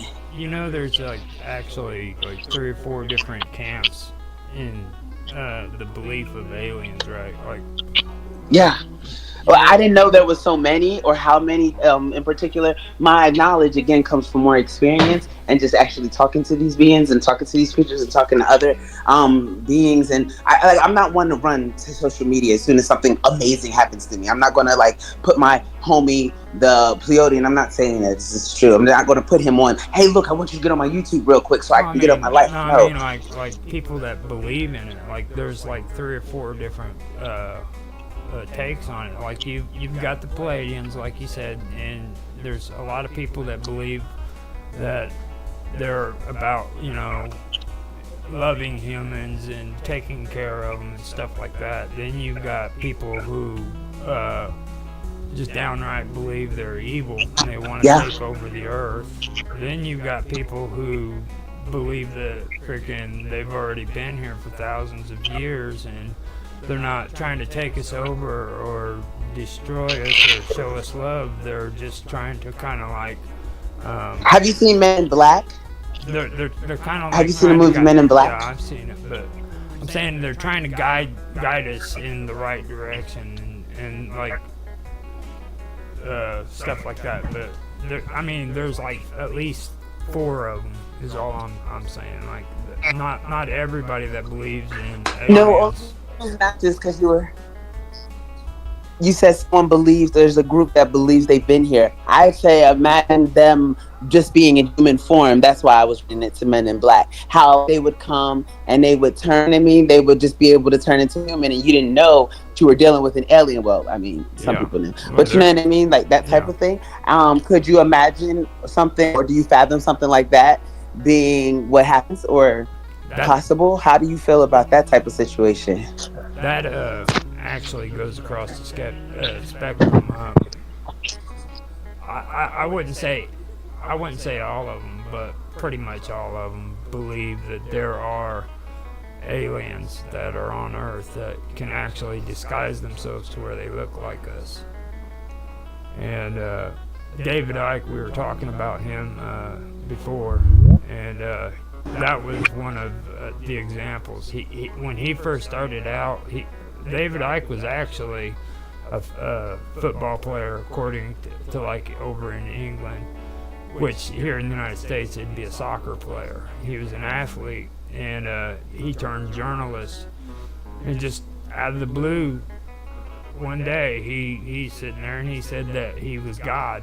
You know what I mean? And then all of a sudden he got a lot of controversy over that, and he began to talk about how he was or how reptilians were here on Earth, and that he had seen them, and that created a stir too. You know what I mean? So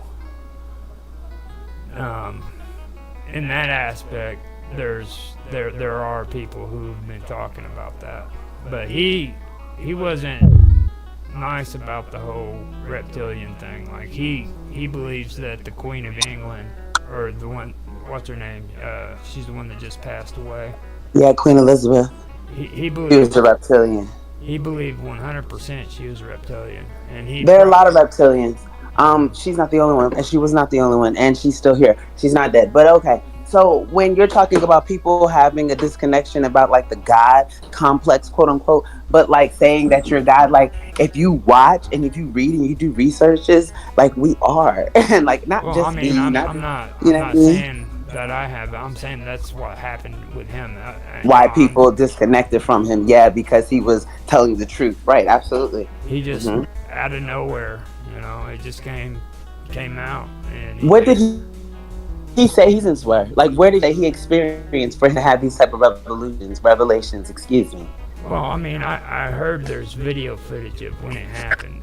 but I'm not sure. I haven't been able to find it yet. But Okay. I heard that he was on stage whenever he was doing his announcements when he said it. He just blurted it out, but I've yet to find it, so I don't know exactly when that happened. So, but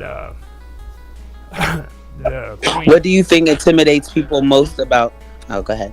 No, go ahead. You go I ahead. was going to ask you, what do you feel as though intimidates people most about the concept of them being in complete control or complete power, or as he said, God? Like, what do you feel as though would make someone feel that uncomfortable about this type of concept? Well, because people are trying to get rid of the concept of God, first of all. Okay? Like, there's a large group of people in this world today that just do not feel that our generation or our generation in this day and time, that they don't feel that it's necessary to worship anything. You know what I'm saying? That we've pretty much decided that God doesn't exist, and so we need to just get rid of that. You know what I mean? Which, I mean, don't get me wrong. I ain't saying I agree with that at all. I'm not. That's not even No, no, close. no. I'm listening to you. You're just no. But there This is just are, information. I'm not. you know. This is not your. Yeah, we're just having a normal No, I conversation. mean, This isn't a. Oh, you're a God non-believer or anything. No, no, no, no. I get that. but I was just wondering what you there feel. are there are people out there that are doing that, and um, that's another thing that a Well, lot that's of. been forever. I mean, no, it's like they're trying to say that it's freaking. I mean, you teaching your kids about God is like child abuse according to some of them. You know what I mean? What's his And name? now I've heard that as well. And making them go to church is yeah. They I saw memes about kids going to church being child abuse.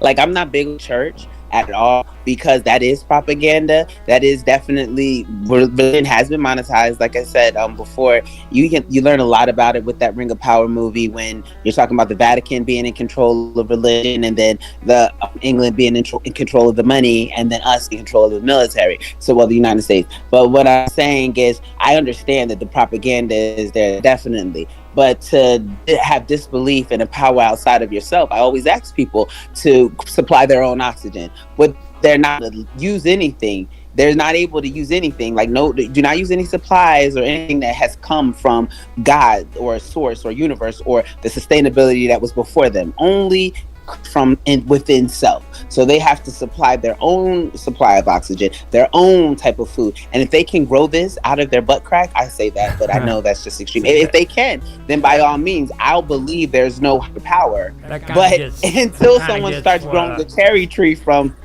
see, that's what it kind of gets what I was talking to you about yesterday, okay? And it's like you just said that, okay? And it's like I said, you plant the seed, but you don't have any power over freaking that tree. I mean, you can't make it grow straight and long, you know what I mean?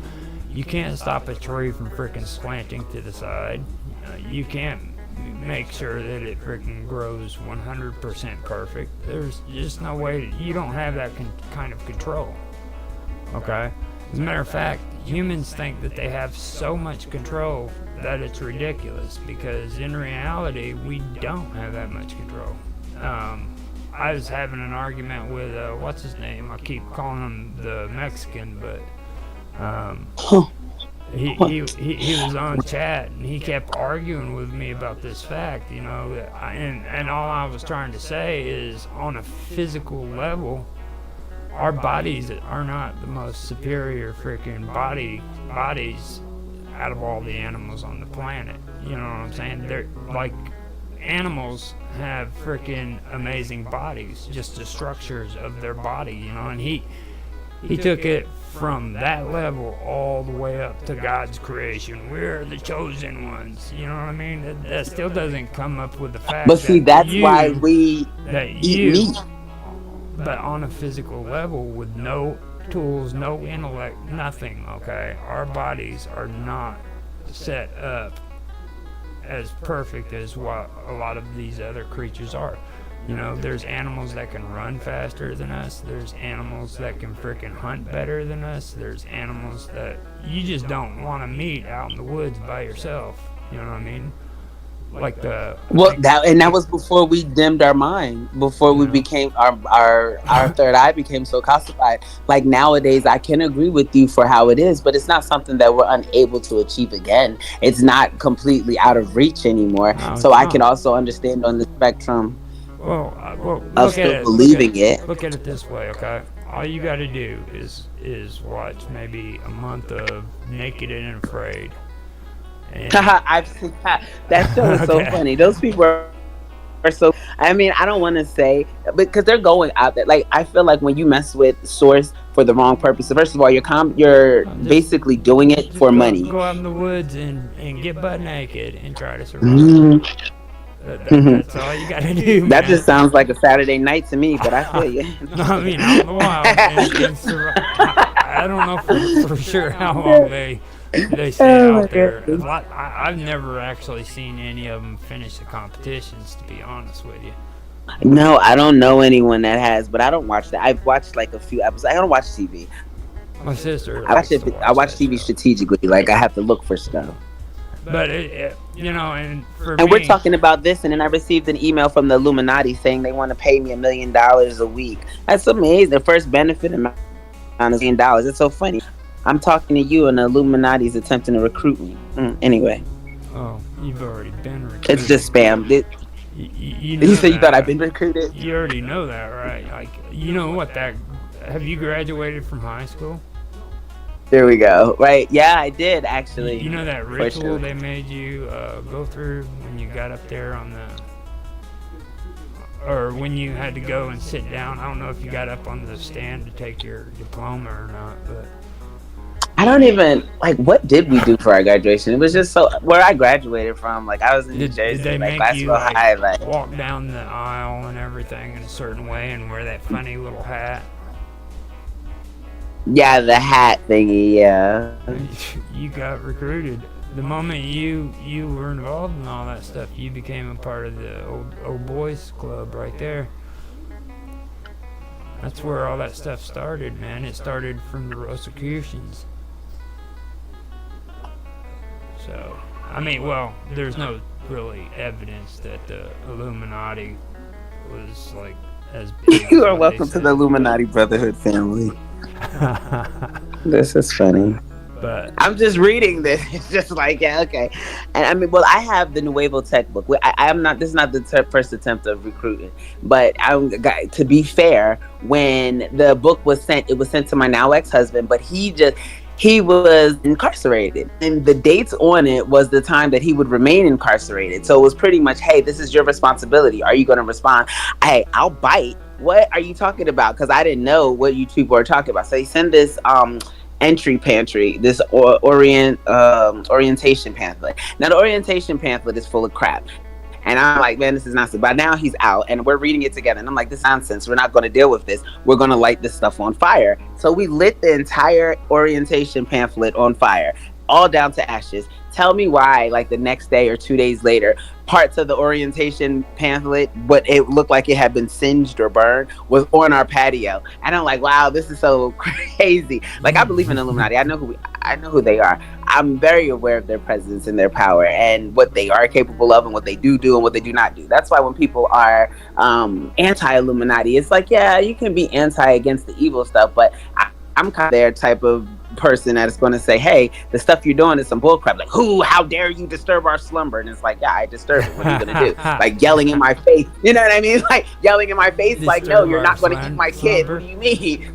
You, you you just say like, disturb our and so slumber. Like they're all just sitting around having a big old nap and shit. Like, yeah, dude, we're just out here chilling, and you have to come along and ruin our slumber. What the fuck's wrong? Like they're having a siesta or some shit. yeah, a siesta. Oh right, my right. god. You understand what I'm saying? Yeah. You get it. You totally get it. And I'm just sitting there like, no, it's not happening.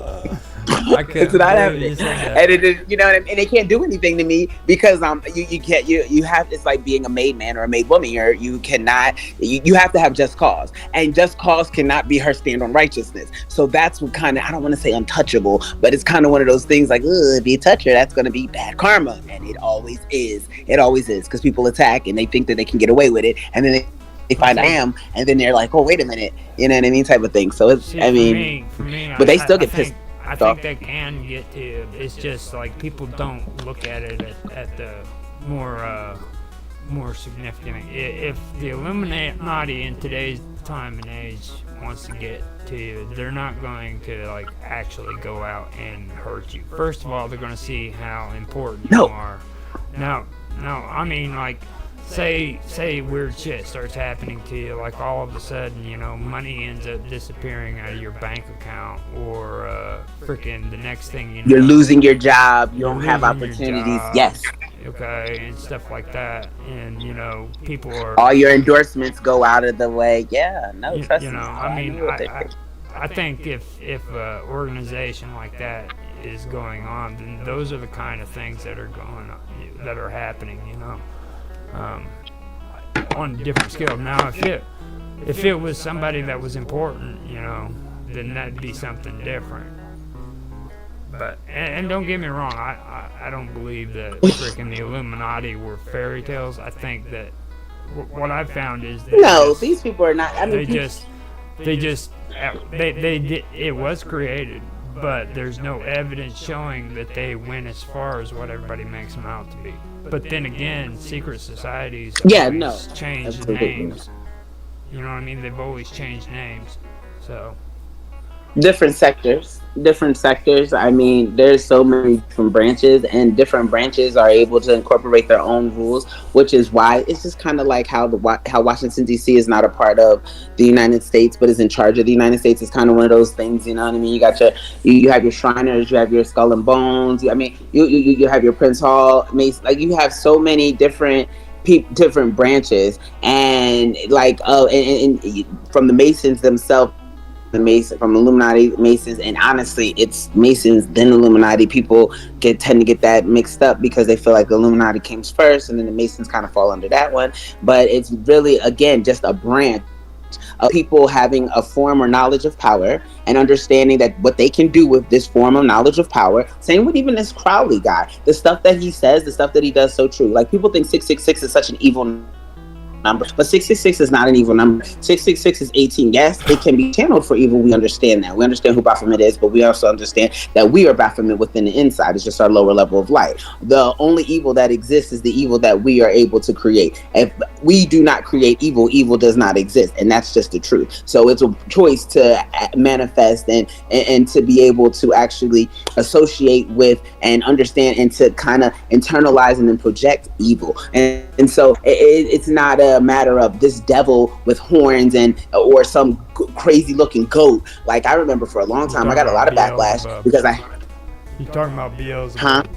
When you mention the horns and stuff, you're mentioning Beelzebub. He's the one that has the horns.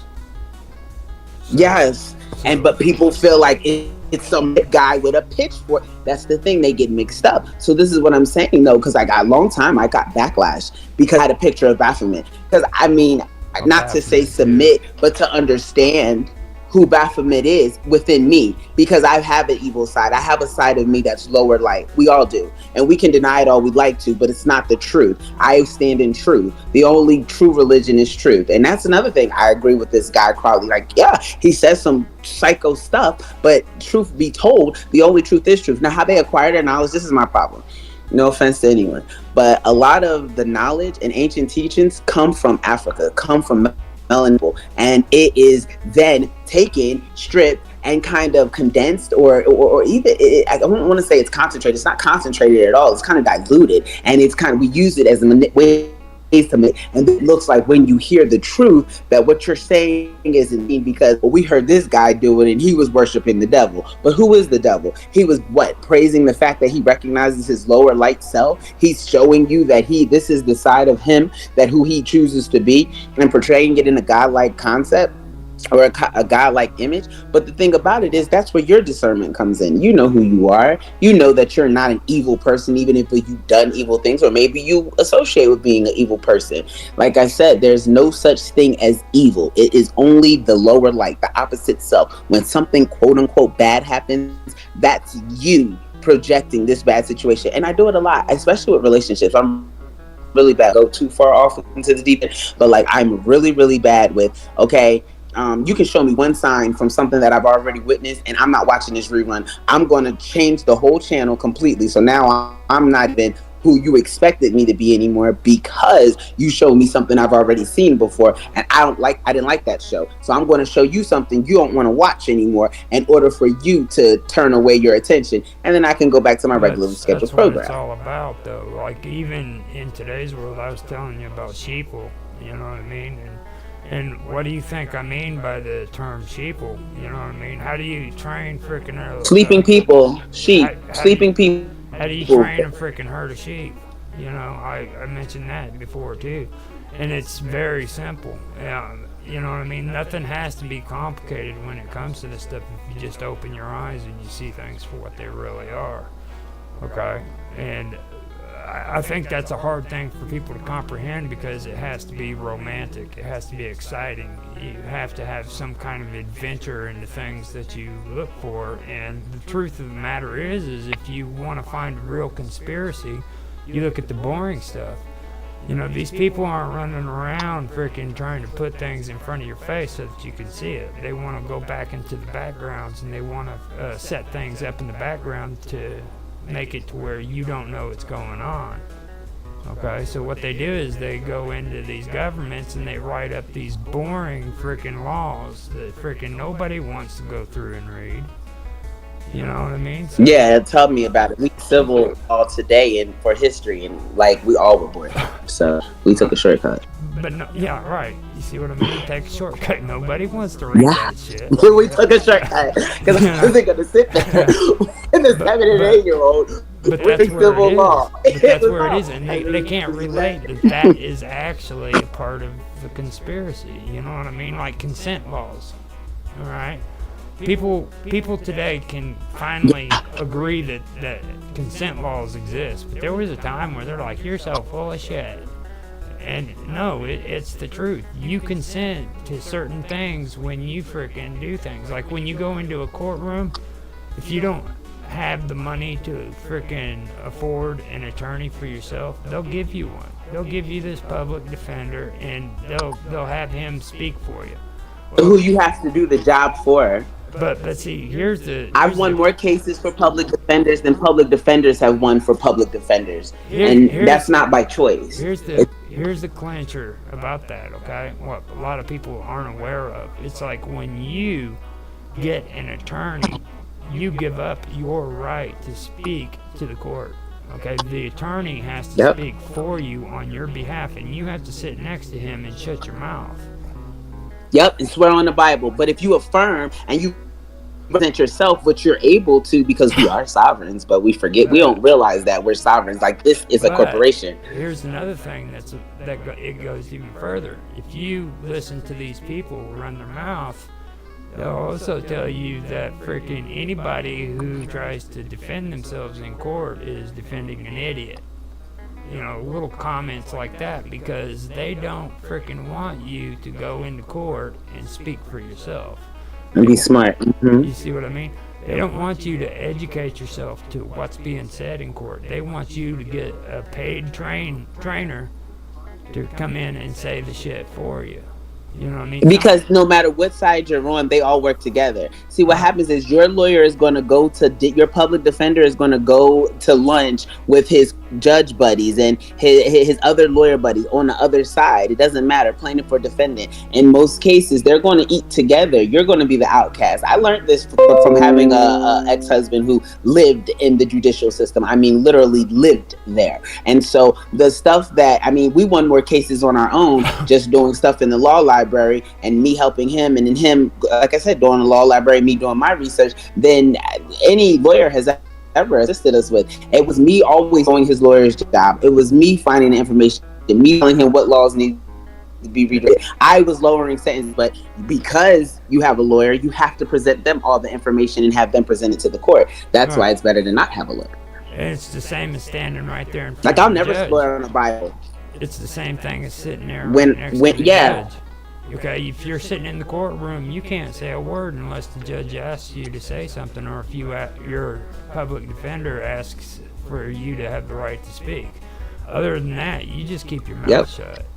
And they don't always go to yep. lunch, man. They'll just step on back into the back room, make a quick decision, come out, and this is the way it is. You know, they don't even have to go to lunch together. So, it, And and that's my the truth. my They whole, don't. my whole point though is the fact that this is just one thing. This is one example, and people have a hard time understanding why that would be a conspiracy. And it's because it's trying to separate you from the Giving court up your system. right. Yeah, you're giving up your right to be Yeah, heard. You you're know? giving up your rights. That's why it's a conspiracy. Consensually. Yeah. Consensually saying, hey, you know what, I don't mind, you handle it for me. Like it's like when my mom, it's taking power of attorney, it's the same thing. And then pretty much, and if you are aware of this, anyone in the medical field, my mother, like I said, is a physician. Anyone in the medical field with power of attorney, even if it's in cases of death, power of attorney rights actually extend through death if you're in the medical field only. So the only time it stops is if you're not in the medical field. But my mother, being a physician and being power of attorney, allows her to make choices after death of something that she may have had power of attorney over. It gives her that opportunity to make choices and say, oh, what do you mean he's back alive? Well, let's give him Well, that instead, type also of thing. that reaches to like exhuming the bodies and stuff too. So like say they have to exhume a body that's Wait, hold on, your thing goes crazy. Say it again. exhuming a body. Like if Oh. you're in the medical profession and you have to exhume a body that's been put in the grave, then the physician can okay that. You know what I mean? So you have that going on as well. So, say somebody died and they don't have family members, they can go to the physician and the physicians can give them the permission to exhume the body for say, Robin Melton. so stuff Hmm. like that. Which, I mean, I've actually heard of that. I think that's kind of strange. Yeah, it does. It really, and it makes you wonder. But that's because they do so many like experiments and stuff on corpses, and there's so much of the sacrificing that we pretend is non-existent. But the truth of the matter is, this sacrifice exists so that way people can sustain their life because we are able to have a continuation. Especially when you're looking at like that's why I'm not an organ donor. People are like, oh, you're so selfish, you're not an organ donor. But they're not going to attempt to save your life at all if you are an organ donor. If you're an organ donor, they're going to kindly tell your family they did everything they can. If they feel like somebody who's a better fit, because we're stocks and bonds, we're all stocks and bond system. The capitalists bet on what they feel like based on certain type of outcomes, certain type of strategies implemented into our existences, how we will respond to them. And so whether or not this happens, this person will still be successful. But if this happens, this person will no longer be successful. If we put this into this factor, and it literally the stock market, and that's why we're a number. That's our social. That's what our social is. Because again, we're a corporation, which is why all of our letters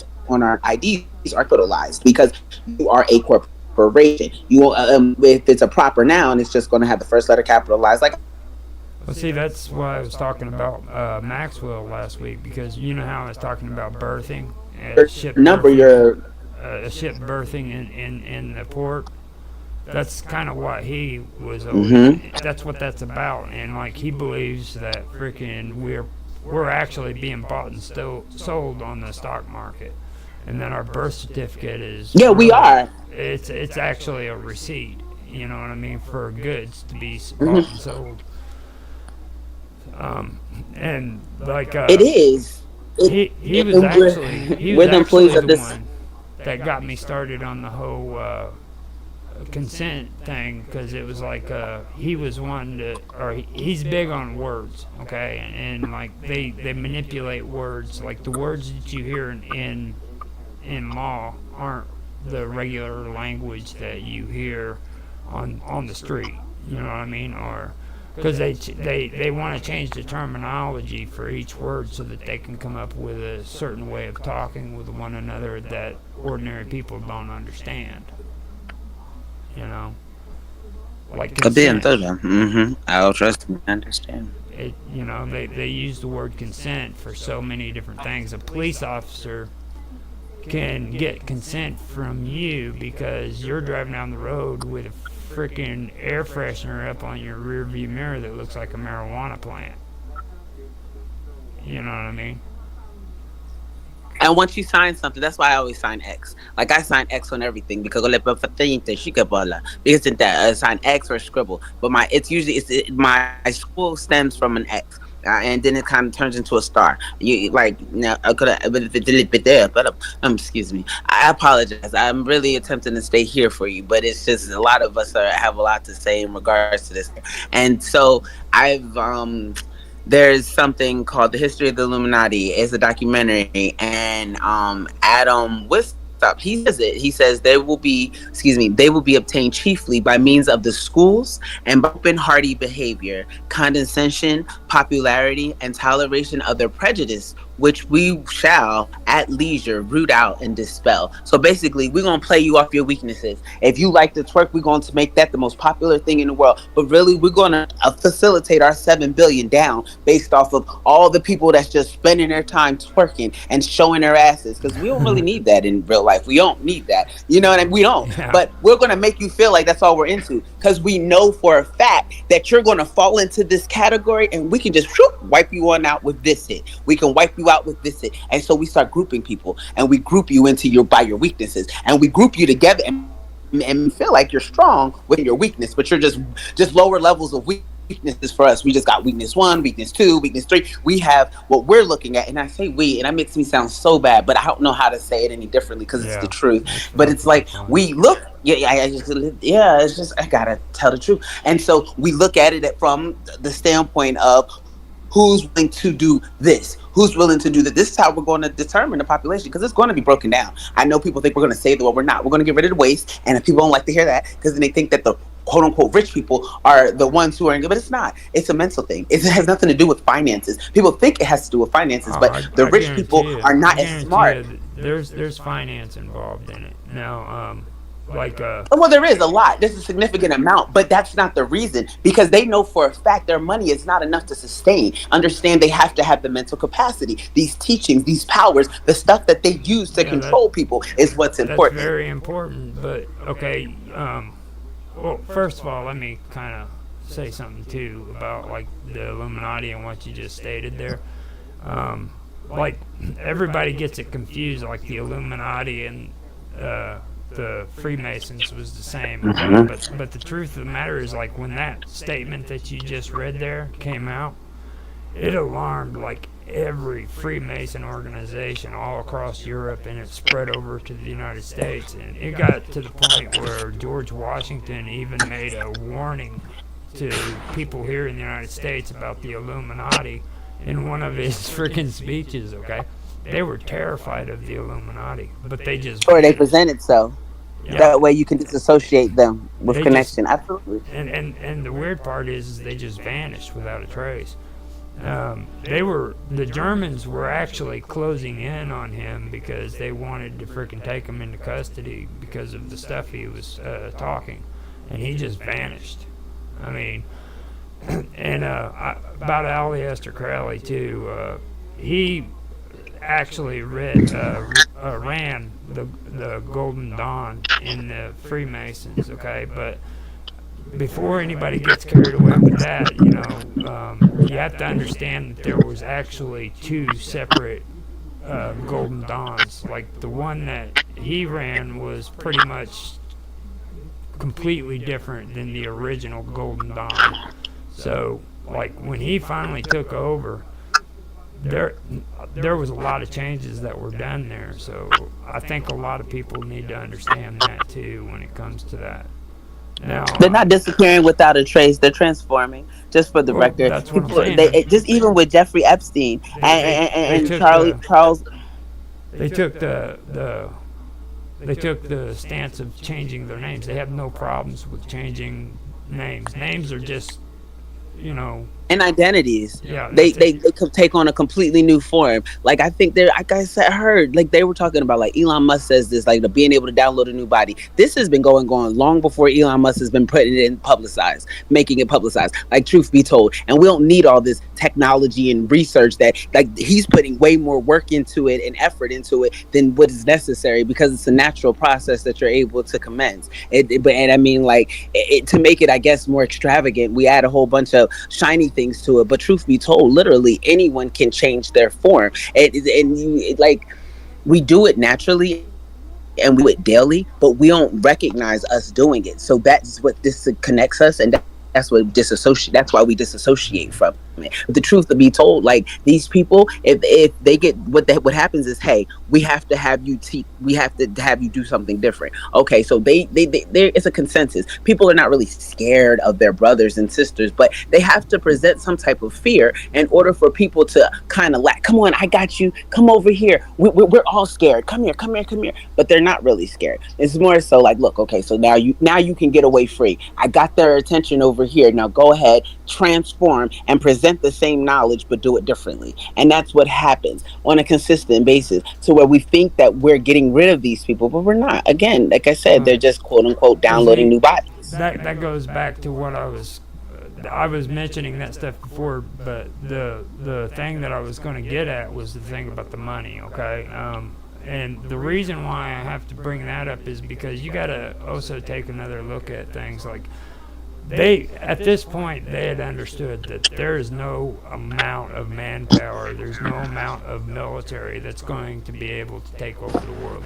It is virtually impossible for frickin' one human, one country, one anything to take frickin' over the entire planet by force. Okay, so they learned that in order to frickin' take over the world, you don't have to frickin' conquer countries. All you have to do is take and have the money to where you can take over their economies. Okay?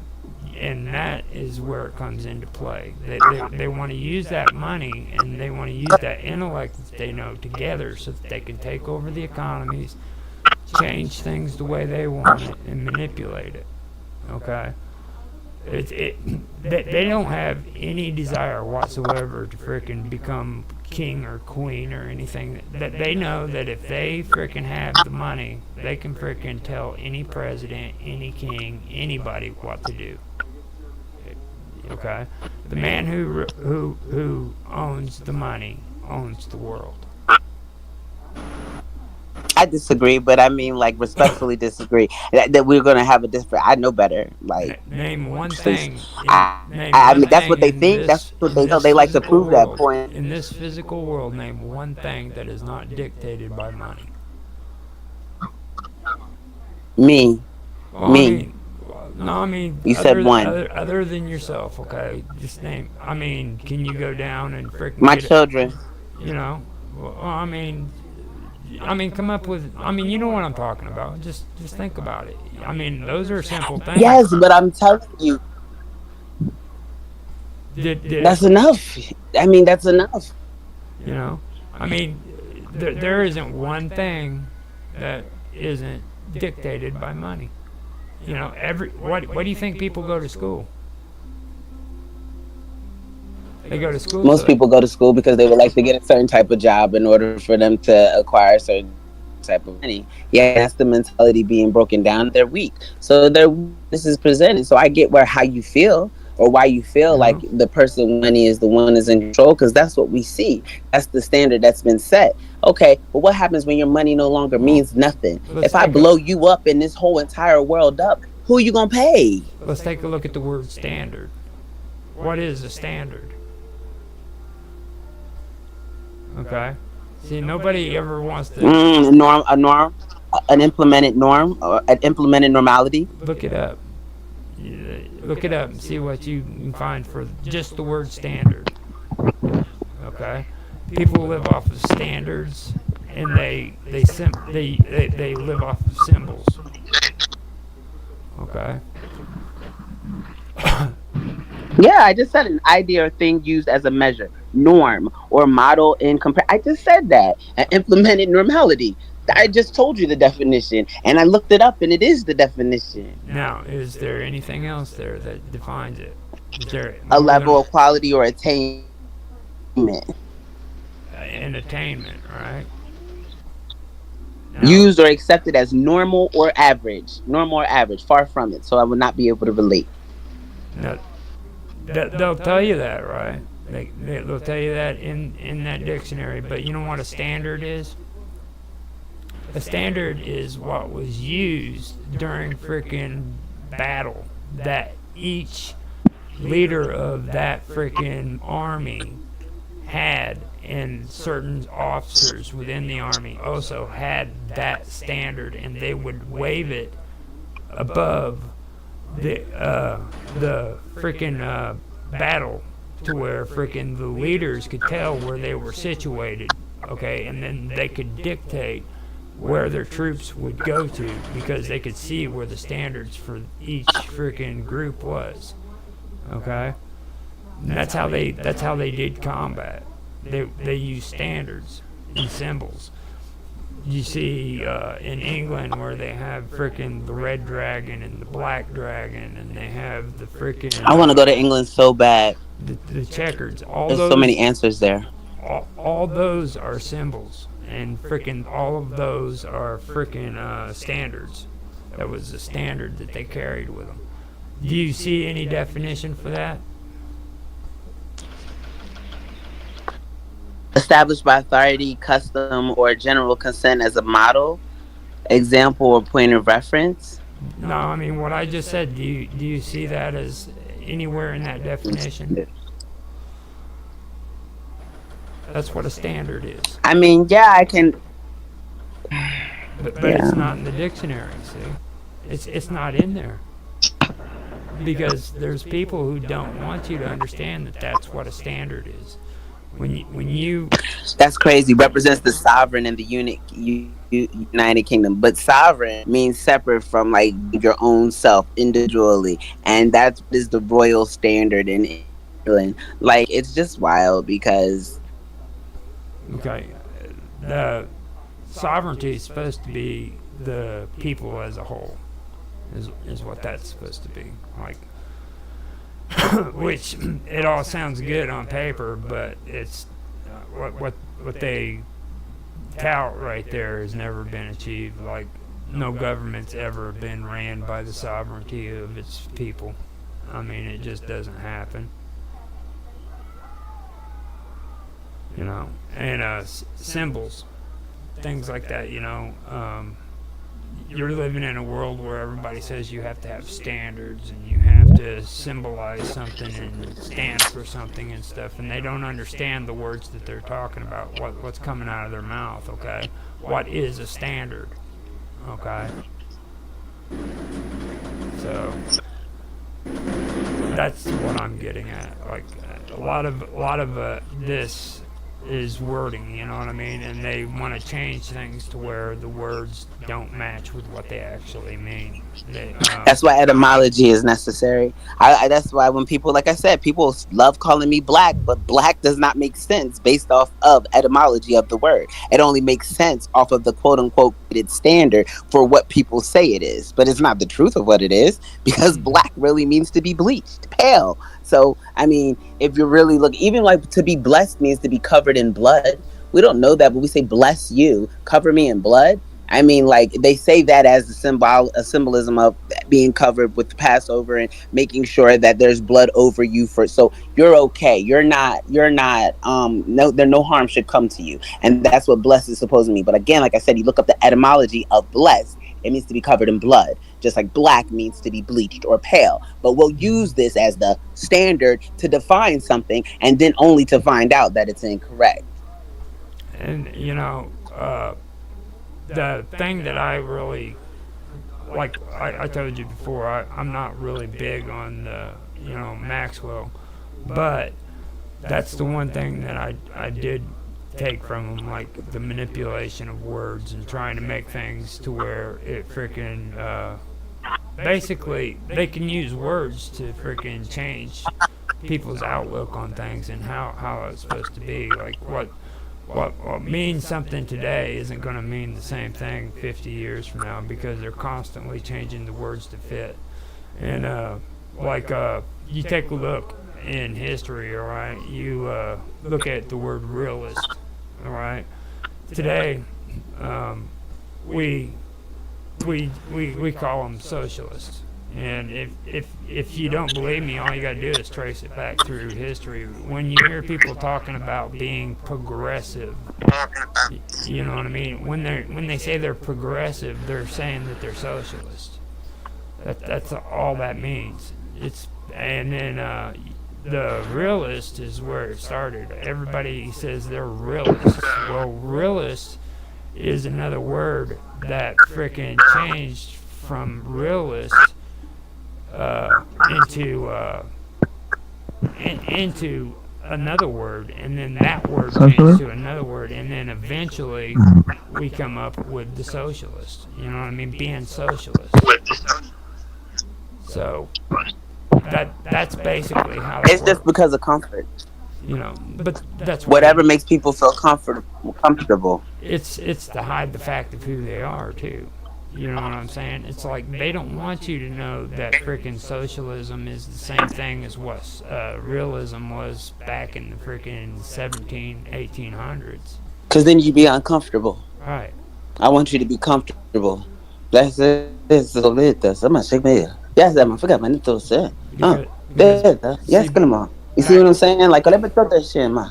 back when realism started out, what happened was is the romanticism, age of romanticism started up, and that was in retaliation for realism. These people wanted to come in and start criticizing people's folklore and their beliefs and stuff like that, and then the romanticists, like everybody hears the word romantic and they think that it's all about lovey-dovey shit, you know, kissing and hugging and stuff. Yeah, and it's not. And it's not. It was freaking the Brothers Grimm talking about Hansel and Gretel. You know what I mean? Nobody wants to tell Yeah, you. false Nobody wants. idealisms. You know, nobody wants to tell you that freaking the story freaking wasn't as happy as what they think it was. They were abandoned in the woods by their parents, and it wasn't the evil mom, it was both of them. And there was no good dad out of it, and they come back and he accepted them into the home. That was never a part of the story. And the reason why they wrote that story is because that was happening in Germany. People were so poor that they freaking were abandoning their kids in the wilderness to starve to death. It was something that was actually going on. You see? That's insane. Yeah. And realists don't want you to I don't care how know. much I'm starting. You know what I mean? Realists don't want you to know that stuff. They don't want you to know that freaking that these folklores actually are connected to something. They want you to think that they're just poppycock and move on. Don't even think about it. Or they want to discredit history because it doesn't coincide with the freaking evidence presented, you know. So that's what being realist is, and that's what being progressive is, and that, you know, things like that. But it takes people actually doing the research and finding this stuff out to understand that's what it is, you know. Oh, you mean getting uncomfortable? They don't like to be uncomfortable. Right. That might make them actually have to do something. And with great knowledge comes great responsibility. Oh, And history. people are lazy. You know what I mean? History. They rather just commit and submit to History corporate is ugly. It's or the ugly as man with the shit. money. The ugliest thing you can ever Yeah. look at is history, man, because there is nothing pretty about it. Okay, you're gonna go through different And real stages. history, not anything in these Yeah, books. The real stuff, the doing the research like you do, the nitty gritty. Yeah. it's very disgusting. You're gonna run across things that you don't want to look at. You know, I was really I've amazed. been committed since about 2011. And that, like, I mean, I stop when it gets to be too overwhelming and too consuming. Like, yeah, guys, I'm last year 13 year mastery. We're 13 year mastery now. And so when I say that and it was 2010, honestly, but when I say history and indulging and the completely submersing myself into these different concepts and allowing it to take me where I have to go in order for me to figure out what has to be known, like it makes you uncomfortable. And if you're Yeah. stuck, I don't like to say stuck in your ways, but you're used to a certain thing, it makes it a little bit more difficult to commit to. So I've taken plenty of breaks because when I get to feel like it's system overloaded, I have to process because wow, I never saw that coming type of thing. I'll Yeah. take a break. But a lot of people, as soon as they see something they disagree with, they walk away from it completely, and they don't never even. I love to learn. Like I love to know more about something that I know very minimum about. So for me, once I'm there and that door has been open, it's only right for me to walk through it, see what different type of rooms are behind here. Oh, what's behind that door? Oh, well, that's a pretty flower. It's like being at the flea market. I mean, it's a whole bunch of stuff, all because I went to this one location. It's like being on mines. Well, like with history, I treat it like a lot of other things that I learned. Like, there was a thing that was explained to me about, have you ever heard of, the box and being in the box? A lot of people like The to. only box I've ever heard about was okay. Well, I've heard it used as slang, but the only box I ever heard about was like the one on the airplane. We're not talking about that one. No, no, no. What Mm-mm. it is basically, everybody's in a box, okay? Oh yeah, And, it's and the thing is everybody who's in that box, and this pretty much is everybody. They want to stay in that box because they feel safe and secure. Now, every once in a while they'll step outside of the box, but then they get scared and they run back to the box. yeah, because it makes them feel comfy. Okay, because that's their comfort. Now, it's okay to have the box, okay, and a lot of people get that mixed up. They think that that's their hindrance, but it's okay to have that box. It's also okay to step out that box and do something new. And drag the box along with you No, just in I case mean you have to run back to it. if it gets out of hand, go back to that box. But the key to it is always remember that you still need to leave the box and try to learn new things. You know what I'm saying? Don't get stuck to where you're in that box, not willing to step out of it and learn something new. And that's how I've had to do with history because I mean I think everybody does it. Like you go through and you read that stuff and it gets really overwhelming. But what I did is I just went back to the box. And when I felt comfortable enough to go back and look at it, I'll step out of the box and I'll learn something new. But until then, I'm okay. I mean, there's nothing wrong with that whatsoever. You know? Because that's how a lot of people have to deal with it. It's just that simple. I mean, Oh yeah, no, everyone's not going to be on the same learning curve, and everyone's going to value different importance for different aspects of learning. So some people might be financially fluid in banker stuff, where other people might be extremely fluid in being an electrician, or I mean, there's different things that people are going to commit and submerge themselves with, and just like kind of focus their time and their attention on, and their education and their just willingness to engage with. So that's normal. If we all did the same thing, we would be a pretty lame society. We see where 85% of us do the same thing, but there's still that 15% that are doing different things. And the way that 15 has been broken down has changed dramatically because a lot of these new generations are finding out about what 10% of us have done and said, hey, this is not so great. And so that's what's creating your initial 1%. Everyone sees it as this is what it is without really doing the work to figure out how. Like we're still looking outside. We're looking at what other people wrote about. We're looking at what other people said. How did this people person view this? We're still not looking at the answer, looking for the answers in the correct places. We're all still looking at answers from man. But the answers are not going to come from these old findings or these old. It'll guide us, but the ultimate guide is ourselves, and that's what we have to stop being so afraid of learning for ourselves, reconnecting with our intuition, because we're afraid to do that. We're told that that gut feeling is something to be ignored and you should just use your mind, use your brain. But sometimes your mind is not the one with the answers. That answer is coming from something different. That answer is coming from you or your experiences, that answer is able to be, and you're able to contribute to that answer based off of your connection to yourself. So you can become that scholar, that philosopher that people are reading about because you actually put forth the work. See, You're not reiterating someone else's work. see that You're that goes back to what I'm saying too, or I've said it before. Is like there's a being taught and learning. Okay. You said Yeah. that yesterday, and you might have said it more than that, but I know I heard you say it yesterday. Okay. Now, what I'm referring to there is like there's it's really hard to find people who honestly want to learn. I mean, and a lot of these kids in school are the same way. You know why they go to school? They go to school because first Money. of all, their parents are forcing them to go to school. And the Yep. reason why they're being forced is because there's a school system that tells you if you don't send your kids to school, you're going to go to jail. All right, so they're being forced into school, and after they get forced into school, they're only doing what they're freaking being told to do because Which, just so we can they clear don't that misconception, you can send your kids to homeschool. You just may or may, depending on what they county you have but to see register.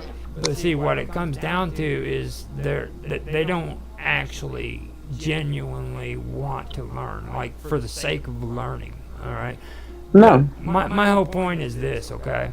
If you get out of high school and you get out of college and you get into your job and you're still or you're not still learning, trying to make a physical effort to learn something, then the only thing you were doing is going to school so that you could be taught what to do. You were To be taught submissive. you were taught to freaking stand in line and do what you're told. And that Yeah, was it. obedience. Direct There, obedience. And that's what it is. And then and it's like and that's on purpose. These people their set this parents are being system. obedient to the system. Yep. They set this system up on purpose so that children are being taught. They're not teaching them to freaking go into school and actually want to learn something. You see what I mean? They're not So even presenting the knowledge in a way that is makes it to where you would like to learn. Not to everyone, because you get those few people that are very interested in the way it's presented, but in there are most some. cases, it, yeah, there are some who love to, but you get to places to where it's like they're doing it just so that way. Even that's with the testing, they have them take these tests, these standardized tests that are supposed to test how much you know. But truth be told, how much are you utilizing? We're not teaching them anything that's necessary for sustainability. It's teaching them what's necessary to cooperate with the system, our corporation that has been created, and we have to have employees for it. So we're teaching you how to be a good employee. And unfortunately, when you get people that are telling them this, it's because, well, hey, listen, they don't have the shiny money. Don't listen to them. This, look. If you listen to me, you get this. But they don't. I mean, like, people go to their job, they'll commit to, I'm going to be a doctor. My mom, like I said, she's a doctor for the longest time. That's all she was going to do. Like, I'm just going to be a doctor. I mean, it was like pulling teeth to get her to think a little bit outside of it. Like, you're a doctor, use it more. So then I started, like, I was really big on teaching, like, holistic. I've been like that. My mom was not so much, but she always told me, by all costs, by all means, avoid doctors. Doctors are scam artists. This is my mother, the doctor, telling me, like, we do this for money, and this is what we do it for. We don't. Most doctors are not doing it to help people. But like I said, with much encouragement, she opened her own family practice to focus more on being more helpful. Because where she was at, she was not helping people, and she realized that she was not helping people. She was basically taking their money. And so for Hmm. me, when I hear an actual physician in this position saying this is what we are trained to do, and then finally getting the balls, excuse me, mother, to separate herself from that type of system. But she still falls victim in other places. But we're not going to count her flaws. I'm just going to praise her where it's due. At least she was willing to take that step, use her power to be able to separate. Hey, I know that that's not right. Instead of always prescribing pharmaceuticals, being able to provide and prescribe holistic options, because who she was working for before that was unacceptable. You were not allowed to give holistic alternatives for medicine and healing. You had to write a script for them to go see your neurological friend or your whoever. You had to give them a referral to somebody else in the medical field, in the medical department, and we prefer psychiatrists. They had on-site psychiatrists because psychiatrists They don't counsel. What psychiatrists do is prescribe. And Dr. Hubbs, I remember him like I can see him right now. And he was on like the type of doctor he was. He was a doctor, but the type of doctor he was, he focused on giving my DO, or I want to call him a DO. I might be wrong if I'm saying the initials wrong. But my mom explained to me his position in the company. Like I said, I have a lot of insight from being on the inside, not from, oh, I wonder what that's like. Let me watch it on TV. No, no, no, for living it, from living it in my life, and not, you understand, and Yeah. understanding what should be repelled and rejected, and what should be incorporated and accelerated and expanded. And so, with me understanding this concept, I understand the misconceptions that people have and that are here and that are presented in order to keep us in a bondage. Because again, who's going to pay for it if we give you your power? If I give you your power, you're going to use your power for you. If you understand your power, you're definitely going to show up to work tomorrow. You're not going to give a crap about me being the man with the money because you understand your power. You can create an existence in which money has no power over you. You are able to do that, but it's not normal. It's not the standard. So as long as it's not the standard, you're not going to do it. And as long as I continue to present to you that this is what is necessary and make it the dominant feature that you're always viewing, then you'll have no choice but to believe that that's all there is. I'm not even giving you a little bit of ray of light on this corner of the spectrum to where you could actually do something different. Because how does that work for me? How am I benefited in that case? Well, I want to bring it to an end right now because it's at like an hour and 15 minutes We in. always do this. We go Yeah. over. That's why on Saturday I'll be completely quiet because I don't Oh know no, nothing it's about fine. We're having actually a good conversation. This is the kind of stuff that I really get into, and it. I like hearing you talk. So don't ever do that, okay? I appreciate it. Okay. And I want to tell everybody if they want to come in and they want to get involved and be a part of the conversation, they're more than welcome here. Yeah, I Um, tagged some people because, like, come on, like, I mean, there's no going well, to be no we, change without participation. So, I mean, we got people in here who actually have pretty good topics that they could talk about if they wanted to talk about it. So that I'm just going to leave it up to them. You know, if they like what they hear or if they want to contribute, then do so. You know, show up and we'll have it. So one big incorporation. with that, I'm gonna end this and I'm gonna say thank you for joining me again, Karma. Okay. Anytime. Yeah, you're on my schedule now. 6 o'clock to 7. I am. Yep. You're on my schedule. I love your show. So, yeah. Thank you very much. Thank you. Have a good night. Be safe. You too.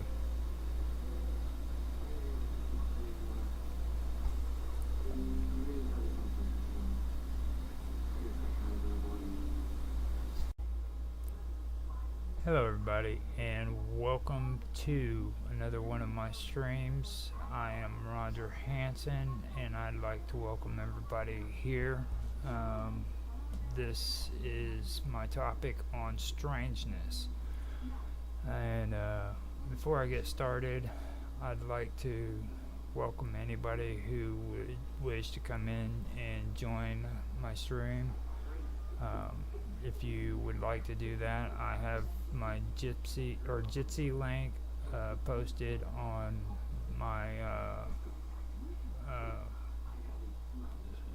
on my freaking profile for my Jitsi. I also have a chat, which is 24/7 live TV or live stream TV is what it's supposed to be, but it says live TV with Roger Hanson in Minds Chat. And if you guys want to go in there, you can go in there and join the conversation. We usually have conversations before and after each stream, you know, about stuff that we've talked about and things like that. So it's a good way of getting a behind the scenes look at what's going on there. I also post my schedule on my profile as well as in that chat. So if you guys want to know what I'm doing on each specific day, then you can do that. Find it there or on my profile too. Um, and with that being said, I will start the chat going or the stream going now. The or one thought that I did have was if Karma Love showed up, I wanted to kind of go over some of the stuff that she's been talking about on a lot of my streams. And if she did, then we could discuss that. But I also wanted to pull up some of my notes on some things that pertain to that. And if she didn't show up for the stream, which is kind of rare, but I have some things I could do on there too. Hello, Hi, hey you. how are you? All right. So you ready to do this? Yeah, I'm always ready to listen. No, I was gonna have you talk a little bit about some of the stuff that you've been discussing with me. Oh, okay. Yeah, that's cool. Kind of go through that, and if you want to, you can just kind of say it in your own words without any interruptions, or we can just have a conversation about it either way.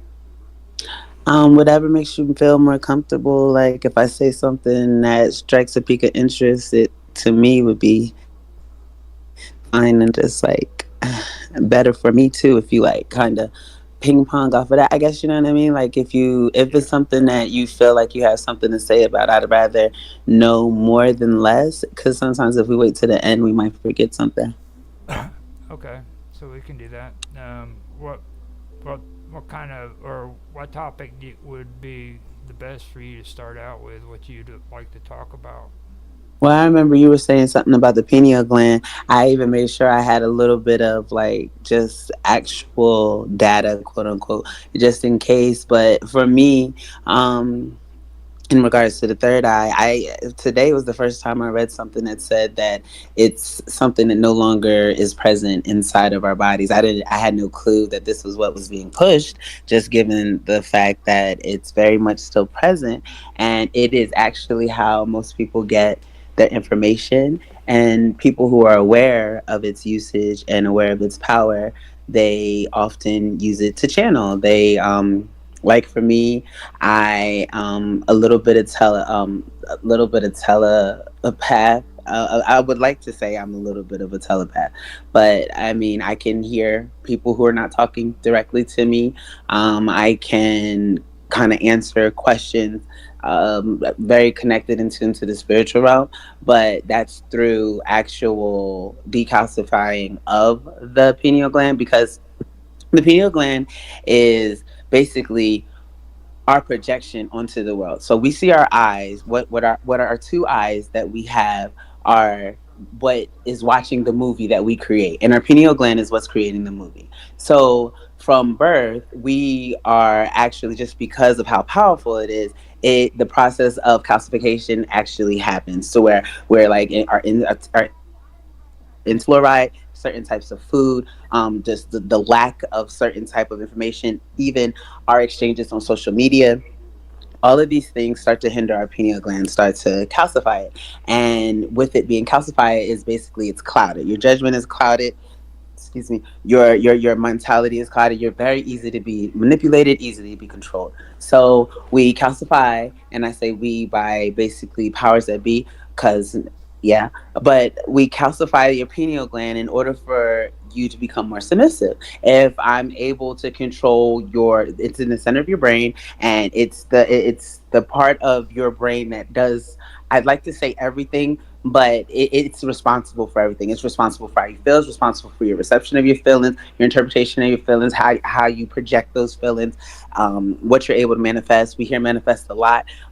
The pineal gland plays a significant role in manifestations as well, because it's your think process. It's a matter of what you're absorbing and what you're able to resonate with. Now, um, before you go further and everything, just so people who are listening to us can understand, could you kind of clarify what calci, calci, however how did you say that again? Calcification.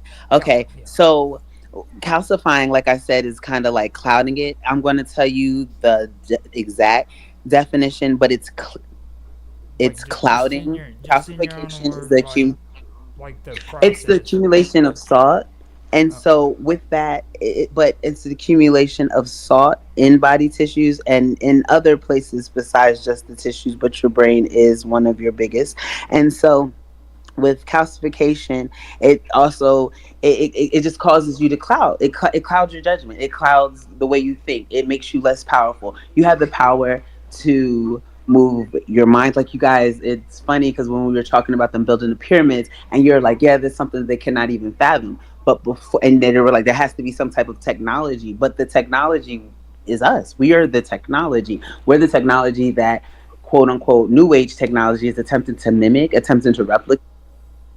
But you don't have to resort to having a chip inside of your brain to have infinite amounts of knowledge. You don't have to resort to like robots in order for them to perform like your most highest desire. Like, you are the creation of that. The thing about it is, with calcification, like I said, it's just clouding your judgment. Calcification means to kind of put a bunch of filler over it, and just to where it's like it's foggy. So think of it as like a crystal ball, and then I throw my fog, or I throw my dust, which would be me twerking online. I throw that on there, and then I throw some porn on top of it, and then I throw pedophilia on top of it. I throw fast money on top of it. I throw the need for money and the relevance of money being everything. I throw all of that on top of your crystal ball. You don't have your crystal ball anymore. You have the stuff that I've thrown on top of it.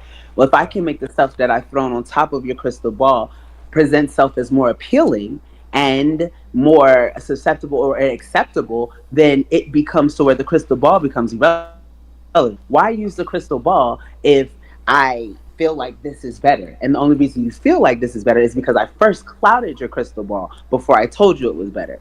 You would not believe me that it was better if your crystal ball was still crystal, i.e., me, and then you're throwing this in my face, and I'm like, no, I know better. No, I know better. But people are only able to be controlled if they do not know better. So I have to make all the benefits of being super, super rich be presented to you and show you how great it is to be, quote unquote, on top of the world, even though some of the richest people in the world are not really on top of the world. Everyone's susceptible to anyone else's plan, if you will, as much as you allow your energy to intersect.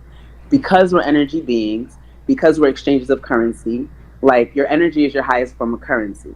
What people are used to being as currency, gold, diamonds, money, or, that's currency in the most minimum form. Whereas your energy exchanges and who you choose to interact with, who you choose to allow within your cipher, who you choose to just absorb from, that is actually your highest form of currency. That's your energy, your state of being, and it puts you in your state of being. It presents you and it encourages you to be a certain type of person. And if you're influenced by everything on the outside, outsourcing is what it's called. But if you're outsourcing for everything that you are on the inside, you have no clue of who you are on the inside. This is what causes so much where people be like, oh, I'm having a midlife crisis. People only have midlife crisis because they are not living their life to the fullest from the beginning. They start to see things clearer. Experience breeds learning results and learned results. And as a result of experience, some people, it looks like they're just going crazy or they're all over the world, they're going berserk. But it's the truth that they've actually been able to develop and experience because, wow, I've been living a lie. You turn on the TV and you watch it and they say you're going to go brain dead, you're going to be a calculator, you're going to go brain dead. Like, you are transmitting a signal out from your brain. And while you're transmitting this signal, well, where do you think it's going? The reason why Big Brother, quote unquote, is watching is because everything has give and take. So you think, and I don't like to make it sound like a crazy person or TV's watching you, but the truth of the matter is, it isn't even exchange. There's no way for you to exchange your energy, i.e., give your energy to your television, and not that television receive something.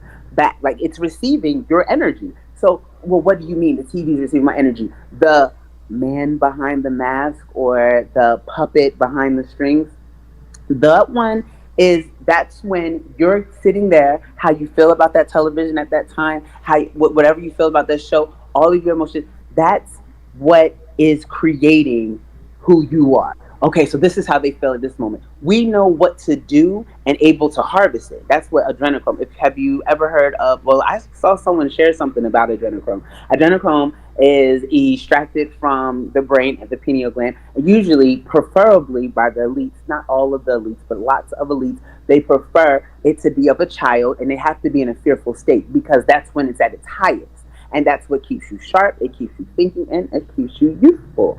Well, if I am able to keep you in a oblivious mind state and you have no idea that I'm taking this from you because it's extracted freely when you're, like I said, exchanging. Before, that's why people do forehead kisses or they tap their foreheads to each other. When you tap your forehead, your third eye to another person's third eye, especially to enlightened beings, like it may not have the same effect. I've never done it with a not enlightened being, so I'm unsure of the effect it would have on not an enlightened being. But I know for a fact the power that it induces within the two of you is a direct connection. Like, if you ever seen that movie Conehead, the way they engage in intercourse is literally how we can exchange power, more not just freely, but more, it'll be strong, more intensely. And so Now, with right this there, regard. you know, on the when you was talking about the calciation, um, Mm-hmm.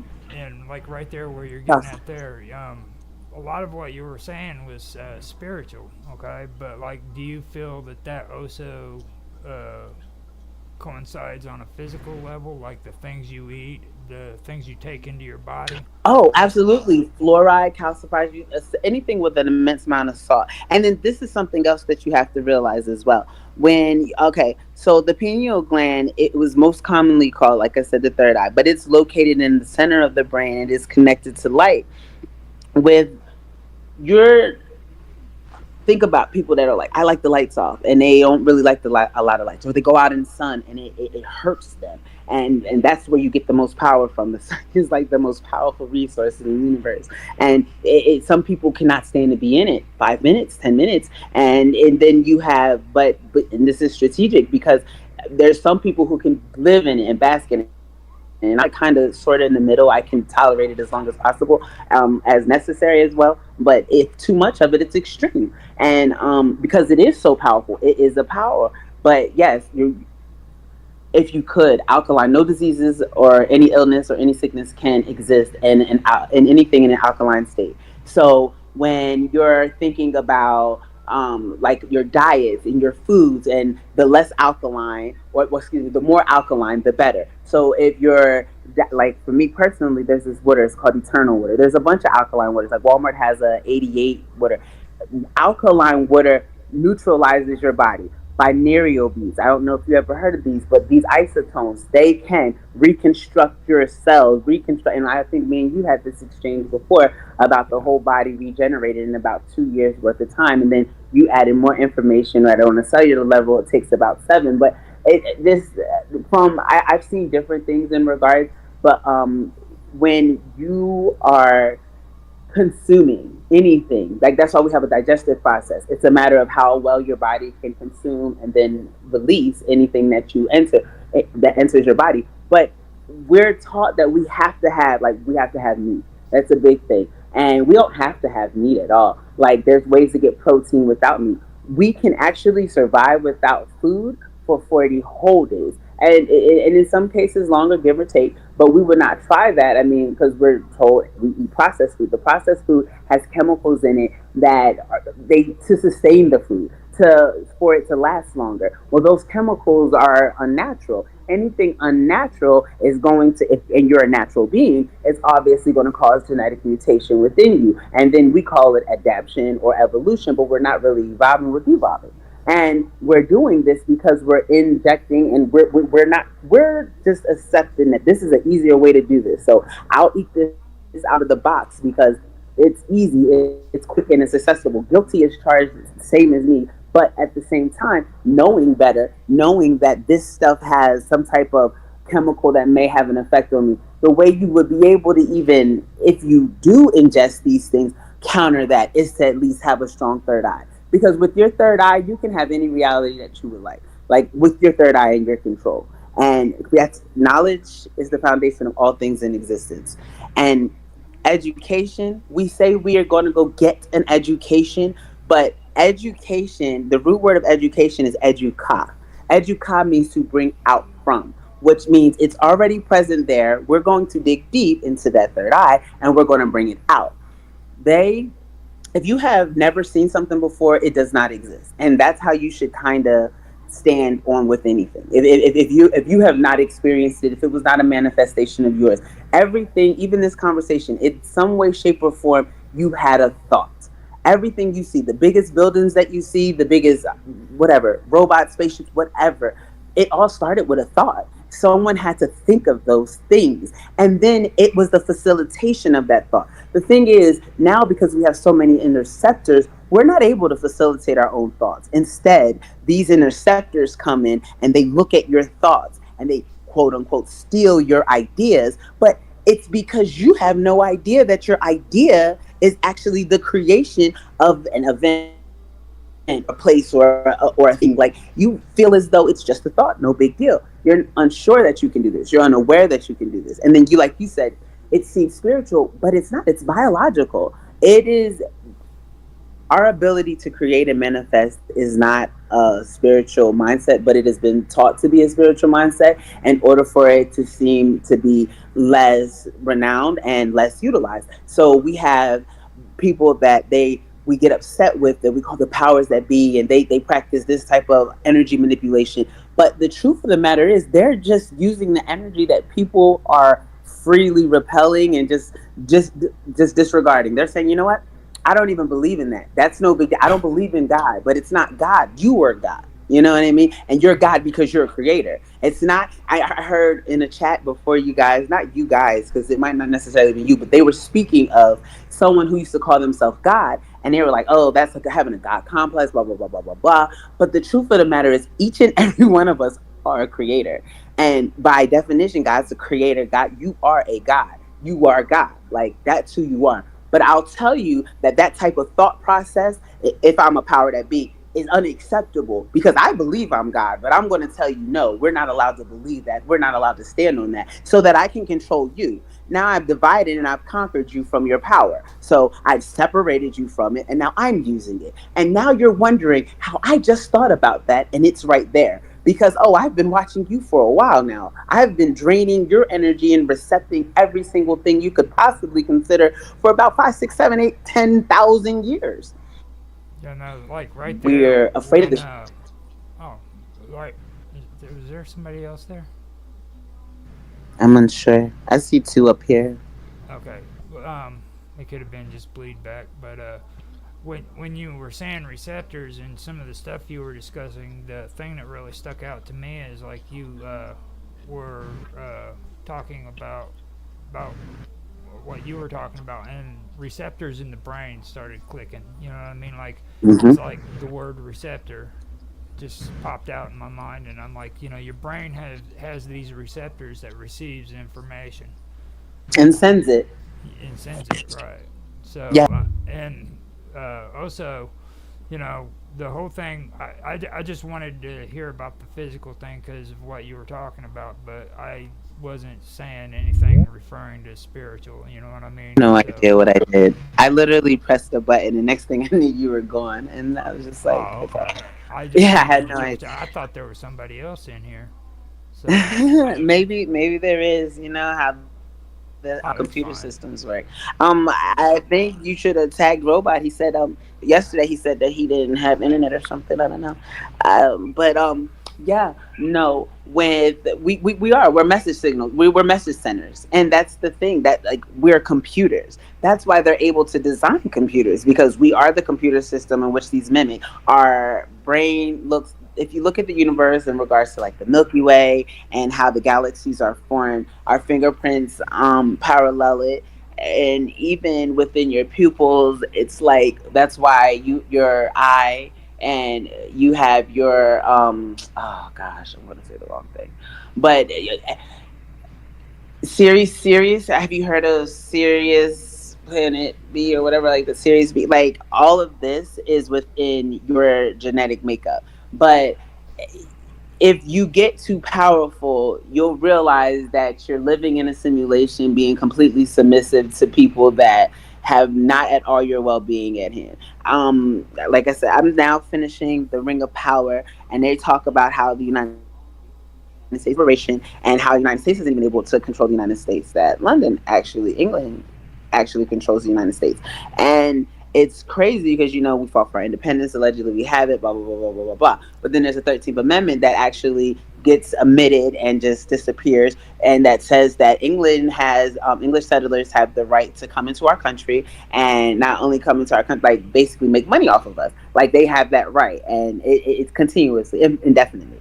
Nothing to have been changed, and it's all. And I don't like to say all, but it started people, and that's why yesterday we were talking about like people come from different places. It all started with recognizing, hey, what are you doing here? What are you creating? And how are you able to do that? And people saying, I'm just talking to the universe. That sounds kind of bizarre to do, but like even with the moon, that's why the women's menstrual cycle go with like full moon phases, and there's different phases of the moon that our menstrual cycle relates to, and it's in regards to our connection to the universe. It is spiritual fact that we have no other way to define this energy, so we call it the spirit, but it really is a vibration. It's a vibrational frequency that we're emitting and we're operating on. So based on your frequency, based on my frequency, it'll either connect or it'll repel. And like proton neutron type of relationship. You're going to have your negative, excuse me, electrons, and you're going to have your negatives and you're going to have your positives. Now, of course, if you have a negative and a positive, we've all done math. Negative times a positive makes a negative. Positive and positive make positive. Negative and negative make positive. So that's why really, really nasty, gross people, bad, mean people,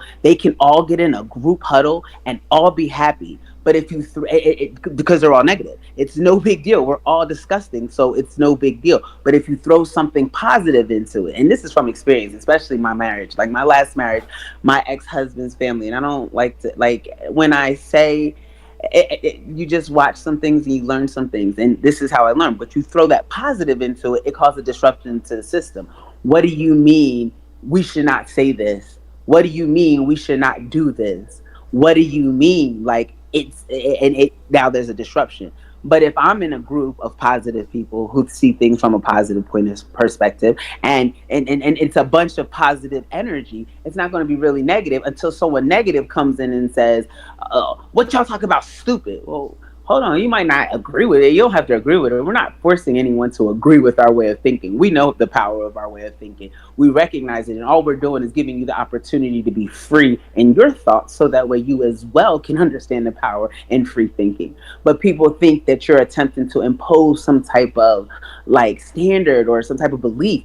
But how can you be against having your complete control of who you are, what you create? If you say like what happens if Monday morning everybody that goes to work, every single person that has to get up and goes to work just says, I'm not going today. I'm not going.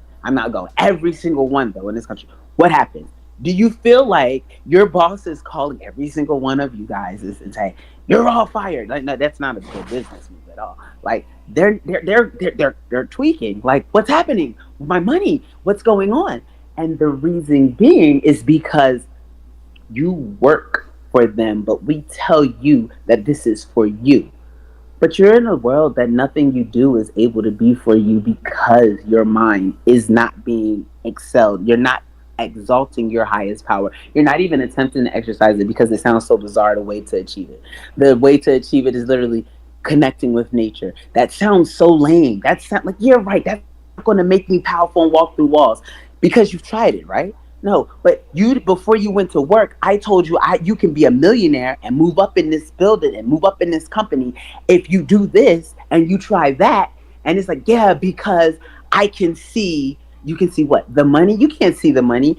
You see what I show you. You don't. I never said that I worked my way from the bottom to the top in this business and became a millionaire. I said you can. I'm not even saying that I have a direct example of this. I'm just saying that it's possible. Most CEOs did not start at the bottom. Most CEOs started owning a business. They started with a thought and they manifested it. They facilitated it. And Yeah. Now, a lot of the stuff that you're discussing too, I notice like it's really really close to the physical in reality. You know what I mean? It's like it's not that hard to jump off from to a spiritual level when you think about it like that. You know what I mean? It's pretty close to just the physical realm. You know, because like I don't really mention it too much, but like I sobered up from drugs and alcohol in 2003. I haven't had a touch of it. You know what I mean? Congratulations. And That took discipline. the thing that I have issues with when it comes to a lot of things I hear is like you know how you were talking about the pineal gland.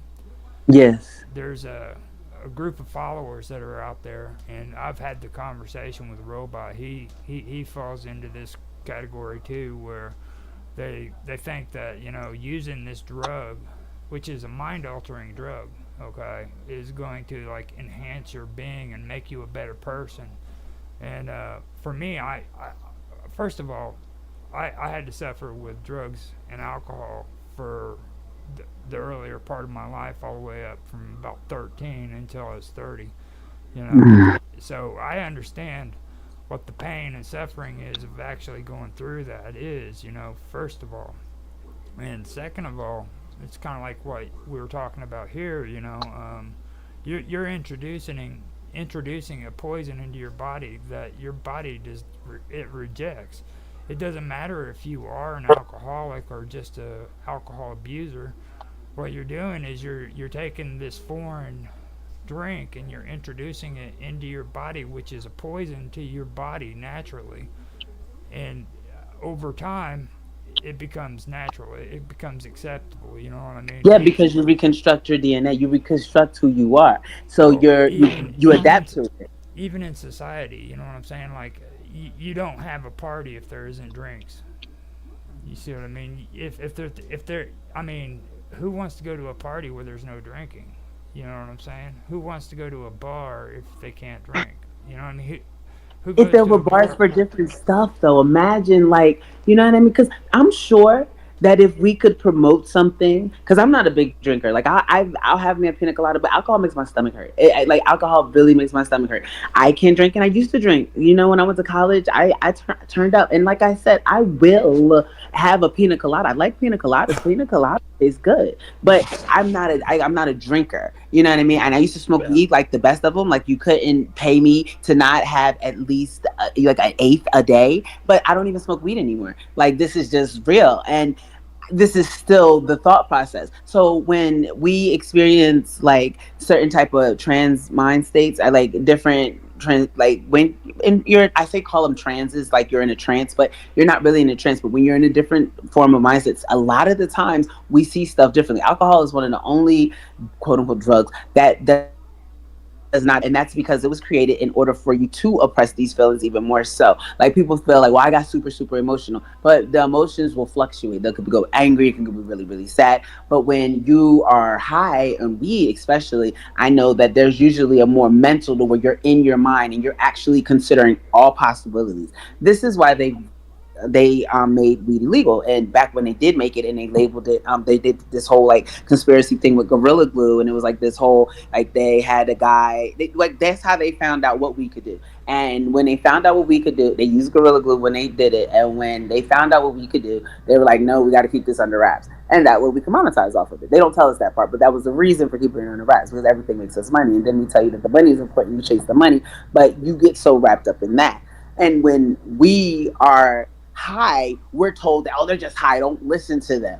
That becomes the stigma. You're just high. You know, you don't know what you're talking about. I'm not condoning the use of drugs. Absolutely not. But I also know that people that use drugs, especially for a mind opening effect, usually have control over that usage, and what they say and the knowledge that they bring back is very much accurate. So when, and this is going to sound crazy, I was engaging with MDMA, and this was years ago. And when I did, I had a direct conversation with the Most High, which happens to be my face on fire that looks like the nighttime sky and stars in it. And I know that sounds, it's the truth. So I'm told, I hear in my mind, we have to talk. Like, I have to tell you something. And I go into the bathroom at my house at this time, and I'm looking in the mirror. And while I'm looking in the mirror, it's my face at first, but then God starts to speak, quote unquote, the universe. Because I always call God source, universe, God, because there's definitely misconceptions where it's like gold, oil, and diamonds. I know that story. So that's why I always make sure I'm saying the most high. But the ultimate being in which we extract all of our power and able to sustain our existence, that's whom was speaking. And whenever this source, this power, this being would speak to me, my entire face would be on fire. But it was a blue fire. Like, have you ever seen the starriest night sky you could possibly think of, with the darkest blue you could ever feel? That's what it was. And then when it was, they, and God power would ask me questions, and when it would be my time to answer these questions, my face came back, my regular face. I'm looking in the mirror and this is happening. And then when it was time for God to speak, my face was on fire again. There was no me. Like, there was nothing but fire, nighttime fire though. It's not like flames and like you see the fire that you light. It was, like I said, it was as if someone put the sky on fire at nighttime. And that's what you could see in me. And that's what it was. And then, Well, for me, like when it comes to experiences like that, I know from what I've studied about it and what I've known from experience and other people around me is it has a lot to do with thresholds, you know. And when I say a threshold, it is a generalized word, but it has a meaning, you know. Like, have you ever thought of what the entranceway to a door is? It's a threshold down by the floor, okay? And like yeah, that's basically what it's referring to. You cross over a threshold. You leave one room, you enter another room, and when you're crossing a threshold, it opens you up. You know what I mean? And there's a lot of ways of achieving that ability of crossing over a threshold, and some of them are good and some of them are bad. Now, when I was involved in drinking and drugs, okay, I ended up feeling enough pain to where I was sick and tired of being sick and tired. You know what I mean? And it was either I had to freaking give it up or I was gonna die, just plain and simple. You know what I mean? And I'd crossed that threshold to where I was willing to say to myself, "Look, I don't want to do this no more." No, enough is enough. right, and at no time before that happened was I willing to say that. You know what I mean? And I believe that these thresholds are out there where whenever you cross over it, it kind of gives you a moment of clarity. You know what I mean? And elevation. It elevates you. Yes. And you were talking about having experience and having knowledge and everything, and I believe that all of those are on levels. Okay, like first of all, I think experience results directly in wisdom. Okay, I believe that with learning. Okay, there's a difference between being taught and learning. Now, when you learn, what happens is you go through different levels of learning, and like you'll go out and you'll learn stuff, and for the longest time it won't make sense to you, but then all of a sudden one day it's like you've hit a different level of understanding, so you go from learning to understanding. Okay, and Knowledge, it actually goes knowledge, wisdom, understanding. So knowledge is the foundation of all things in existence. Wisdom is the activation of knowledge. So you learn, you know what you know, and then you do something with it. And then after you've acted upon it, then you're able to understand. That's your comprehension. Understanding is your comprehension. And that's what grants you the freedom in order to create your culture and your existence, giving you the power and the equality that most people you see in quote unquote power utilize, which is the creator, God mentality, God being, God state. And then you're able to build as well, transform, because energy, it says destroy, but energy cannot be created nor destroyed, just transferred. So you build and you transform your energy, the energy you have, you are around you, and then you're able to born. Nine is the only number of continuation that continues to born itself. Nine is nine is nine is nine, nine times one is nine, nine times two is nine. Everything with nine is nine. Nine is born and continuation. Cats have nine lives. And then you have a cipher. Then we stop there. Cipher is a continuation. The 10, quote unquote, there's no such thing as 10. There's only a zero. Zero is a cipher. Zero is when you continue again. That's why they say 360. 360, 3699. Nine is the zero. Zero is a cipher, a continuation. Again, like I said. And so it basically, to be born again is what eternal life is. But we're thinking of it as a spiritual level because we've monetized, again, Vatican responsible for the religions that we have here, disperse, project, and have you to believe in order for you to submit, pay for it, and think that when you hear me speak of this, it's religious, but it's not religious. It's biological. It's you. It's who you are. So your continuation, your nine, your born, your continuation, your ability to live infinitely is very much in your hands. People, death is definitely a decision. Well, people didn't choose to die. Yes, yes, they have. And people, they don't choose to die. It's just there's acts to where certain things have to happen in order for there to be a balance. And people that are killed unexpectedly against what the original plan is, they always return back. There's a they always reincarnate. And then while we're incarnate, we have positions in which we're supposed to fulfill and positions in which we're supposed to live. But again, direct connection to source teaches of God actually being you being connected to source, source being the ultimate. So your God, source is the ultimate. There's no God above you, but there is source energy power above you, and that is infinite.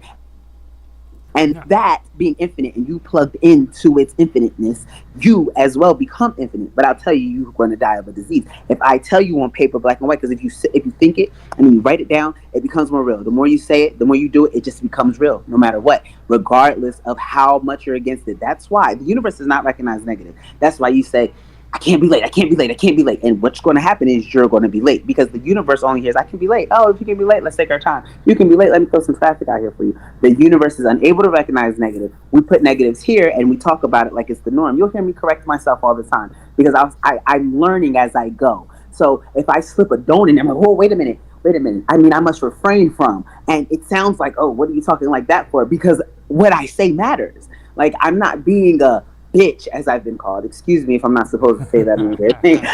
I who apologize. you think I'm you're not talking being to? that, though. Who you think you're talking to? I cuss more than a drunk sailor. You feel me? I mean, it's not that. It's just literally our words. Words. That's why we call it spelling. Words are spells, and we are casting quote unquote spells every speak. When they say No, life and death is in the power of the tongue, hold on a well, minute. Let me ask you something. Have you ever heard of Carl Jung? Carl Jung. And tell me what. Maybe I don't know the person, but I know the concept. Carl So, Jung was a psychologist, and he was actually the one that coined the term the God conscience. Have you ever heard of the God conscience? I've heard it in a negative way. God complex. But even No, no. The in God conscience is where each individual has a little piece of God in them, and when they die or when they move on, that consciousness reunites with the greater consciousness. You know what I'm saying? yeah. And we're all connected in some way to that consciousness. So that's the book that I've been like bragging about. This Madame Valiant lady, A Course in Spiritual Philosophy, and I shared it on my what is this stuff called X. And see, and every time I say it, I think about being on drugs. That's the only reason it's like such a hesitant. It's like I shared it on my X. Like you were on X when you did that. Like yeah, I was definitely on X. Like wow, okay. And it's just yeah, but it's A Course in Spiritual Philosophy, and it talks about the different planes of heaven, and there's no such thing as hell. Hell is what we create here on earth. But I've been saying this for years, so it's so funny because I was saying it based off of my conversation with Source in the mirror, and my face is on fire. And this lady, random lady, is writing a book about the exact same thing, and she's like, yeah, there's planes, and then how you live, quote unquote, in heaven is how you live in on earth. But so who you are in heaven is what you are on in who you are, excuse me, on earth is what you are when you go to, I say death, but death is rebirth, and rebirth is to live again. So people get offended when they're like, oh, die. But if I tell someone to die, I honestly mean that version of themselves needs to be reincarnated, and I mean that with the bottom of my entire existence, because I see things for what they are. I've told myself this has to change. I have to be someone different. I have to wake up from this life. I can no longer live like this. because we are able to continue on if we're going. Okay, so if you're in control of your entire existence, just hear me out. If you're in control of your entire existence, death is inevitable, quote unquote. But if death is inevitable and rebirth is a result of death or is actualized death, then you're able to actually reincarnate. Because if you're going to reincarnate regardless. So if you're going to reincarnate regardless, then either you're going to reincarnate or you're going to create your heaven here. So your heaven here is heaven in general, because this is heaven. Like, this is heaven and this is hell. The hell is what you create, chaos and confusion, or it's your heaven, your idealism. And it's idealism only created based off of your connection to, again, that source. I know it sounds far-fetched and it sounds like I'm just speaking like erratically, but it's not. The truth of the matter is, you go outside, you put your feet on the ground, you sit in the sun, you sit in the moon, under the moon, you're going to absorb certain types of, especially naked. I highly recommend naked, as long as you're not going to get in trouble for streaking. I'm just telling you from experience. How did I become so knowledgeable? How did I become so powerful about the things that actually been maintaining my existence without anything of materialism? Like, how am I able to present this type of house to my children, this type of home, these type of connections, this type of ability? Because this is what I did to get here. You sat outside naked and danced in the rain? Yes. Yes. I didn't go to work 20 hours a day. Some people do that. I didn't do that. I didn't do that. And I still made it here. So I'm telling you, it's definitely very much relevant in the sense of which it matters, and you can harvest it. And it's so much cheaper. And it's empowering, and as opposed to you becoming my slave, now you're my equal, you're my peer. I'm not making you feel as though you work for me, you work for you, and we work together. It's not a matter of I'm in control, it's we're in control. And we tell you that this is such a far-fetched idea, because then you're actually in control and you're not going to work for me, and I owe the man, I owe these people a lot of money because I got all these guns and these bombs. And you cannot get this idea and understand what you're capable of. I'm going to use this idea. I'm going to give you pretty shiny things, because the pineal gland responds to light. So the shinier, the brighter, the better. And I'm going to tell you, while you're in a trance-like mindset, that this is what it is. This is what you're focused on. Whatever my pretty shiny thing is. And now I control your pineal gland. And while I'm controlling your pineal gland, you no longer have any say over what happens. And I tell you what happens. And you have no choice but to buy, because you've allowed me this access without even the thought. You gave consent. Yeah, and like when you talk about that, it makes me think of another thing that's been discussed too before, was concerning mass hypnosis. You know, and a lot of people have an issue with that because they have a hard time accepting the fact that entire or societies can be influenced by mass hypnosis. You know, like 100 years ago, you didn't go downtown and see freaking beautiful glass skyscrapers standing in front of you. You know, and these are amazing structures that were built so that they could hypnotize you and make you think that, oh, this is what I want. You know what I mean? This is the Yeah, the kind. symbolism, just the based off the structures, the way they're designed strategically in certain type of uniform in order for it to channel certain types of power. Especially if you're looking at like places like the Washington D.C. Like, I'm gonna go back to channeling and just referring to the Ring of Power. I highly recommend everyone watch that movie and just think about it for a little while. And then there's the series on the men that built America. You want to watch that. The History Channel has a lot about it as well. Like, there's a lot in regards to, hey, we're telling you we did this, but watch this. It's almost like they're appeasing people like me. Look, hey, you want us to tell them what we've been doing? Fine. We're going to tell them, watch these idiots not care. And they literally throw it in the face of the people, and no one's doing anything. Oh, this is so scary. So do you want to go buy some more shiny things? And it's just like, no, you have to stay away from the shiny things. The shiny things are controlling you. No, they're shiny.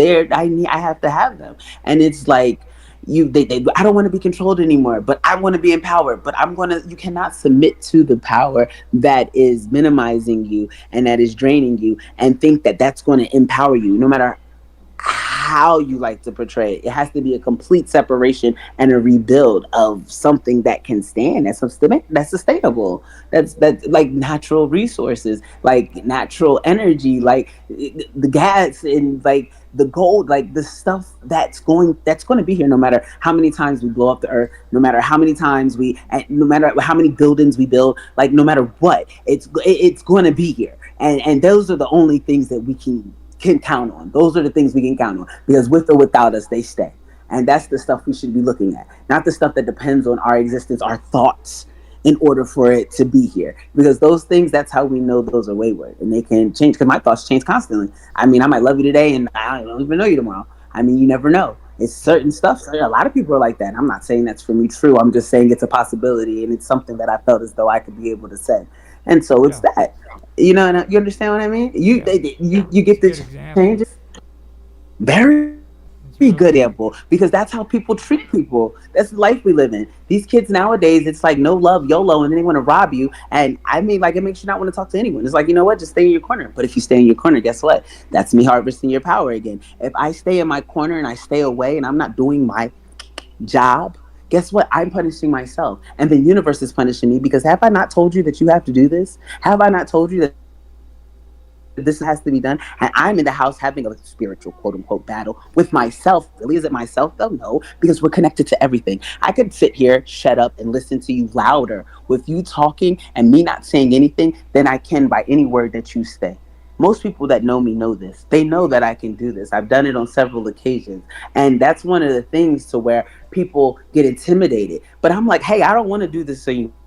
It's like my friends. I don't like reading your minds. I don't feel like listening to you. They talk to me. You should be able to talk to me. But that makes it difficult, because when you're not talking to me, or you're hiding something, or lying, it's like, I already know. So I act according into my understanding. Because now you're not going. I know you're not going to communicate, because I already read it. I've already seen you. I've already understood that this is where we're going to be with this. So I don't have to hear it from you. And if you were going to do something different, I would have heard it from you, and then I would have been able to reconstruct my thought process. But I'm unable to, because you're showing me that what I thought is what it is.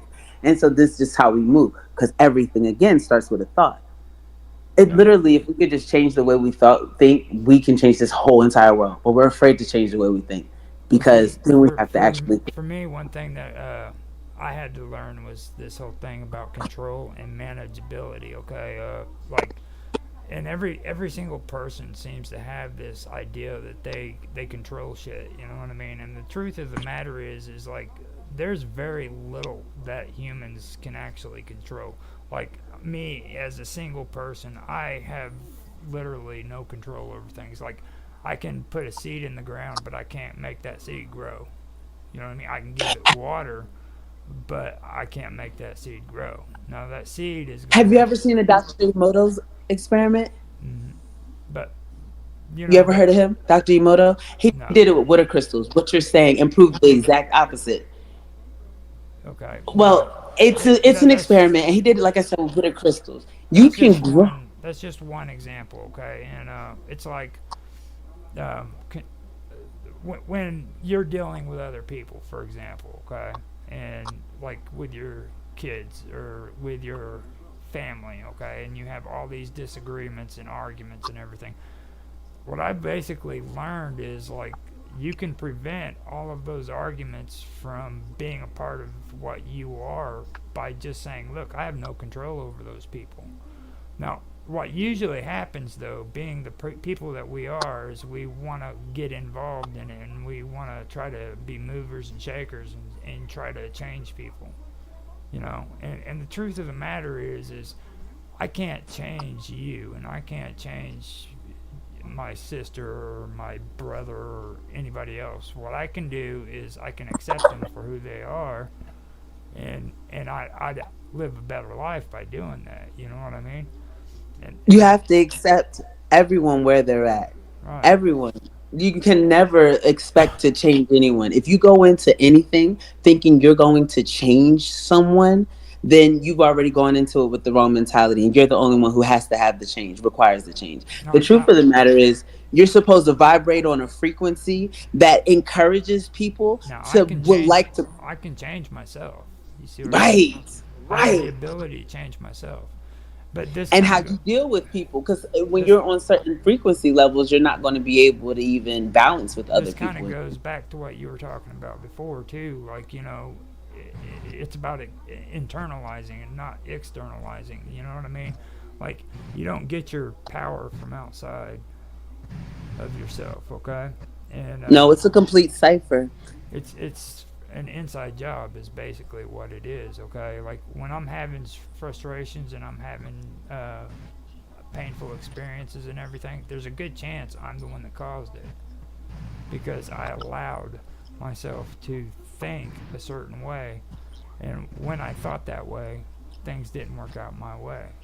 Things didn't go according to my plans.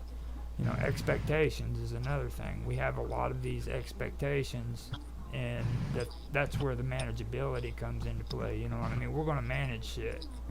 We're going to make things happen. And the truth of the matter is manageability is what got me into most of the trouble that I've been in most of my life is because thought I could manage people, places, and things. Like See, and then that, okay. See, and so for me, it's the opposite. I'd rather not have to deal with anyone. Me personally, I would like everyone to have it together and understand how to act and be and do and on their own. Well, you cannot say how certain one is supposed to act, blah, blah, blah, blah. No, you can. There's a standard of existence to uphold. And it's a standard to which if you don't, if anything of this act that you would think about committing, if it was to happen to anyone you hold dear to you, regardless, if it's unacceptable for just even one, the smallest one of the one, or the biggest one of the one, whichever one, if it's unacceptable for one, then it's unacceptable for all. If you can sit here and say the action that you're doing, no matter if it's done to anyone that you care, if you can say that this is okay, it's acceptable, that's how you understand you're living high quality. That's a high quality individual. That's a high quality standard of existence. You don't ever think about changing other people because, see, this is what it is. We are in control. And no one is in control of you except for your submission. Your submission is your control, in your control. That was your choice to say, you know what, I can't do anything about it. I'm just going to leave it and accept it for what it is. Absolutely. Everyone. But is it righteous or is it a reality for everyone? No, absolutely not. Because what if Batman said that? I understand Batman doesn't exist. That was a far-fetched example. Excuse me, I apologize. I had to throw a to my humor because I feel like this is the had to most bring serious up I've ever. Batman, didn't you? I know, now I There wrote you Batman in, and now you got to there you reconstruct your whole go. thought process, right? But it's like, but seriously though, like if I know I don't doubt it. I'm Batman. No, I'm Batman. No, I'm I'm Batman. listening. Right? Okay, like let me get myself control. But no, seriously. So if you are sitting here and you're like, I don't have any control over that, you've already let go of your power. Who cares? You're right. You don't have any. I do. I do. That makes it that much stronger. These people giving up their power is ultimately, automatically giving it up to something that believes it has that power. It's automatic. It's an automatic response. You don't have it. Okay, I do. I know I do. You understand why I know I do? How do you know you do? Because I can feel it. How do you feel it? I sat outside. I went out. I rain danced. I talked to the moon.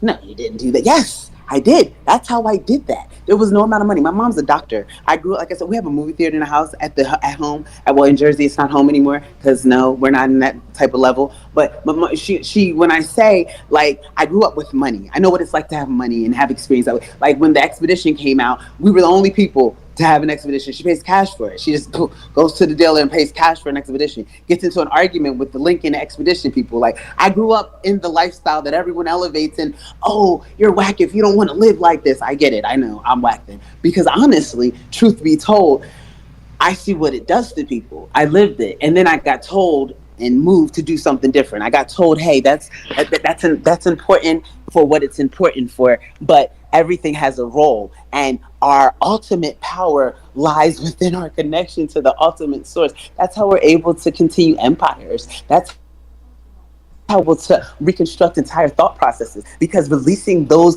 obligations and those demands of or expectations of materialism creates us. We have to fill it with something. Energy cannot be created nor destroyed. If I'm used to billions of dollars, but I don't have billions of dollars, I'm going to have to have billions of energy. It has to be replaced. What's it going to be replaced? Whatever I say, it's going to be replaced. Why? Because we're going to decalcify. We're going to decalcify so we understand what we replace it with. How do we decalcify? We're going to go outside. We're going to touch some grass. We're going to listen to that voice that we shut up.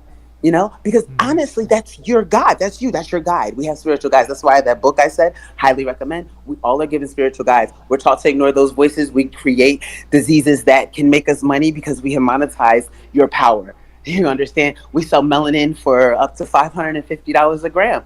We sell it because it's powerful. There's a lot of powerful in that brown stuff there. And it's crazy. Yeah, and it's crazy. That's why we still little melanin babies more than we still. And I'm not saying that's why. That's why we steal them. We sacrifice them, especially if their name is God. Because honestly, that's the truth.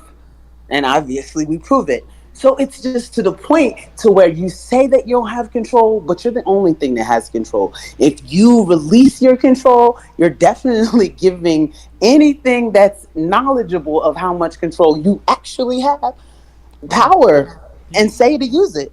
the thing about control is tricky because a lot of people have a misunderstanding of what control really is. Okay, like um, when it comes to uh, being powerless, for example. Okay, um, the the Wait, can the, you the define powerless for me, please?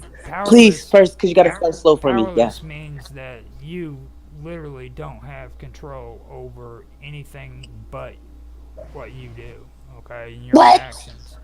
So whenever it comes to being powerless, you literally are in a place where you have to say, look, I'm powerless over you, I'm powerless over this, I'm powerless over that. Okay, but I do have power and control over myself.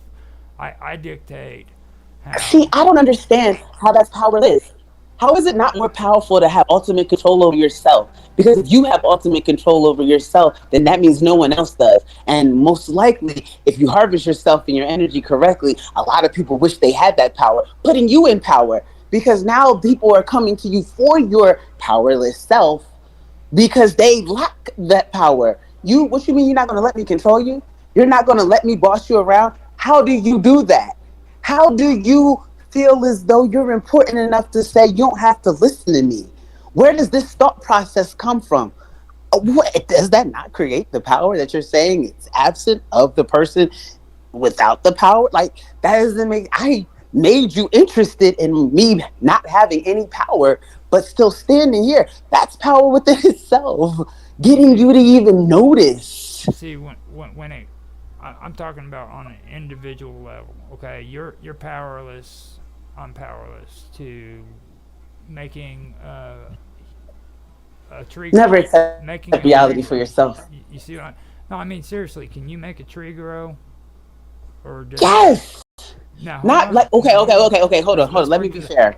You Does mean the just like does snap my fingers, make a tree grow, magic? No, does the I'm not water that powerful yet. or does the water make the tree grow? Does the sun make the tree grow? Does Or does the the tree make the tree grow? Does Yeah, the will to live make the tree grow? I think it's that. you see, and that's within that tree itself. I don't have the power to do that. All I can do is I can plant the seed, and from that point on, it's up to the tree. You see what I mean? And then you have to ask the question: if you do not plant the seed, does the tree not grow? Well, where did you Mm-hmm. get the seeds from? You got it from the trees that were here before, right? The trees were here before us. The tree does not need us to grow. I Right. mean, does it help? Yeah, absolutely. You see, but there's people who believe that they have the power to dictate if that tree can grow or not, and change it and manipulate it and do everything, and they don't understand that that's just misplaced freaking belief. You know what I'm saying? It's like Government does it. it's like if The I run government does it. now when you go outside and you freaking feed birds, all right? You feed birds and you put the feed down and they come and they eat it. Now, if you keep doing that on a day-to-day basis, those birds will come and they will eat that food. And the reason why they're doing it is because they're hungry and they want to eat. It's not because you're controlling them. You're just training them to freaking come and eat that food on a day-to-day basis. Oh, oh, wait a minute. Hold on. I'm just what? You're Say just it again. I'm feeding just them. what? You're just feeding them. Training them, right? You're That's what you training them. said? That's right. No, you said training. Well, Yes, you training said them. Yeah. training them. Okay, so what's the process of training? Please, what is the process of training? Elaborate, I just please. explained it. It's that simple. You know what I mean? When you go outside and you throw Training. seeds or you throw bread down on the ground and a bird comes Use and it they in a eat it. different example then. Okay. Oh god, that's the easiest way to Like you, okay, explain training. Define training. that. Well, training when you turn around. Okay, like here's a good example. Like I've mentioned this before, like with sheep. Okay. Do you know how to train a flock of sheep? Have we heard them? No, You mean heard okay. them? How do you train a flock of sheep to be herded? Then that would be the best way of saying it. No, You I don't know. I'm unfamiliar. Tell me. Now, in order You to do the same train, thing over and over again, right? Repetition. yeah, Is it repetition? but the key They to it is okay with sheep. There's always the lead sheep. There's one sheep out of every herd that every single one of those sheep will follow. Okay, no matter what, they'll always do what that one does. So instead of you trying to train an entire flock of sheep, all you gotta do is pick out which one is the lead sheep, train that one, and the rest of them will follow. But I thought you said there's no control. No, that's I'm just asking. I'm just you're asking. training them. Please Okay, understand it's just a conversation and I'm smiling. I'm so happy. Like, you're training but them. no, but You're training training them. is controlling them. You're controlling them. No, it's not. Why are they The living reason why freely they're or are they following under your you, control? the reason why they're following you is because they're benefiting from it in some way or another. Those birds are doing it because you're giving them food. You're going out there with a piece of bread and you're throwing it down on the ground. That's all you're doing. You're not Isn't making that bait? them Aren't you paid out? Isn't that controlling? you're not making them come back to that spot. If they didn't want your food, they wouldn't come. You see what I mean? Okay, so they're benefiting from it. They're Something you're benefiting. doing is giving them that. Right. Okay. They're Hold on though. benefiting from it. Hold on. Couldn't you just stop putting the food out there? You said there's no control. Just let me just stop putting the food out there. Yeah, and they'll stop coming. That's For how long though? Because they're going to always come back and check. Hey, I remember all this you one just time I gotta, went over there and feeding. Oh yeah, let's go see. train. Go whenever you get a chance. Go out and feed some birds for about maybe a month, and then just stop feeding them and see if they come back to check.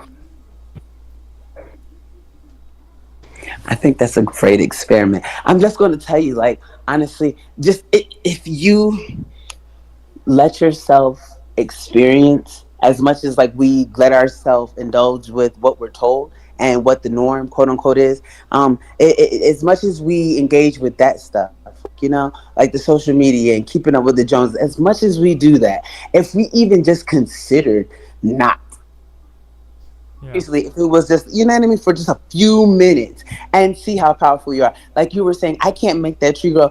But there are some cultures, Native American cultures, where they are so in tune with the universe that if they speak for a tree to grow in an exceptional amount of time, they're able to have that. But that's because they're cut off from our nonsense. Like the Amish, they're cut off, but I don't want to talk too much on the Amish because they got a lot of other stuff going on. But you know what I mean? It's just, Don't worry, but, but, but, but the they ain't reason gonna is hear it. because They aren't gonna hear it. They don't believe in technology, so you can say whatever you want. yeah, as I say, they're not going to hear this show. But a friend of a friend of a friend. I used to go to Amish country all the time to go shop. Mommy used to take me. We'd go to Vanity Fair up in Reading and Lancaster, Pennsylvania. And so we'd go to Lancaster and we'd go to Reading. And then there's a smorgasbord. And I'd have my smorgasbord. They have some of the best fried chicken. Oh my gosh. The best. I cannot believe, I cannot still to this day believe I say that. best fried chicken, best peach cobbler, and they was getting their money. But yeah, we go to Amish country, and yeah. So like I said, a friend of a friend, you never know. And but seriously though, it's like it's scary to think that you could literally move stuff with your mind. It's scary, maybe, to not to me, but to people to think that they could get shot in the head and live, come back to life. It doesn't make sense. Oh yeah, after the hospital, blah blah blah blah. Yeah, I'll put that there for you to believe that that's the only way for something like that to happen. But it's not. I lived it. I lived it. I lived it. I lived it. I cut somebody off in traffic. He shot me in my head while I was driving. My now ex husband was there and watched me come back to life. It's kind of like if you ever watched that movie Weekend at Bernie's, and Yeah. he kind of like shakes every time the music comes on. He comes back like that's literally what happened. And like I cut him off in traffic because me and my ex were arguing, and I did like I said I was in the hood and just call it. You there? Oh, she'll get back on here.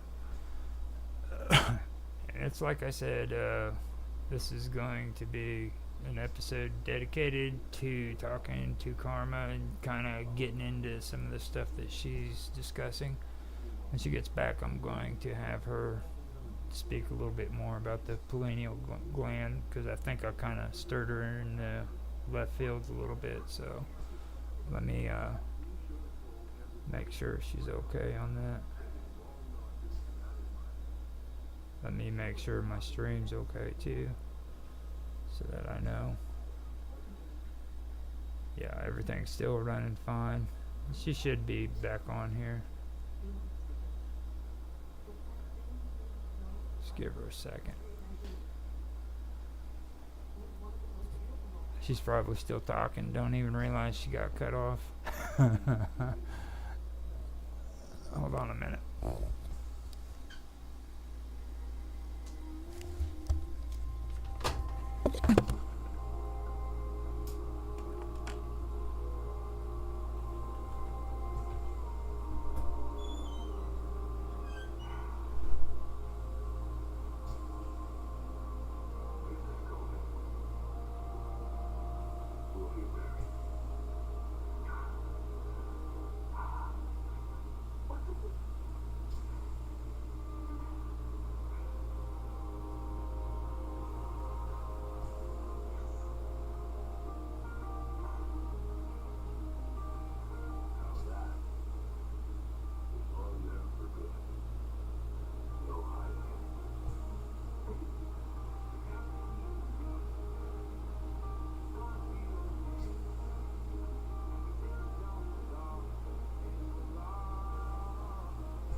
And and yeah, I believe something has definitely occurred here.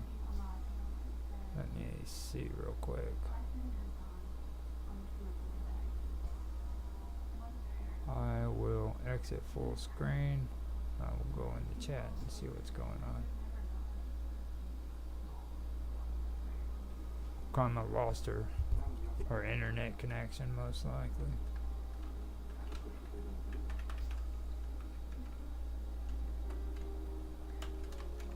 Ask her if she's alright.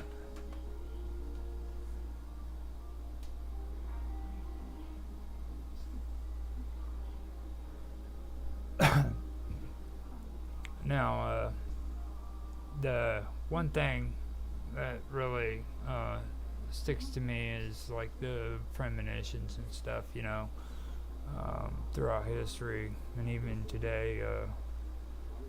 You gotta realize that, people often, notice details about certain situations sometimes, and they don't even realize that they notice it.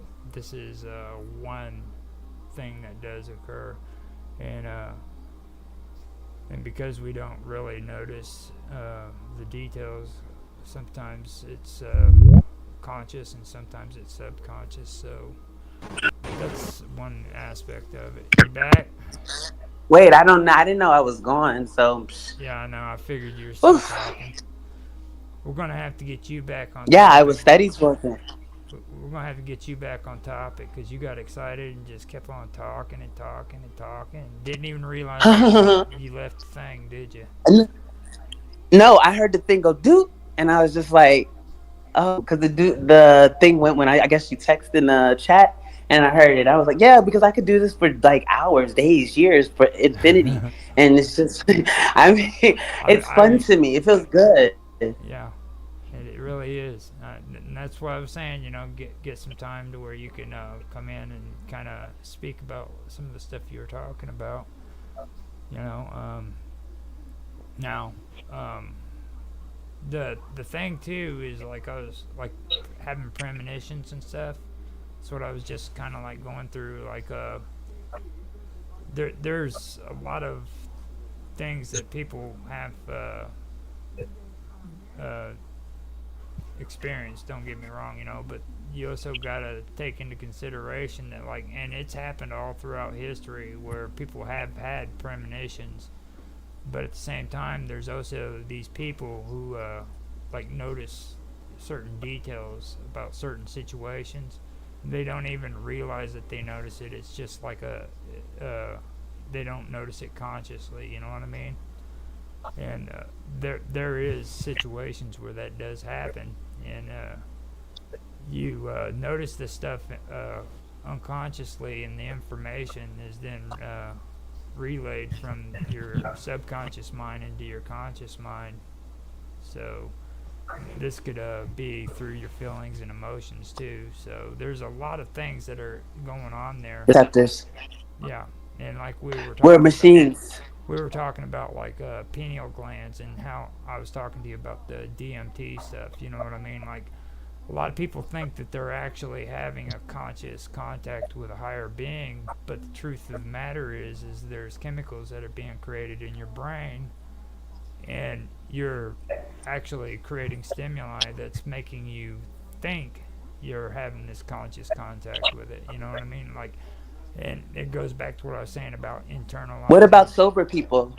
Well, see, What about people that are sober? that's what I'm saying though. Okay, like there's externalizing and internalizing. Okay, and when I turn around and I take a foreign substance into my body, which stimulates my chemicals reactions, then that is a physical thing. You know what I mean? Whereas like most people who are sober, okay, and a lot of people get the word sobriety mixed up, being sober mixed up. Sober isn't staying away from drugs and alcohol, it's sober thinking, okay? Um, there's people who are in the Catholic Church that beat themselves with whips, and there's people that starve themselves to death because they think that it's going to make them have this epiphany and they're going to come closer to God and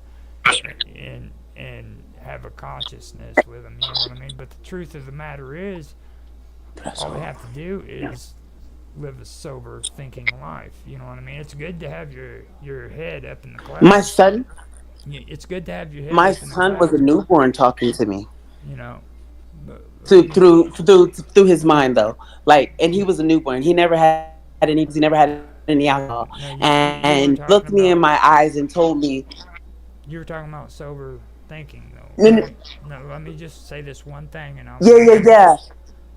It, Okay, go being ahead. I being apologize. sober is having your head in the clouds, but having your feet firmly on the ground at the same time.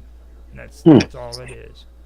It's okay to be up there in the clouds, but you need to have your feet firmly on the ground, and that's the way they think, and that's it. There's nothing more complicated about it than that. It's just So I so. had a son that was kidnapped, and before he got kidnapped, he told me he was going to get kidnapped. He couldn't talk. He had no words. He was only 40 days when he got kidnapped. And prior to him being kidnapped from me, he looked me in my face while I was preparing his meal, and he said, "Mommy, we cannot go back to that house. He's going to hurt me if we go back there." And he's talking about his father, who did end up suffocating my child. So it's one of those things. And he never had any drugs. He never had any alcohol. I was completely sober during my pregnancy with him. There was nothing in his genetics to make him have this ability. It was his natural born gift. He was given this ability to communicate with me through his mind. He's the reason why I understand in this ability and have been able to nourish it and even willingly nourished it because it's just one of those things that you either do or you don't. And like no a lot of it's like a lot of people don't. It's not, and like for me, because I do it so much, I kind of be happy when people I'm like, oh, okay, that's one less stump to deal with. Like, well, I don't have to deal with it. We're not even on the same plane. It's like, because when you read that book, you'll understand what I mean about Well, like the you planes. Like said I it like yourself. at that point, You said it yourself just now too, though. He had no drugs in him, nothing that could influence him whatsoever, right? So see, that's and he more communicated with me through his mind. Yes. that's more valid than somebody who says they've taken DMT and had a freaking conscious connection with God. I But I don't know mean, what DMT is. DMT is a chemical that these people are taking. It's a drug that freaking they take and they put it into their bodies and they go into a state where they believe that they're actually talking to God. What does God sound like? If it sounds like me, then they are. Who do they claim to be speaking to? I was just asking. I mean, I mean, they honestly believe they're talking to God. They're talking to a higher being, the universe, whatever. They honestly believe that stuff. I They, like to see some of these people on these drugs. now, see, I want to. DMT is a chemical that's used in the brain when your body's shutting down and dying. Okay, it's not even supposed to be introduced into the system until you're at the point of death. It's what's released at the last moments of your life. Okay, and these people are going out and they're taking this chemical and putting it into their system. What kind of what like do they do it? Your See, body your I body hear what you're saying. naturally It's horrible, produces but I feel like your body naturally I just want to produces know what they're DMT. doing after it. After it, Like, what they effect come is out it of it. having? You're saying what they're doing. Yeah. When they come out of it, they swear 100% that they are actually having they actually had an out of body spiritual experience with a higher being because they took this drug. And then, but what is actually happening? Like that's what they think happens, but someone's watching them in the physical. What's actually happening? Like, what effect is Nobody, it having on them? Are I they? have yet to hear anybody say what's actually happening. I know there's some Because they say videos. ecstasy makes people party. They say weed makes chill. Like, are they chilling with their friends and then they come out like, oh, I just talked to God, or like, I gotta see this in real time. See, I've actually, I know that there's videos and stuff on it and everything that you can check out too. I'm gonna look for some. Yeah. Um, You said it's DMT, right? yeah, just DMT, and it's a Hmm. pretty interesting thing. It's something that I did take notice of before the conversation started up, but for me, I personally can't, accept the fact that that alcohol or drugs of any kind which is mind altering, is going to enhance who you are and make you a better person. I know that that's not true, and there's a lot of people whose freaking their entire lives have been ruined because of freaking thinking like that. You know what I mean? So Thinking that's drugs make them a better person. yeah, Yeah, and alcohol. Well, no, completely. Like my mom, she's so against. Like she just, like I said, she just got a bar for other people. Although she just started drinking within the last recent years. When I was growing up, my mom never drank alcohol, never consumed drugs.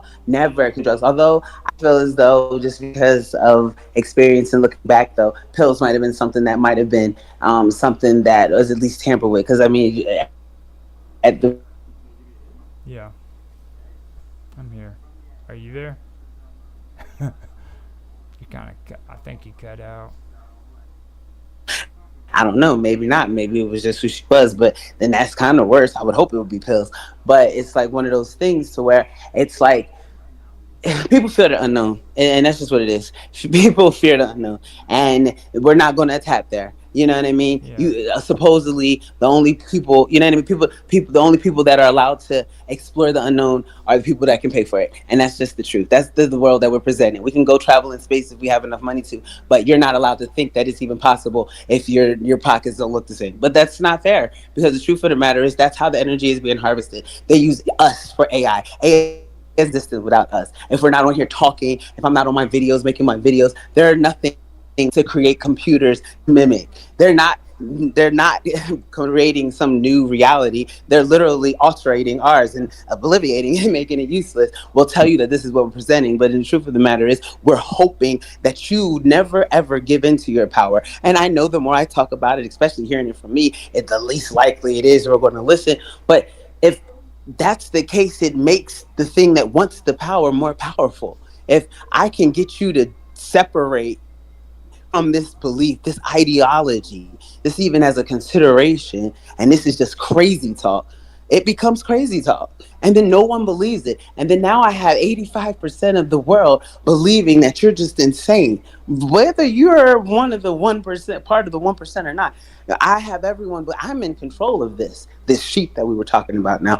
But again, they're just still just sheep. So if they're still just sheep, if it's easy for you to pull the wool over on their eyes, how would it not be easy for something that is empowering in them to actually do the same as well? Would you feel as though if people have been feeling oppressed and depressed and sad and looking for a way out, and they see a way out presented, would they not be more susceptible to kind of latch on to that as opposed to chasing something that seems to be killing? Because that's what it is. It's killing them. It's like you're running on an infinite treadmill. You're not going anywhere. You don't have flash speed. You're literally just running for me. And the more you run, the more you power my gears. The more running you do on your treadmill, the faster I go.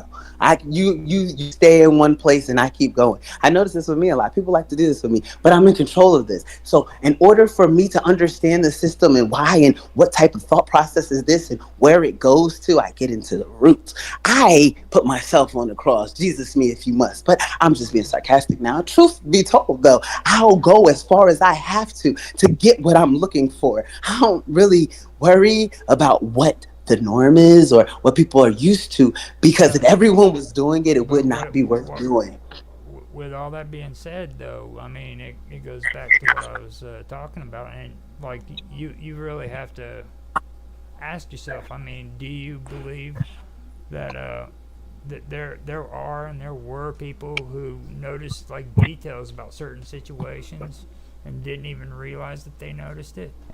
You know, like, and it wasn't on a conscious level, it was on a subconscious level, you know what I mean? And then that subconscious level freaking became conscious, and all of a sudden, you know, in your mind you had an epiphany, but what happened was that subconsciously your mind picked up on certain details that were going on in your life around you, you know what I And mean? honestly, truth be told, look, given the circumstances and what happened after such, I can see where you're coming to as that being relatable. But it'd be different if I was not already striving. I was looking for answers, and it was basically I've been asking these questions, asking these questions, looking for my answers. And then one day, someone was like, "Hey, I got them for you," because I have been looking for a long time. Like I was searching after God and put that. Well, I Like mean, I have been you doing even this for said years. at the beginning of this stream, though, you even said it, though. All the answers are still already there in your head. You know what I'm saying? Yes, yes, So, that's how I learned that. That's yeah. how I was able to be able to engage in this and to be able to receive it. And then it makes sense to where if I'm looking at something now, I know that these two eyes are only projecting how I see it. That's why I'll go in a situation, I'm going to see the good in it. Even if Now, it's not good in it, I'm going to see that first because now that's my idealism. the another thing you have to ask yourself, like the information is usually sent through or relayed into your consciousness through your emotions and how in your feelings. Okay, so Or connections, receptors. you That's know, you keep emotions or receptors. I see us as I say systems. We're a system. You see us as like we're not we're these humans, these organs. These are our computer parts. We're systems, and so with us being a system, there's set signals that we're sent signals. There's our codes. These are our codes, and we're coding each other and ourselves with our instructions as to how we're supposed to be. you call those signals if you want, but you can also call them alarms. You know what I mean? They're setting off alarms in your mind, and and it's being done by your emotions and your feelings and subconscious thoughts that are coming to the surface. You know what I mean? That you never knew that was there. It it could be stuff like that. I mean, It's that's who you are. It's who you are. It's embedded into your existence. You've been here before several opportunities. This time it's well, different because you have to do it right. it could be anything. It Signals could get be stronger as you cross through the threshold. like when you're in a situation where you're around people and you see unusual behavior, you know, or something that's slightly off, you know what I mean, or something that just isn't right. Stuff like that could also affect it, you know. Um, it's basically your I ability to understand. listen and to learn and how to listen to those alarms when they go off in your head. You know what I mean? Being able to catch them. Sometimes it's not in your head. Well, everything freaking comes from your brain, your uh, pineal gland, Yes. like you said. You see what I mean? I mean, and those Yeah, no, I receptors, just we're just going 360. I told you I love to be those born again. Are receptors, you kidding me? Jesus. those receptors are firing off in your brain. You got all that electricity flowing. You know, that's actual electrical Electricity. currents. Yes. You've got electrical currents there that's flowing Yes. through your brain. You know, Talk about it. You're getting me so excited. Yes. And what do we do with them? like What is electricity? What is electricity? have Tell me you what it is. Tell me right now. have you ever It's had power. You said we're powerless. 360, baby. have, 360, baby. That's power. Electricity is power, baby. You said we ain't got none, but that's all we got. That's all we got. We did it. Yes. Boom. now have you ever like had a just from listening and feeling things that occurred around you, have you ever um, had the ability to like how could I say it? Can you uh, Just say it. I'll figure it out. can you make a difference when it comes to personal safety? You know what I mean? The ability. No, like hurt people and stuff. Oh, yeah. If people believe I can, yeah. I mean, Like I have no power over anything unless it says I have power over it. I've known people to put like voodoo and do curses. I don't believe in that. I'm a very positive person. no, I I mean, okay, but strongly dislike negativity. let me Hey, kind of explain this. This is hard to understand, or it's hard to actually say. But like, do you have this ability to freaking protect yourself, your personal safety? You know what I mean? When these things oh, happen, protect me? Absolutely, with can my you, eyes. or you know, With my eyes. or is it sometimes Yes, eyes. That's why I want them so bad. weird They can't things have that them. happen, or is it sometimes like weird things that happen and it's just plain weird? You know what I mean? And there's no way for you to actually control it. No, It's that's like what a I'm saying. spiritual. It's like a spiritual realm that rounds. You know, you what I'm It's basically, like I like said, it's kind of hard to like explain. Like, speech. are there ways for you to protect yourself from the things that you have premonitions about, or are these just like weird things that occur and that there's no way for you to handle them? It There's just nothing as a happens. premonition. You're not allowed to have premonition. Only, yeah, change your thought process. Don't let those things exist. You have a thought about it. That's nonsense. Like I said, if you send it out, something else has to come in. Replace it with something else. And it's that simple. It sounds crazy. It's supposed to be complex. It's not. Literally, yeah, okay. I've had people, like I said, they're going to kill me. They're going to, so many things. And it's just, let's laugh about it. It can't hurt. You're not gonna hurt me. And if you do hurt me, I'm gonna know that I would. I only let things happen to me just so I can know who's doing it, because it has to stop. Well, I've been through. not I'm not not gonna get not dark and dreary. not other people. I'm saying the premonitions. Like there's Yeah, actually you believe something's gonna happen to yourself. and you Yeah, I actually know what you mean. and You you change your actually thought. can you can become hurt because of that, because of having that premonition. Something like you have a premonition that something bad is going to happen to you. Are you able to protect yourself and keep yourself safe from that, or You is it mean like pushing somebody away because I have a premonition they're going to do something against me?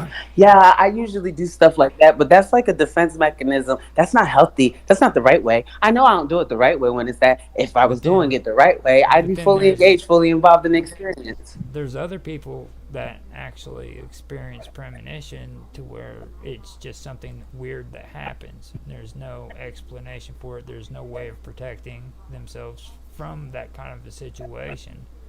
It's just bam, there it is. Is it a premonition then, or is that an experience? That's always been the big question. That's what everybody who believes in premonitions has been asking. They just don't know. See, if something happens, it's an experience. A premonition is a thought of something happened, and we like to say, "Oh, Well, it's going you to have the happen." We thought live on before different it happens. timelines, You so you you it have has happened, and it is happening simultaneously. We're living on different timelines, so we're living. We have that's why when you're looking in the mirror, you're basically coming to revisit one of yourself, your infinite self, actually, because we live in different realms, in different dimensions. But time is continuous. It's not linear. Like we think time is linear, but it's not. It's continuous. So since time is infinite, it's non-relevant. It's an illusion. It's literally just a continuation of your existence. You are existed in multiple different areas every single where, and everything that you think is happening it's happening. What happens is how much you're willing to embrace with it. That's why I said you alter the thought, it goes to your other dimension. If you continue the thought, it happens here. That's what it is. You have multiple yous living at the same time, but your awareness of those yous only come with your connection to source. now. Have you ever heard of a? Here's a good thing about like something that just is weird, okay, and there's no way you have control over it. Have you ever heard of a book called The Narrative of Arthur Gordon Pym? Mm-mm. Okay, have you ever heard of Edgar Allan Poe? Yeah, yeah, and the Telltale Heart, and he buried his wife, and yeah. Okay, now he wrote another book. It's called The Narrative of Arthur Gordon Pym, and the story it concerns the character Pym. But what happens in the story he's telling a first story narrative about his adventures as a shipwreck, no, as a stowaway on a ship that was involved in mutiny and shipwreck. And during the shipwreck, it ends up having to do with cannibalism. Okay, Mm. now the cabin boy in the story, his name was Richard Parker, and he becomes the victim of the cannibalism. And the whole thing behind that is Parker suggested that each member of the crew should agree that one of them has to sacrifice themselves so that they can provide food for everyone else, because they didn't have any food. All right, so everybody agrees to the suggestion, and what they have to do is they have to draw straws to determine who it's going to be that would be sacrificed for the sake of the others. Now, Parker ends up being the person to draw the shortest straw, so he's the one who ends up sacrificed for food, right? Yeah, I bet he wish he kept his mouth shut. Right. But this is the weird part about that. That's the story, right? Now, the thing of it is 50 years later, okay, a ship called the Niganetti. It left the port of Southampton en route to Sydney, Australia, and the ship sank. Now, when the food ran out, the crew, like in the story, drew straws to determine who would do the same thing, who would be sacrificed for the sake of the others. And a cabin boy drew the shortest straw. So they killed him, and he was used for food. Now, the thing of it was is they were rescued and everything, but the weirdest part about it is you wouldn't guess what the name of the boy was that ended up being sacrificed. Richard, Richard Parker. shut the freak up. I got Uh-huh. chills. And that's 50 years after that story was written. Continuation. I told you. Infinite realities. It's so crazy too, because man, that's why you say what you mean and mean what you say, and if you don't mean what you say, deal with the consequences. Like I mean it. I mean all of it. That's why I don't like when people play with me, because it's like I'm really very passionate about controlling my life. Like I hear what you like. It's important to me because we can all do it, and now I cannot make everyone do it, but like I'm gonna have that life because that's all I believe in. And I understand the power of me just believing in that and knowing that that's what it is for me makes it true. And like, I encourage people to think like that, but I also recognize the power that everyone else recognizes. Hey, if these people don't think like that, guess who the power goes to? So for every life that rejects what they're told, that doesn't make me less powerful. It makes them less power. It makes them sustain the power that they've been maintaining, and me able to harvest that power that they could have offered themselves with this knowledge. And so I get to use it. So now I get to be a little bit more creative or sing a little bit better, whatever it may be. I get to become the ultimate just because I believe in it. And I'm not withholding the knowledge. See, I'm not doing it like 10% of this world does to have this power, have this knowledge, and just use people for it. No, no, no, no. I'm telling you, but you're telling me I'm crazy. Not you. I'm just talking about experience. And you're saying this. And so I'm like, hey, well, I'm not just going to leave this. Oh, pow. So you gonna drop all this money right here on the street? And hold on, wait a minute. You ain't gonna No, pick it no, up? I ain't This dropping no yours. money. No, no, no. But to me, it's money. It's like money. It's just like a metaphor. It's like so to me, you're gonna drop all this soul right here on the street. You're just gonna leave this here. Do you understand what you were going to be capable of? You ain't gonna pick it up. You running from it? Hold on, I'm gonna grab this. He said he didn't want it. You heard him. He didn't want it. I kind of have it. Talk to source. Oh, got it. It's mine now. Like, why? I gave it to you. No, I don't want it. It's not mine. You're crazy. Okay, all right. But what would just leave it all here? I'm not gonna leave this here. I know what this is worth. Give me this. And take it in the house. Be looking like I done stole something. Looking around like, whew, look what I can do, mom. And just, here we go. Like for real though. And I'm not and it sounds like I'm insane, but like I said, like it works. I've lived this life. I'm not just talking about it. And I don't even sometimes I don't like it because I'm different. I'm real different, and it makes it to where it's just me and the boys, and just like, but it's cool because like at the end of the day, in the beginning again, I know what I'm doing. I know Hmm. what I'm doing, and I do it good, damn good. So Right. But I was just trying to bring that up because that's something that's really important for a lot of people who believe that what they're experiencing is premonition. And there's a lot of examples. Like you've heard about the Titanic, right? And the story yeah, behind that. that's such a good movie. But she knows she could have shared that door. Like it gets Well, more and more frustrating. that somebody actually had a premonition of that 15 years before it happened, right? They I see, even and I just heard that recently. I they, didn't they know that before. yeah, they Yeah. wrote a book. It was called Futility. And 15 years before it, a guy was, I think, working for a newspaper, and he wanted to write a book. So he wrote this book, and he turned it into his producer or publisher. And I don't know how it worked out if the book got published and everything like that, but what happened was is 15 years later, all of a sudden, freaking the Titanic went down, and they found out that the Titanic sank the same month even as the ship in the story did. It sank exactly the same way. Okay, like verbatim, basically. Okay. I wonder if the like see stuff like that would make me feel like the designer of the boat, maybe the person that made it, especially if he wasn't on the boat. And I don't think he was, but he might have been. I don't. But yeah, because he was. He did go down. He was kind of ticked off. Not the captain. I'm talking about the person that made the boat. It makes me wonder. Did you read this book? This thought was there before. Well, I mean, it was I mean, somewhere on that boat. It was present. nobody like read the book and decided, you know what, I'm just gonna take it. I'm gonna freaking sink the Titanic. You know what I You don't. mean? Yeah. No. Listen. You don't listen though. Well, Think about how malicious. I mean, you would hope not. You would hope not. Maybe not. Maybe they thought they would not be able to. But once you put that thought there, and then if any possible, like, it's just like. Ugh, if you constantly think something bad's going to happen, it's going to happen. And even if well, it's just that I'm not yeah, going to think it's going to happen, but I'm going to think about it. Maybe yeah. I don't think it's going to happen, but I'm still going to put my attention, my energy, Kind my of power. that kind of goes back to the first part, what I was talking to you about. You know what I'm saying? Like when you can actually, you know, pick up on things that just don't fit. You know what I mean? Yeah. Like like the guy who wrote the book, from what I've heard about it, like he had some pretty general knowledge about the Titanic and what was going on during that time period, and everybody was like upscaling these ships to where they could travel faster and carry more people.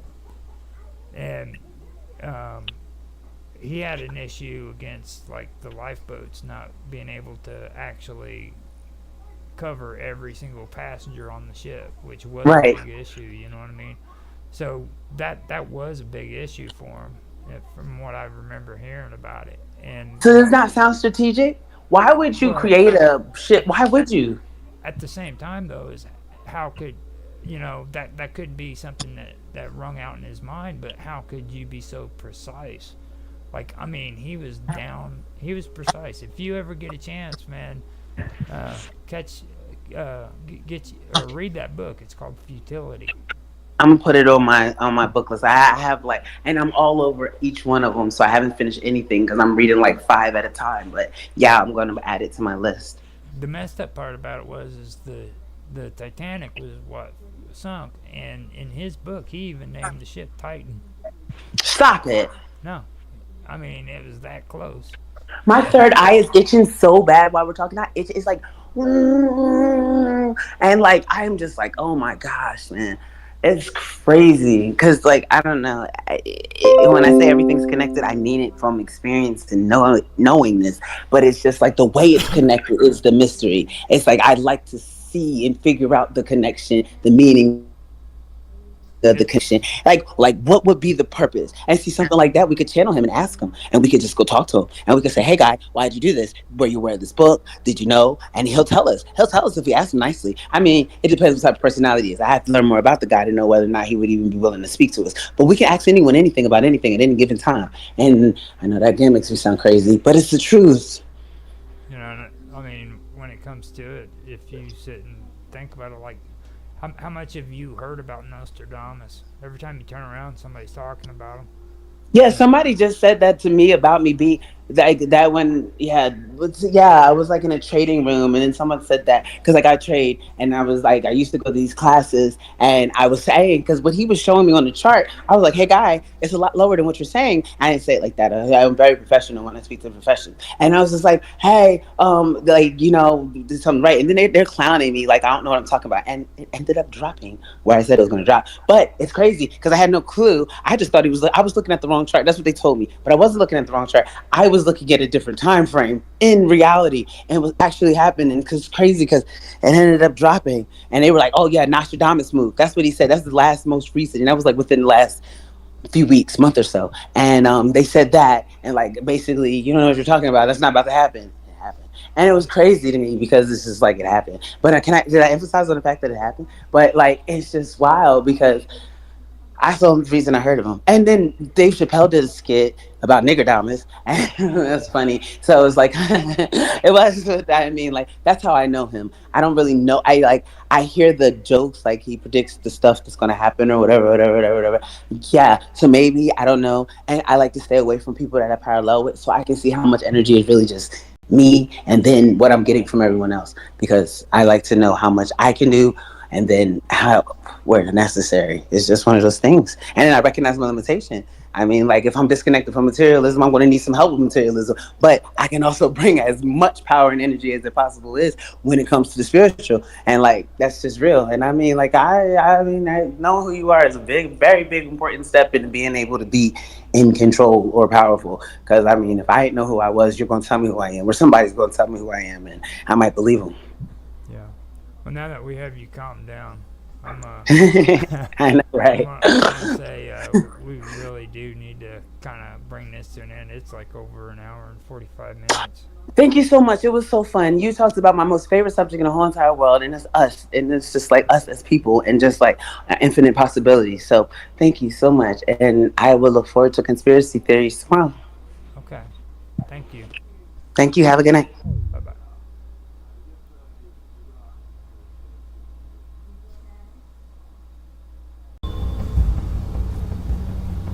Hello, everybody, and welcome back to another episode.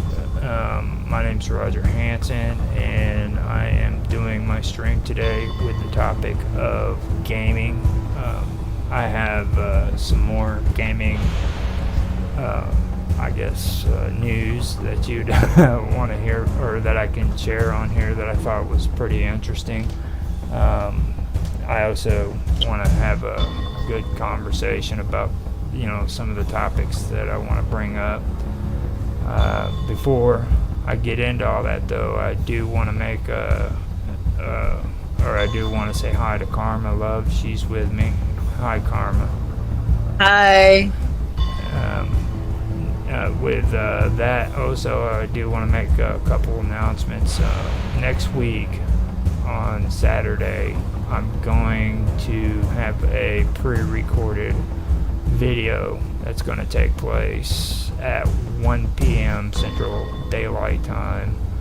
And the reason why I have to do that is because I have a person coming in here. His name's Zach, and he is known on YouTube and Discord for being into Disney and everything Disney. He's just obsessed with it. He's got his own podcast, and he's also in charge of a Discord channel called Home Away from YouTube, as well as his own channel.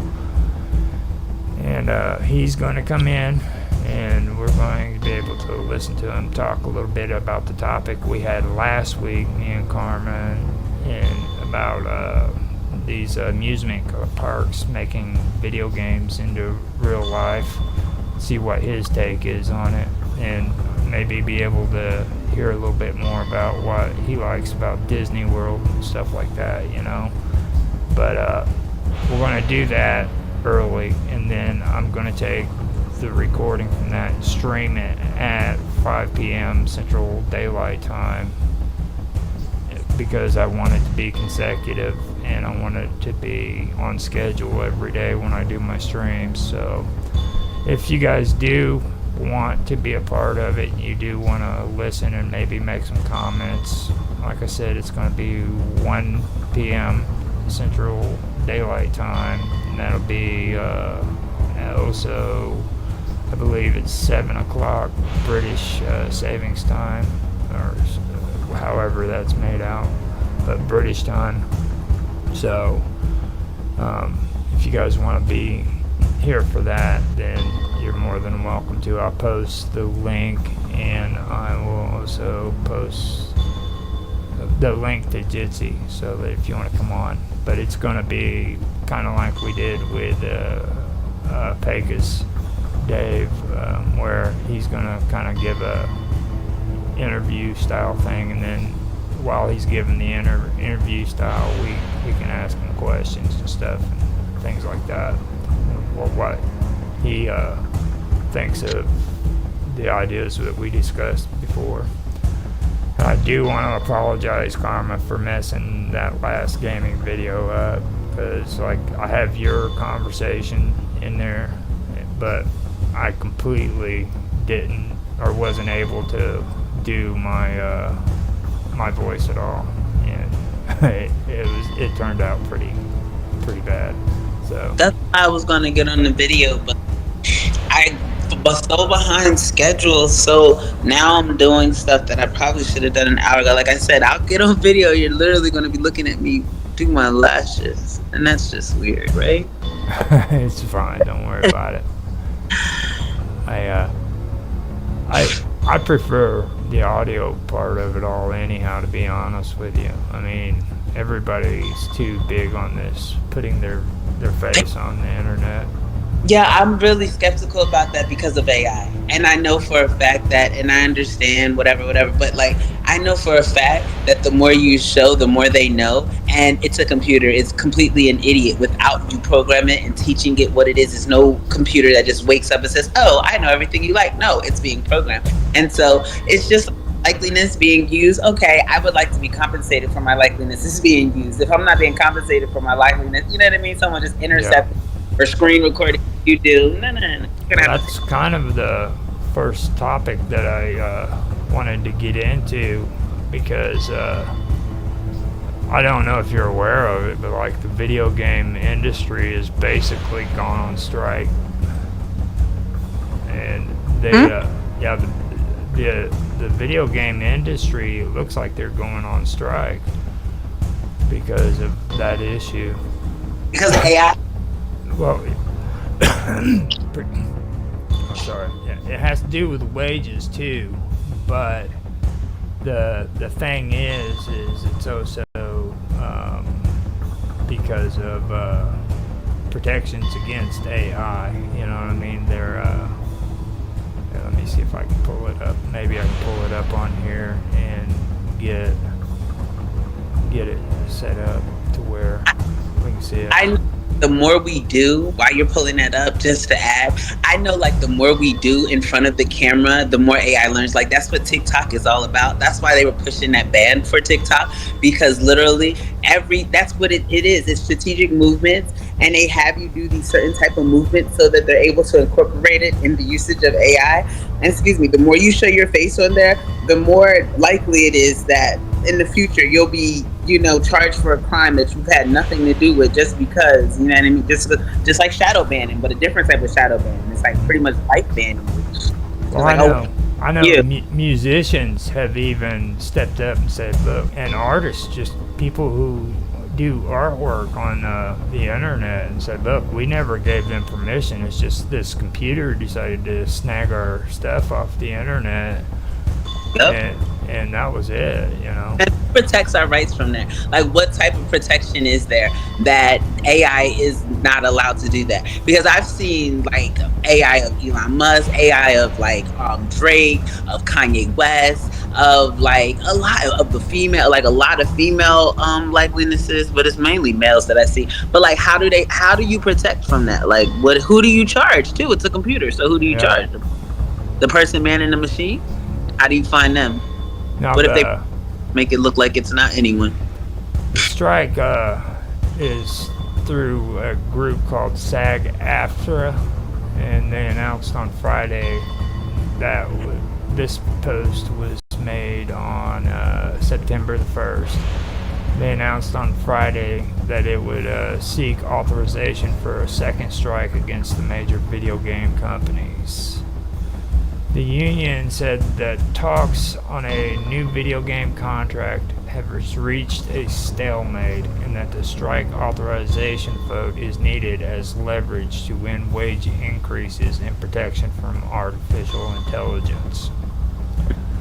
So they want wage increases as well as protections from artificial intelligence. So who is it that would like the protection? Is it the images in the game? So like they want it to be like, I guess, the patent or the copyright of the game itself to be protected, or is it certain people and what they're doing for the game? Like, the SAG-AFTRA is the union that's talking on a new video game contract. Is all I know. Now SAG-AFTRA. See what it says about that. It's the writers' strike is what it looks like. SAG. Oh no. so they're the people that write for the games. Okie dokie. Now the SAG the SAG-AFTRA allows 3 AMC shows to resume production, including Walking Dead spin-offs. So these guys basically have their hands in everything. They're the union, basically. The SAG Awards, have you ever heard of that? I feel like I have, and that's the award for video game streaming. No, that's not No, for streaming. that's for movies and stuff like that. Oh no, I thought that was the Emmys. Well, they have the SAG Awards where, like, and that's aimed more towards people who do, like, the editing of the movies and stuff like The that. behind the scenes people. Right. Like, right here it says SAG-AFTRA to extend health care coverage for members who lost work because of WGA strike. Yeah, so apparently What was the WGA strike? I don't even know. SAG-AFTRA allows 3 AMC shows. You know what I mean? That's AMC. Yeah, the movie theater. So they basically, I would guess that it's just the acronym for the frickin' people who are involved with the union in, like, Hollywood, and I guess now they're a part of video games too. Wouldn't be surprised. Yeah, it says that the union said that talks on a new video game contract has reached a stalemate. So yeah, they got like a contract going for video games now too. That's crazy. And then they've got a separate contract with the major video game makers, including Activision and Electronic Arts. The contract was originally due to expire on November 2nd or 7th, but was extended for a year to allow for further discussion. The talks are due to resume on September the 26th. So that's coming up. So they just want to make sure that whatever they write is theirs and that they don't have to have any backlash because someone pretends or uses AI to kind of, like, I guess basically manipulate and pretend that it's something that they created, and then it backfires on them to where they're getting like a lawsuit or something. So they're asking for that type of protection as well as increase in their wages, like you said, which is obvious. They would like more money, but okay. Yeah. Now, on the wage thing, SAG-AFTRA, is asking for an 11% retroactive increase in rates for video game performers. So the video game performers are the ones they want to get the pay raise on. Oh, well, that's good. At least it's... That's probably what they're going for, is the game performers, because the people who do the voice-ins or they make the freaking models after. Mm-hmm. That's probably who they're talking about. You get a percentage from it. And that's probably what they're attempting to protect too, then, in which case they're like... That's also followed by an increase of 4% and 4% identical to its asks from the film and TV studios, which that don't make sense to me. Asking is too. So I guess whatever is asked, and they want it identical for whatever the people are asking for the prices.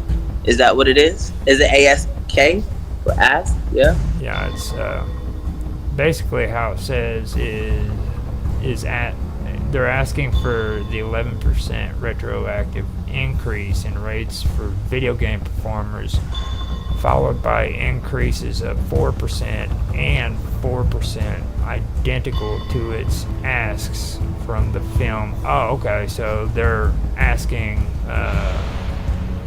for increases of 4%, like they're also asking from the film and TV studios. Basically like the royalty type thing. So I guess maybe whatever 4% increase of what they normally get. So whatever they normally get, they would like a 4% increase in regards to. I guess that would be similar to royalties if we were dealing with music type. Or Yeah, it could be. that's what it sounds like. I could be. Yeah, sounds. Now the Yeah, with the time. union also wants protection from AI, which it says poses a threat to voice and performance capture artists in the video game field. In the statement, SAG-AFTRA President Fran Drescher blasted What? Fran Drescher. Yeah. The nanny? Yeah. Nanny Yeah. is in charge of video games? Come on. She's in charge of the entire setup with the unions on this right here. SAG-AFTRA is awesome. like He's so cool. yeah. She's the nanny. Yeah, she is. Awesome. Who? And I thought you were just like a play on names or something. Like that's so it's right there. go you. I love her. I grew up on the nanny. Like, oh my goodness. I love her. She's just so unorthodox, but that girl, and she gets stuff done. She reminds me of. That's probably why. Yeah, I like her. It says in a statement, SAG-AFTRA's president Fran Drescher blasted the video game companies for their greed and disrespect. Once again, artificial intelligence is putting our members in jeopardy of reducing their opportunities to work, Drescher said. And once again, SAG-AFTRA is standing up to the tyranny on behalf of its members. That's kind of like that's like the regular union kind of lingo. They always want to talk about tyranny and crazy shit. And they're coming for you, and it's this hard authority, and it's like it might have just been someone playing around with some stuff, and it might got a little out of hand. But yeah. I see what you're talking about, because like it is very manipulative. You have to be careful, and if you're not discerning, some of that stuff you could be fooled. Like I've been fooled before, but I'm not an idiot. Fool me once, shame on you. Fool me twice, can't put the blame on you. Fool me 3 times, but we know what the rest says. But that's what I'm saying. You got to kind of like pay attention, because you can hear the difference in the voices. There's always usually like a pause type thing, either like, and I would like to do this. Okay, well, if it's like they have to pause all the time. They cannot like me. I speak super fast with run-on sentences. If AI was to speak super fast with run-on sentences, it would like kind of overlap each other. I noticed that as well. And like I don't like to even say what its mistakes are, because then it's like, how do we fix it? Okay, so this is what I gotta do, this is what I gotta do. I'm not helping you. You're not paying me to help you. Again, robots, you're gonna have to get somebody else, because I call AI robots. That to me, they're just all robots. Yeah. And there's like, even now on Snapchat, there's this guy, he comes in there, he's on Snapchat, and he's like, AI, I'm your personal AI. And I call him a robot. He gets offended. He's like, I'm not a robot. It's like, you are a robot. I literally go just to piss him off. I'm like, yeah, hi, robot. I'm not a robot, but I understand. And I'll be like, okay, beep, boop, beep, boop. And like, RDT. Now, the greedy part that I understand about it is like when I'm streaming, you know what I mean? Like, I understand how greedy these freaking these video game companies really are, because like say when I'm doing a stream of a video game, alright, I have to on crap load of these games, I have to turn the volume down. And they do this on purpose, because not only are the video games a bunch of crooks, but so are these musical artists. Okay, so what they do is they come to this agreement where the artists are allowing them to put this music on their video games, and they're like, yeah, that's cool, but then they don't want to allow the people who are playing the games and streaming them to freaking freely stream those games with the audio. You see? Right. So what happens is I go to stream that video game, and then all of a sudden Joe Blow, who's a musical artist, gets me for copyright infringement, and they'll let me freaking stream the video if they get the freaking money from it. Which is wild. Okay. So basically I'm streaming their video game with this video game on my freaking channel, and these musicians are making money off of it, and I don't make a penny. And as I was about to say, and meanwhile, it's hype for them. They Yeah, should be happy because that's, oh man, I like that song. I heard that song on Roger Hanson's channel, so I'm going to go ahead and, you know what I mean? I'm going to go listen to it now. They're not going to hear it now because, like you yeah, said, you're just going to turn the volume down and oh well.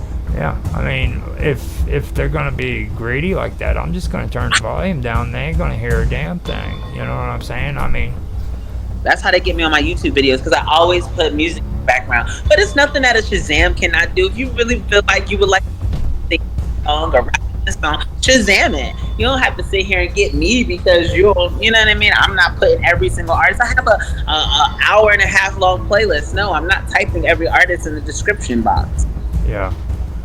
It says here that Audrey Cooling, a spokesman for the video game company, said they look forward to reaching an agreement, and we all want a fair contract that reflects the important contributions of SAG-AFTRA represented performers in the industry that deliver world-class entertainment to billions of players around the world. She said, "We are negotiating in good faith and hope to reach a mutually beneficial deal as soon as possible." SAG-AFTRA went on strike against the video game companies in October of 2016. The strike lasted 11 months.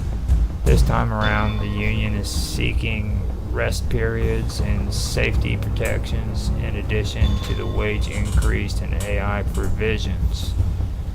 The union was an on-set medic for video games, similar to current provisions in TV and film, and a prohibition against stunts during self-tape auditions. Ballots are due at 5 p.m. PT Pacific Time on September the 25th. The union will also hold informational meetings for affected members during the voting period. And that's it. So people have already been a victim of AI crimes. Is that what the issue is? They what is it? The union wants an on-set medic for video games, similar. Well, see, I don't know if you've been in too much into the news about the video game stuff, but there's a game that was out called Rust, and one of the actors that was on set ended up getting shot because because the gun wasn't inspected properly. So that might. Are you serious? Yeah. Is he alive still? No, he's dead. He got shot dead? Yeah. Oh, that family got some money. I know the money is not going to take away the pain, but there's no way. Are you kidding me? And then how do you, like what world? Oh my God. Could you imagine going to work and thinking that everything is just all props or dummies and you literally, oh my gosh. Oh. That could be what they're referring to. They didn't say it openly in the article, so I'm not. I never heard that. No, I didn't know something like that happened. I'm not gonna say for sure if that's what it is. Yeah, but you were just saying that is an example of something or a reason as to why they might be taken into consideration to make sure people have rights and protection against. But see, how do you protect against something like that? Because what if it was staged? What if it's on purpose? See, something like that has never happened before, and then all of a sudden happens. I feel like somebody set them up. Well, see, that's happened actually before. Like, you remember the movie The Crow? Yeah. Brandon Lee was shot on stage for the same reason. That's why he died. They've had incidents that's happened, like 2 or 3 of them, where people have died because of gunshot wounds. It's just, from the props. That's ridiculous. Yeah. Now, after that, what I wanted to also discuss is 2 games. One of them was Baldur's Gate 3, and it came out here recently with supposedly the final cut of it, and have it? No, I haven't got Baldur's Gate 3. No, they've got this is like the beginning, or like the brand new freaking release of it. And this is the an article that is talking about the secrets behind the success of Baldur's Gate 3. And it says, "Hi there. Today we're explaining why Baldur's Gate 3 is a unicorn. But first,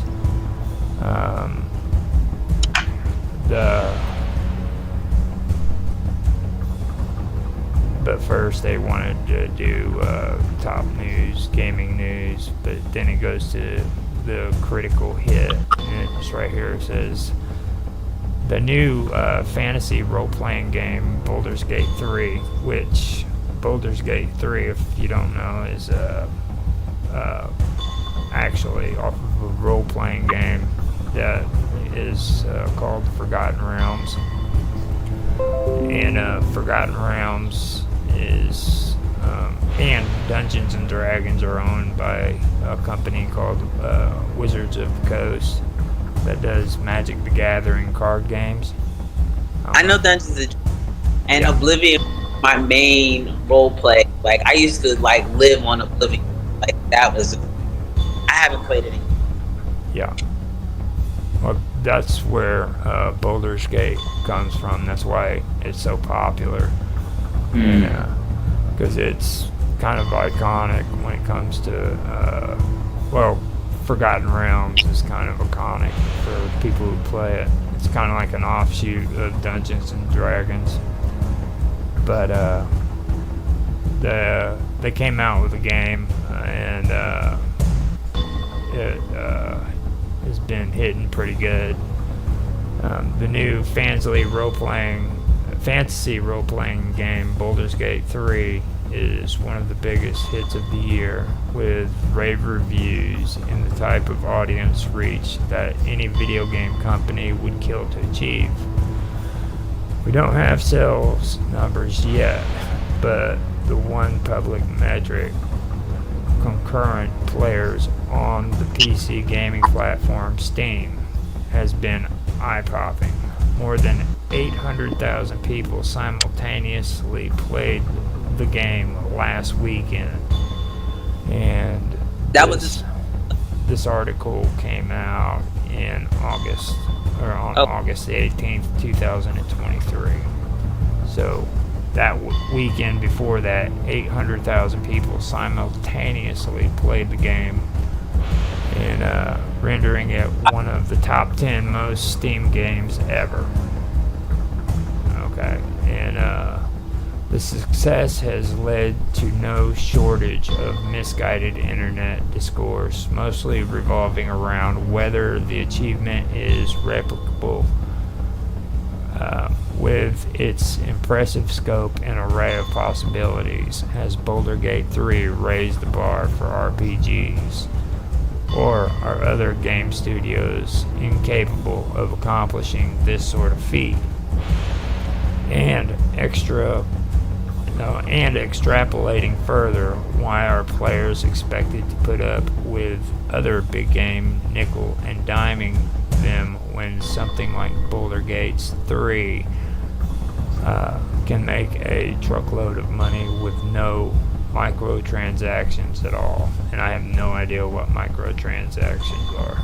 Wouldn't it have to pay for like upgrades and stuff like that, like the stuff like in-app purchases, kind of like it would be an in-app purchase? I'm unsure. I'm just listening, but it just sounds like that would mean something like that. Are there in-app purchases? Because if that, in game, I know it's an app, but I'm just saying is a similarity in order for me to parallel and correlate. I was just saying like it may be something similar like to that. Yeah. That could be like what they're referring to, because like Dead by Daylight, they've got like the game you can get, and then you can go in and like get DLCs for like $1.25. Yeah, those are the micro purchases. Yeah, that's what it. And like that's probably what they're talking about. Well, I know, like this article is kind of misleading, or they just don't really have all the facts either, because like I've been kind of keeping up on Boulders Gate, and for the longest time they've been holding out, telling people that they're going to have uh, this ready, and it's been years, and they've always got this patch and then this patch. My nephew was waiting like 2 years ago for this game to finally be released out of beta. He was still able to play it, but it wasn't released yet. And there's a lot of people that's been waiting for this game to be officially released. So it's not like it just was developed and it came out, Obviously, you said there was 800,000 playing simultaneously, and I guess Yeah. was that opening weekend? That was within 1 weekend. That's wild. Yeah. One argument espoused by IGN's Destin Legarie and a host of other gamers across the internet is that of course Boulders Gate 3 should set a new standard. Why should anyone have to settle for games that feel unfinished or want to charge you hundreds of dollars for extra outfits even after you paid $70? Yeah, so that's what they're talking about. Yeah. Wow, see, context clues, they work. Yeah. Well, the thing too is like they're talking about unfinished. I mean, Boulders Gate 3's been unfinished for like 2.5 years. Like, Is it still unfinished now, even with this? they say it's finished now, but there's been people, man, that have been playing the game while it's in beta. My nephew was one of them. He's been playing it. They've just now finally made it go from beta to being published as an actual finished game. How many years you say your nephew was playing? I know you said It's at least 2 years that I know of. That's fine. And my son. Beta for 2 years? Like, is that standard, or is that just an exception?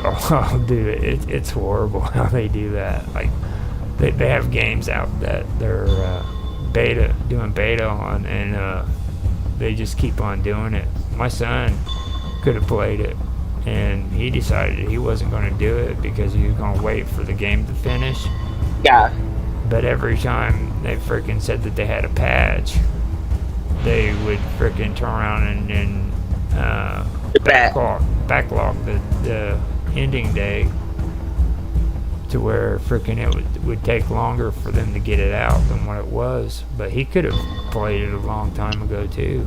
So if you don't choose to play it, like, so is it something that they offer and they're like, hey, if you like to play it in beta, you can play it in beta for this time period? Okay, so if you don't get in on it during that time frame, are you pretty much like SOL and you kind of gotta wait for the release, or are there different times, or you can just join beta anytime? I really couldn't tell you. I've never really done a beta, to be honest with you, but I know that it's possible in some games. Like, I can go on Steam and play a beta game that's in progress, and if they finish the game, I couldn't even tell you if you get it for free or if you have to pay for it afterwards. I just don't know.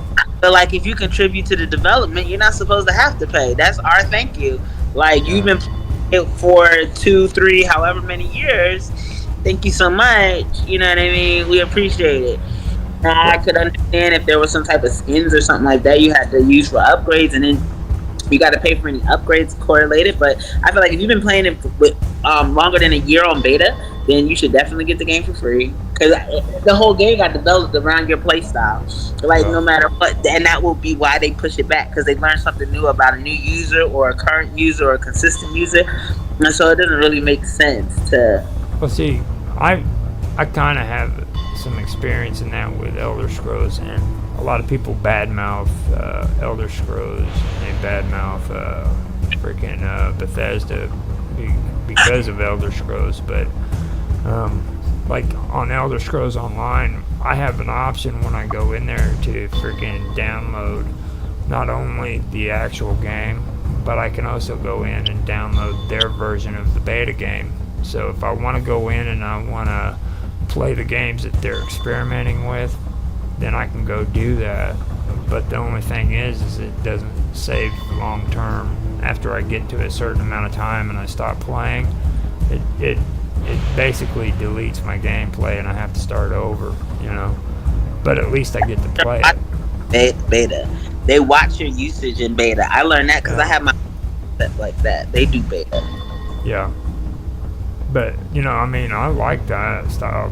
That's actually pretty smart. You know what I mean? Because they can get their research out of it and still give you the real game. So. Right, exactly. In a timely fashion instead of having to consistently push it back based off the play or obtain the information. Right, you're right. But definitely probably. Um, Have you so- thought about a role play game? I know you were talking about like horseback riding and stuff for your game if you mean one, but I post role playing games all the time. I'm making it. I know. Making one. Yeah, because when you're talking about you're learning how to make one, you're not there yet. I know. That'd be cool. It wouldn't be that hard to really pull off, to be honest, if you really take time to learn. That's what I want to do, though. I'd like to get into stuff like that, you know. Make it about you, and it'll be you, and you're like, because you were on your journey, like through minds, different stuff, not necessarily you, but in your likeliness, and like different career paths you chose. Even and you could do it about everyone you encounter. I know, right? You could do it about everyone you encounter, like Pika's Dave. He was talking about the thing with NASA and stuff like that, so you could kind of have like a character like him that kind of goes in town down in his route. Of course, you would have to ask him or whatever, but no, I think everyone think that would be so cool, and you could have everyone kind of like not everyone, but like even like minds be a big thing, and even have like the round table where you guys go and you sit and like you just but wow, you have to be wild. It doesn't have to be we're just really thinking about what's going to happen. Like maybe you're plotting some big scheme at the minds round table, but it's something called or it's a think table or something like that. It'd be kind of cool though, but like with the characters, if I did it like that with people on minds, well, like would actually look like a Bruce. Oh my gosh, that would be so cool. Because Dave can kind of look like an alien just because he talks so much about NASA. You can kind of look like a cartoon character because you're talking about making a video game. Oh my goodness, there's so many. What I'd have to do is like I'd have to make it to where you have to go into a shop and like he's in charge of you and he has to tell you to go fix stuff. Yeah, what the? I mean? Shaking his head and like pointing his finger at you like if you do it wrong. That'd be so awesome. Do stuff like that. That'd be cool. Yes. Cool. But they go on to say, why shouldn't more games be this deep and complex? That guy, and then he goes, yet in reality, Baldur's Gate 3 is a unicorn. There are a number of factors behind the game's resounding success, as we documented early this month, including a killer IP in Dungeons and Dragons and a team with a decade of experience making this type of game. But there's one factor that matters most of all. Larian Studios, the Ghent, Belgium-based developer, is privately owned. So they're privately owned out of Belgium, and that thing that they mentioned too about it's an RPG, that is true. I mean, in Dungeons and Dragons, I mean, they're pretty much anchored. There's no, and they get it wrong too. Dungeons and Dragons are owned by the same company, but they're not the same as Forgotten Realms. Forgotten Realms is like Magic, or not Magic, but Wizards of the Coast. That's their baby. You know what I mean? Oh, so it's like it's similar to Harry Potter type stuff.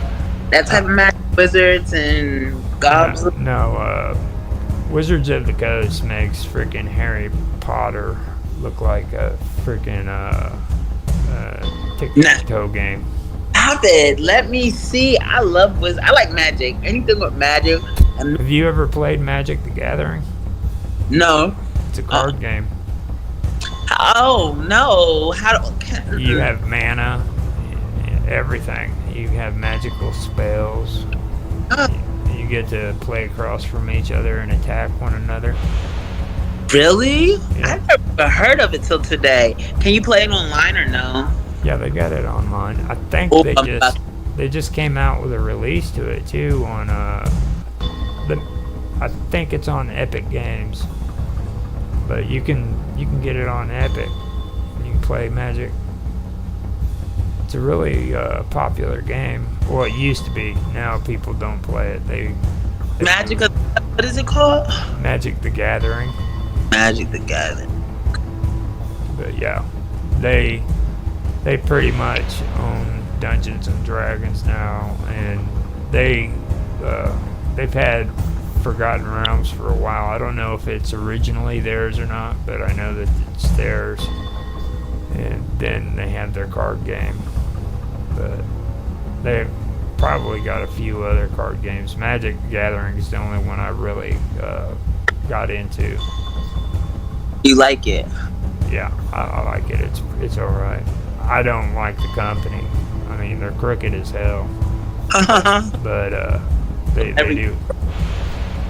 do have a good good card game. And I don't like what they did with Dungeons and Dragons 5, the 5th edition. What? Well, it's an idiot's guide to frickin' D&D. Like, back when I started, it was when they went from the 2nd edition to the 3rd edition, and then 3.5. And like they had THAC0, they took that away. And this was before all of that, before Wizards of the Coast. But they took THAC0 away, and I was cool with it. A lot of my friends stopped playing Dungeons and Dragons because of that, but I figured I'd stick it out, and I was okay with the changeover with the 3rd edition. But then they came out with 3.5, and it kind of was alright. It was a little bit different. Part 4 came along, and it just went to shit. Completely. Wow. Completely to shit. And now you get on there and you check out the 5th edition, and like these people are acting like everything in the freaking manuals to tell you how to play or suggest how you play is like written in stone. You know what I mean? No other way to do it, which makes it suck because you're supposed to make the game your own. You're supposed to figure out stuff even they didn't figure out. The whole point of stuff like betas. Yeah. It just, you got a lot of these young people who don't know a damn thing about freaking D&D, and they think they do. And I always tell them, I'm like, dude, if you really want to learn how to play the game, go back and play 3.5 or 3. I don't tell them 2. Or the 2nd edition, because I don't think people today could cope with THAC0. It's just too far off from what they're used to nowadays. Yeah, it's completely different gameplay. But 3.5 might parallel a little bit. You said 3.5. You said 3.5 is started going to crap though, right? Yeah, I ain't gonna say that.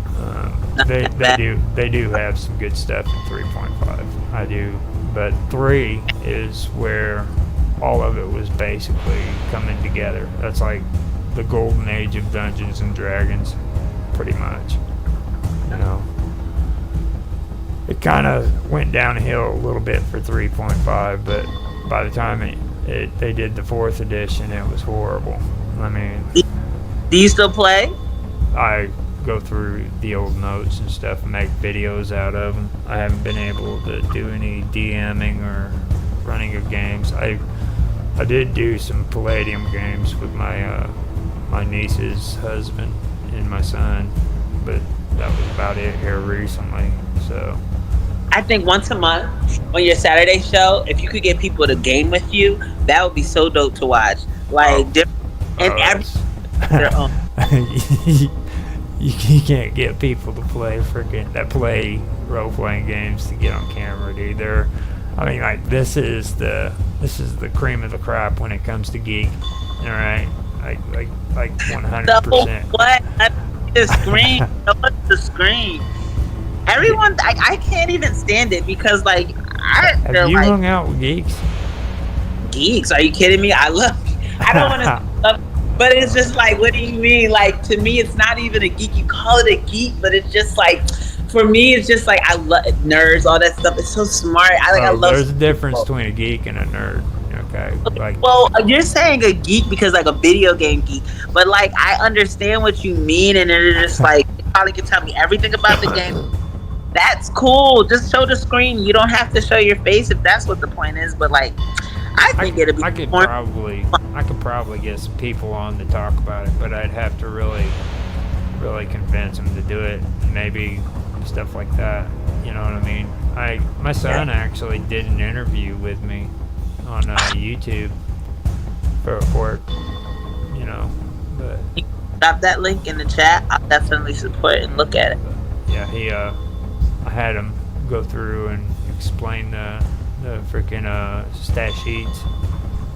Yes, and have everybody in their little Jitsi box, and they'd be showing their screen. They don't have to show, like, you know what I mean, their face, and they can show their game, and then spend time talking about, okay, so I'm playing D&D, and then, you know what I mean, I'm playing an RPG. Like, you know what I mean? Like, somebody could be playing, I mean, but D&D is an RPG, but I understand, but, like, you can do, like, everything, you know what I mean? Like, to where it's, like, Yeah. action and it's like whatever, and you can have like maybe people that are like, this is what they do, so this person plays this type of game consistently, this person plays, so we can watch your different gaming styles and stuff like that, and just like the different aspects, and like I said, each person can, they have their camera off until it's their turn for us to focus on theirs, and then when it's their turn to focus on the game, even if they don't want to talk about it, just for us to watch it. Of course we would love for them to talk about it and they can see what they're doing. Maybe if we could get someone in the early stages that's maybe starting a new level, when they're starting a new level and they're showing us how, like, the different upgrades and the different type of features and stuff like that. Like, I mean, I feel like that'd be hardcore. Yeah, like right here at this part, it gets into what I was talking about earlier. The bulk of the studio's fundings comes from previous hits and from sales of Boulder Gate 3, which was made available to purchase in early access back in 2020. So that's what I'm basically talking about. Like, they gave early access to it, but it took 3 years before it actually came out. So, and I want to going in that 3 years, like that game has to be, and then like you have to see something like that. You would have your nephew come on and out. What are the differences? Do you see any major changes from beta and from like now the actual game and stuff like that? Like when it's stuff like that, that is definitely a topic of discussion. So that way we could see why, what perhaps was 3 years wait worth it, and would you do it again? Stuff like that. You know what I mean? yeah, I think that would be a good idea too. It's just getting them to do it. You know, he Tell him you let him win one round. oh he when he does the video games is what's the weird part, and like he's on Steam with me, you know, and we've been trying to do Pokemon together. Nice. And we were going to do Starving together on Steam too, because it's gone to 2-player or multiplayer now. Yeah. I can't get him to freaking come on and play those things because every time I turn around, he's got to be cool, hang out with his buddies, and play Baldur's Gate 3. You know what I'm saying? And it's like, you little asshole, dude. You know what I'm saying? Uncle Roger ain't cool freaking now, but back when you was 7 years old. Do you not remember where you came from, my guy? Yeah, I like freaking when he was 7 years old, he loved playing video games with Uncle Roger. You know what I mean? Now all of a sudden I'm just this old fart. He's got to hang out with his cool friends. And So then you invite friends along, Uncle Roger. Come on, hey, I want your friends to know me, and then let me might be kicking his tail. So he'd be like, hey, you and your friends, I need you on my stream. And tell them, like, everyone's so excited. And make it seem like they're just the cool kids on the block. Like, hey, everyone's so excited. They would like to hear your gaming style. Come on, they want to hear you guys talk. They want to see what you guys are doing. So I want to stream you live. Like, everyone's asking about you. And I have so many people that keep asking because I talk about you guys' gaming all the time. He don't even care about that stuff, man. He's the one that got me started in all this video game shit. You know? He's like, yeah, man. Don't they? back when he was younger, man, he was like, we need to do something with freaking Minecraft, man. We need to like make videos of Minecraft and get our own server started, make money off of it, Uncle Roger. And I'm like, yeah, we could do that. And that's how I started doing the video game shit, because I wanted to do it with him, and he just stopped wanting to do it. He just, you know, I mean, here I am doing this shit freaking like 10 years later. You know, like none of them want to do nothing no more. So, and that part earlier might have sounded like I was jealous, and all I gotta say is, hell yeah, I'm freaking jealous. You know. But You said, hell yeah, I'm jealous. I Like, am. yeah, I miss you. We'd be chilling together all the time, and now you're never around. Yeah, I am. I feel a little tight. I'm a little tight right now. Well, his little brother, freaking Cody, we were like going to sit around and do D&D together, right? And I was going to DM, and we're doing this game, and every time something would come up, you know, where he couldn't be around, I finally told him, like, dude, you know, next time you do that, I'm just going to stop doing it. We just ain't got time for that shit. Always changing, right? Yeah, you know, like what finally did it for me is he comes in and says, well, I'm going to run over to my friend's house. We're going to play some D&D and everything. And I'm like, dude, what do you think we're getting ready to do right now? Like, I remember. So I was like, that's getting ridiculous when you have to pander to little kids to play games with you. So I was like, nah. Come play with me. No, but seriously. I like No. it. What you do is do it on your own, and then watch them how they want to jump on your coattail once you go up. Oh, Because there's a kid on here, gamer, whatever. You should link with them if they would want to do some shows with you, and you know what I mean. Yeah. And see if they. I don't know how much they do or what exactly they do. They don't talk too much on their stream. But I was just thinking, like, if you guys could collab and then have them on here showing their games, and you show your games, and then maybe even link. And then even this Zach guy that you got coming in. I said his name right? His name is Zach, right? Yeah. Right. Yeah. Coming in on Saturday and start, like, and see if he gets into it. And see if there's times that you guys can stream. Well, Zach, You know what I mean? Zach does the Walt Disney stuff, and he's into golf and everything, but he's no role playing thing.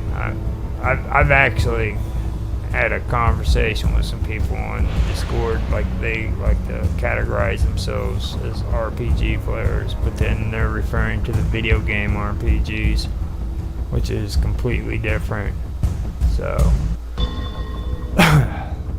the last one that I wanted to get into, but I don't know for sure if we can really cover it too much, is have you ever heard of Resident Evil? Mm-hmm. Okay, now they're coming out with Resident Evil Villages VR mode, where you can play it virtual reality. Oh, that's gonna be really scary. Yeah. Really intense. Actually, it should be out now because this article was written on December the 15th, 2022. So, Oh yeah. So I know. Then like, wait a minute, unless it's something like Boulders, because then next thing you know, 2022, and then well, another reason for us to push the date back 3 years from now. That'll be when it actually comes out. No, they said that Resident Evil VR mode was supposed to be launched the same day as the PSVR 2, and that was on February the 22nd, 2023. Game for the Golden Edition on PS5 will be able to download the VR mode compatibility free when it launches. Oh, well, that's good. I already paid the $550 plus the $550 for the set, and now, yeah, that's at least you're getting something out of it. Jeez Louise. It's a lot of money. Understatement. Yeah. Understatement. You know how much money you can make in the market? I think about flipping money. I guess if you're streaming and it's making you money, that's different. But for me, big purchases have to give me some type of production from it, like that. Like I have to get like I've been frustrated with my laptop because it have not been having as much use of it, but I've since incorporated more. But it's just in general, like when you make a purchase so gosh significant, you have to like I'd like to be getting something out of it, something. Yeah. Now it says right here, like Resident Evil 7, you'll be able to play through the entire campaign in VR. According to a press release, the upcoming VR mode utilizes the 4K HDR display, eye tracking, and 3D audio to make Resident Evil Village more realistic and intense than ever. Those who are maybe too into the incredible tall lady Demescri should also prepare to feel truly dwarfed by the larger-than-life character and creatures that lurk within. Like, have you played The Village? No, never. What they're referring to is the freaking main character in the castle that you go into, and she's like a giant. And she wears like this dress, and she's got this like hat that looks like a, you know, those old-fashioned hats where they fall down over your head. Yeah, I'm looking her up now. Yeah, but that's what she looks like, and she's really, really freaking tall. But they said that it's going to be even bigger. She's going to be even bigger. As well as using the upgraded headsets, the VR mode has new gameplay features specific to PSVR 2 Sense controllers. You'll be able to hold up your arms in order to defend yourself against enemies. The weapons apparently feel more realistic with new gameplay elements like dual wielding and natural motions controls to reload firearms and brandishing knives. Okay, yeah, brandishing knives. Resident Evil Village's VR mode obviously isn't the only thing Resident Evil fans can look forward to, as just a month later, Resident Evil 4 Remake launches the PS4 and PS5 in GameSpot's Resident Evil 4 Remake preview. And I've had a friend of mine who's been doing that remake on it, and it's actually pretty tight. I've seen him do his videos for it, and from what I've seen, they did a really good job on that. Nice. So. And you have a friend to that? So your friend on maybe one day and ask them. Well, they like. That's one of the. Oh, actually, I've got that's one of the guys I was talking about that I'm wanting to get on here to do kind of like a gaming roundtable about Resident Evil from beginning to end. Oh, okay. Because one of the guys, his name's he goes by RJ, Casual Hardcore Gamer, and then another guy that I want on there plays with him on PlayStation together. They've been going through Resident Evil 6. Now, I have a disagreement with them on Resident Evil 6 because a lot of people shit talk that game, alright, and their excuses for why that game is so bad is just complete garbage. It's pathetic, okay? What do they say? Well, they don't like the fact that Capcom made it like action-packed, and it's not scary like, you know, 7 and 8 is. And my whole argument about it was I don't get where all these younger people think that Resident Evil was originally, you know, because it wasn't. It was always action-packed. I used to play Resident Evil back like long ago. Before I had, it's funny, I was more of a gamer before I had children, and now boys, I haven't been gaming as much just because I kind of make sure they don't get subjected to some crazy stuff I cannot bring them back from too early. But you know, I mean, for me, yeah, okay, it did have that certain element of being scary, but it was more action-packed. Like, I remember, like, Raccoon City, you know, I mean, that was 100% just a straight up freaking shoot 'em up game. And well, like now, my nephew's getting on Baldur's Gates 3. I see him on the freaking. You see it? I While see we're him on the talking Twitch. about it, Yeah. and to bring Little them shit. But I the thing that I have about Resident Evil 6 is the fact that like when it comes to all the games, like it's the most fun to play 2-player on. Like you can actually get on there first of all and play multiplayer with each other. And before, back in the older ones, you couldn't do that. And me and my nephews would have freaking a ball just sitting there playing that game together. I mean, it's fun when it comes to playing 2 players and stuff. And I've not only heard him, you know, my friend, talking crap about the game, but I've heard other people do it. And I think the reason why is they have this misconception of what Resident Evil really was about. I mean, even the movie came out and it was action-packed. It was more action-packed than scary. Yeah. Well, you remember that one, don't you? The movie? Yeah. I didn't watch it, but I know of it.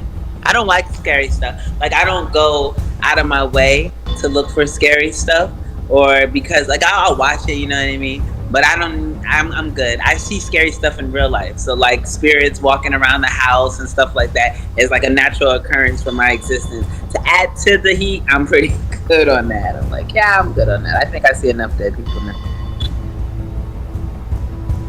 Yeah, it says on here after that, in GameSpot's Resident Evil 4 Remake preview, we said Resident Evil 4 Remake doesn't feel like it's aiming to revolutionize games the way the original did 17 years ago. Instead, Capcom is doubling down on what has made Resident Evil 4 timeless all these years later. Its design, its tension, and of course, Leon S. Kennedy, you know, and like how I go back to like part 6, 7, and 8, right? Now, the main character mostly in the first ones was Chris, okay? And RJ brought up the fact that they brought Chris onto the game with Leon in Resident Evil 6, which I think is cool. And they thought it was okay too, you know, that actually happened. Yeah, two mains joining forces. Right. Well, they were actually bumping heads in part 6, okay, which is kind of even better, you know what I mean? Because like there was always this standoff between the fans about Chris and Leon, who would be the best. Who's better? Yeah, and they did that, and that was kind of cool. But I don't think RJ comprehended that like they were phasing freaking Leon out just like they phased Chris out with Leon. You know what I mean? Because like after that they come out with part 7, and part 7 has a completely different cast of characters in the game. You know what I mean? Than what all of them like. They still bring Chris back in, but I think that's just more for the fact that he's the legacy. You know what I mean? He goes all the way back to the first game, but they completely phased Leon out altogether. He's not even in the game there in 7 or 8. Oh wow. Yeah, they just completely. Maybe that was having them to join forces, and they determined that Chris was the better. Yeah, well, I mean, when it comes to being the icon of the game, it always was Chris. And a lot of the people who had a problem with Leon was usually upset because they got rid of Chris and brought Leon in his place, you know. So. But they kind of canceled that. Yeah. Yeah, but in 6 and 7, you know, I mean, RJ doesn't even talk about the fact that they don't even have freaking Leon. He got completely phased out of it, you know what I mean? I'm like, come on, dude. I mean, like, do they talk about it at the end of 6, or do they at least even hint towards? No. Like, wow. nothing. It's like, and you know, he doesn't even bring it up. I don't think he understands what happened there. Like, where the fuck did Leon go? Right. He was just here. He's so caught up. Yeah. He's so caught up on how bad freaking Resident Evil 6 is. Even though when he actually was playing it, all right, and while he's playing it, he's having a ball. Him and his partner, they're having a freaking ball and just getting along and, you know, enjoying the game. But then, like, give him a moment to freaking just be quiet and watch the game and not play it, and he talks shit on it. And I'm like, are you fucking serious? You know what I mean? He's like sitting there playing the game going, oh my god, oh shit, oh shit. But then the moment he has time to sit and watch himself play on the video, Yeah. he just talks complete shit about the same game he was just having a ball on. That's why. I'm like, that's just not right. Yeah, we're writing right there. You know? So, I mean, for me, how can you freaking sit and do that when you know damn well you just had a freaking amazing freaking gameplay? You guys, and I know they had fun. I could see it in their face. Right. You know, so that's pretty much all I wanted to get into and everything. And Do you give commentary and feedback to like the games that you play? I think that you should. If you do not, I feel as though you have a lot to contribute into like the way games are made up and just like different type of aspects and different type of features they might consider implementing. So I feel as though if you're not already, you should see about being vocal to like the writers and the producers of these things, because I feel like that'll expedite growth as well, just in regards to your channel and what you're really into. You're into gaming. Ultimately, eventually, you would like to make your own game. So maybe, like, you know what I mean? When they get, hey, give us some feedback, I feel as though you should definitely do that, especially when it's features you feel as though should be implemented and stuff like that that you think would be cool. yeah. You should definitely consider that. The thing about it is, though, is there's just so much competition in that. You know what I mean? Like, making the videos and talking about them and everything's cool, but I mean, like, you've heard the prices on just the games, and like we've talked about Activision and all that recently. I mean, this is like high stakes, like really high stakes, just for you to like get on the games and test them out, just to see how you like them. Like, Yeah. They want you to freaking apply to do that, like become. But like you, I feel like would be a perfect candidate just because you've been playing for so long. Like when you get people that are newbies, and even if they're really good at it, it makes no sense to me in order for them to really have a real solid perspective. Because okay, you started playing Resident Evil at number 4, whatever, number 5, whatever, but you've been playing since when? You know what I mean, type of thing. Yeah. And you offer a different type of offer a different type of perspective, and that way your feedback would be, to me, it would be more strategically focused on what could be different, what could be done. You would have a more informed perspective and a more informed experience being able to offer that type of feedback, because people may have played, but like playing it, going back and playing stuff that's been here for forever is different than going through the stages with it. So I feel as though you would be something that they would consider essential, or at least extremely useful, that they would like to be able to utilize, just because you have that type of experience. Because I hear what you're saying, but it's a field of people that are doing it now, not a field of people that have been doing it forever and have actual feedback. And then, you know what I mean, like people that have been doing it forever, they're not streaming. A lot of these people are kind of in their house, in their hermit mode, and just doing their game thing. You offer both sides of the spectrum. So you'll have it to where you've been doing it for forever, you're already doing your streaming, and like that to them, that's money. That's money. They're like, wow, okay, yeah, we could definitely use his feedback. We could definitely use his perspective. This right here is starting it out. You know what I mean? I mean, this is what it is. What we're doing right now. And maybe they'll start listening. You know. Right. I mean, them on YouTube, tagging them and stuff like that. Exactly. Well, I better get off this stream and get things going. I appreciate you for showing up again, Karma. And Yeah, schedule. I make sure I have time for you every day now, unless it's like something seriously drastic. I'm gonna be here. I appreciate it, and Yeah. I'm glad that you were here. So I am going to end this stream and say thanks to everybody who did stop in to watch us, and I hope you enjoyed it. So thank you all. Alrighty. Good night. See you later. You too.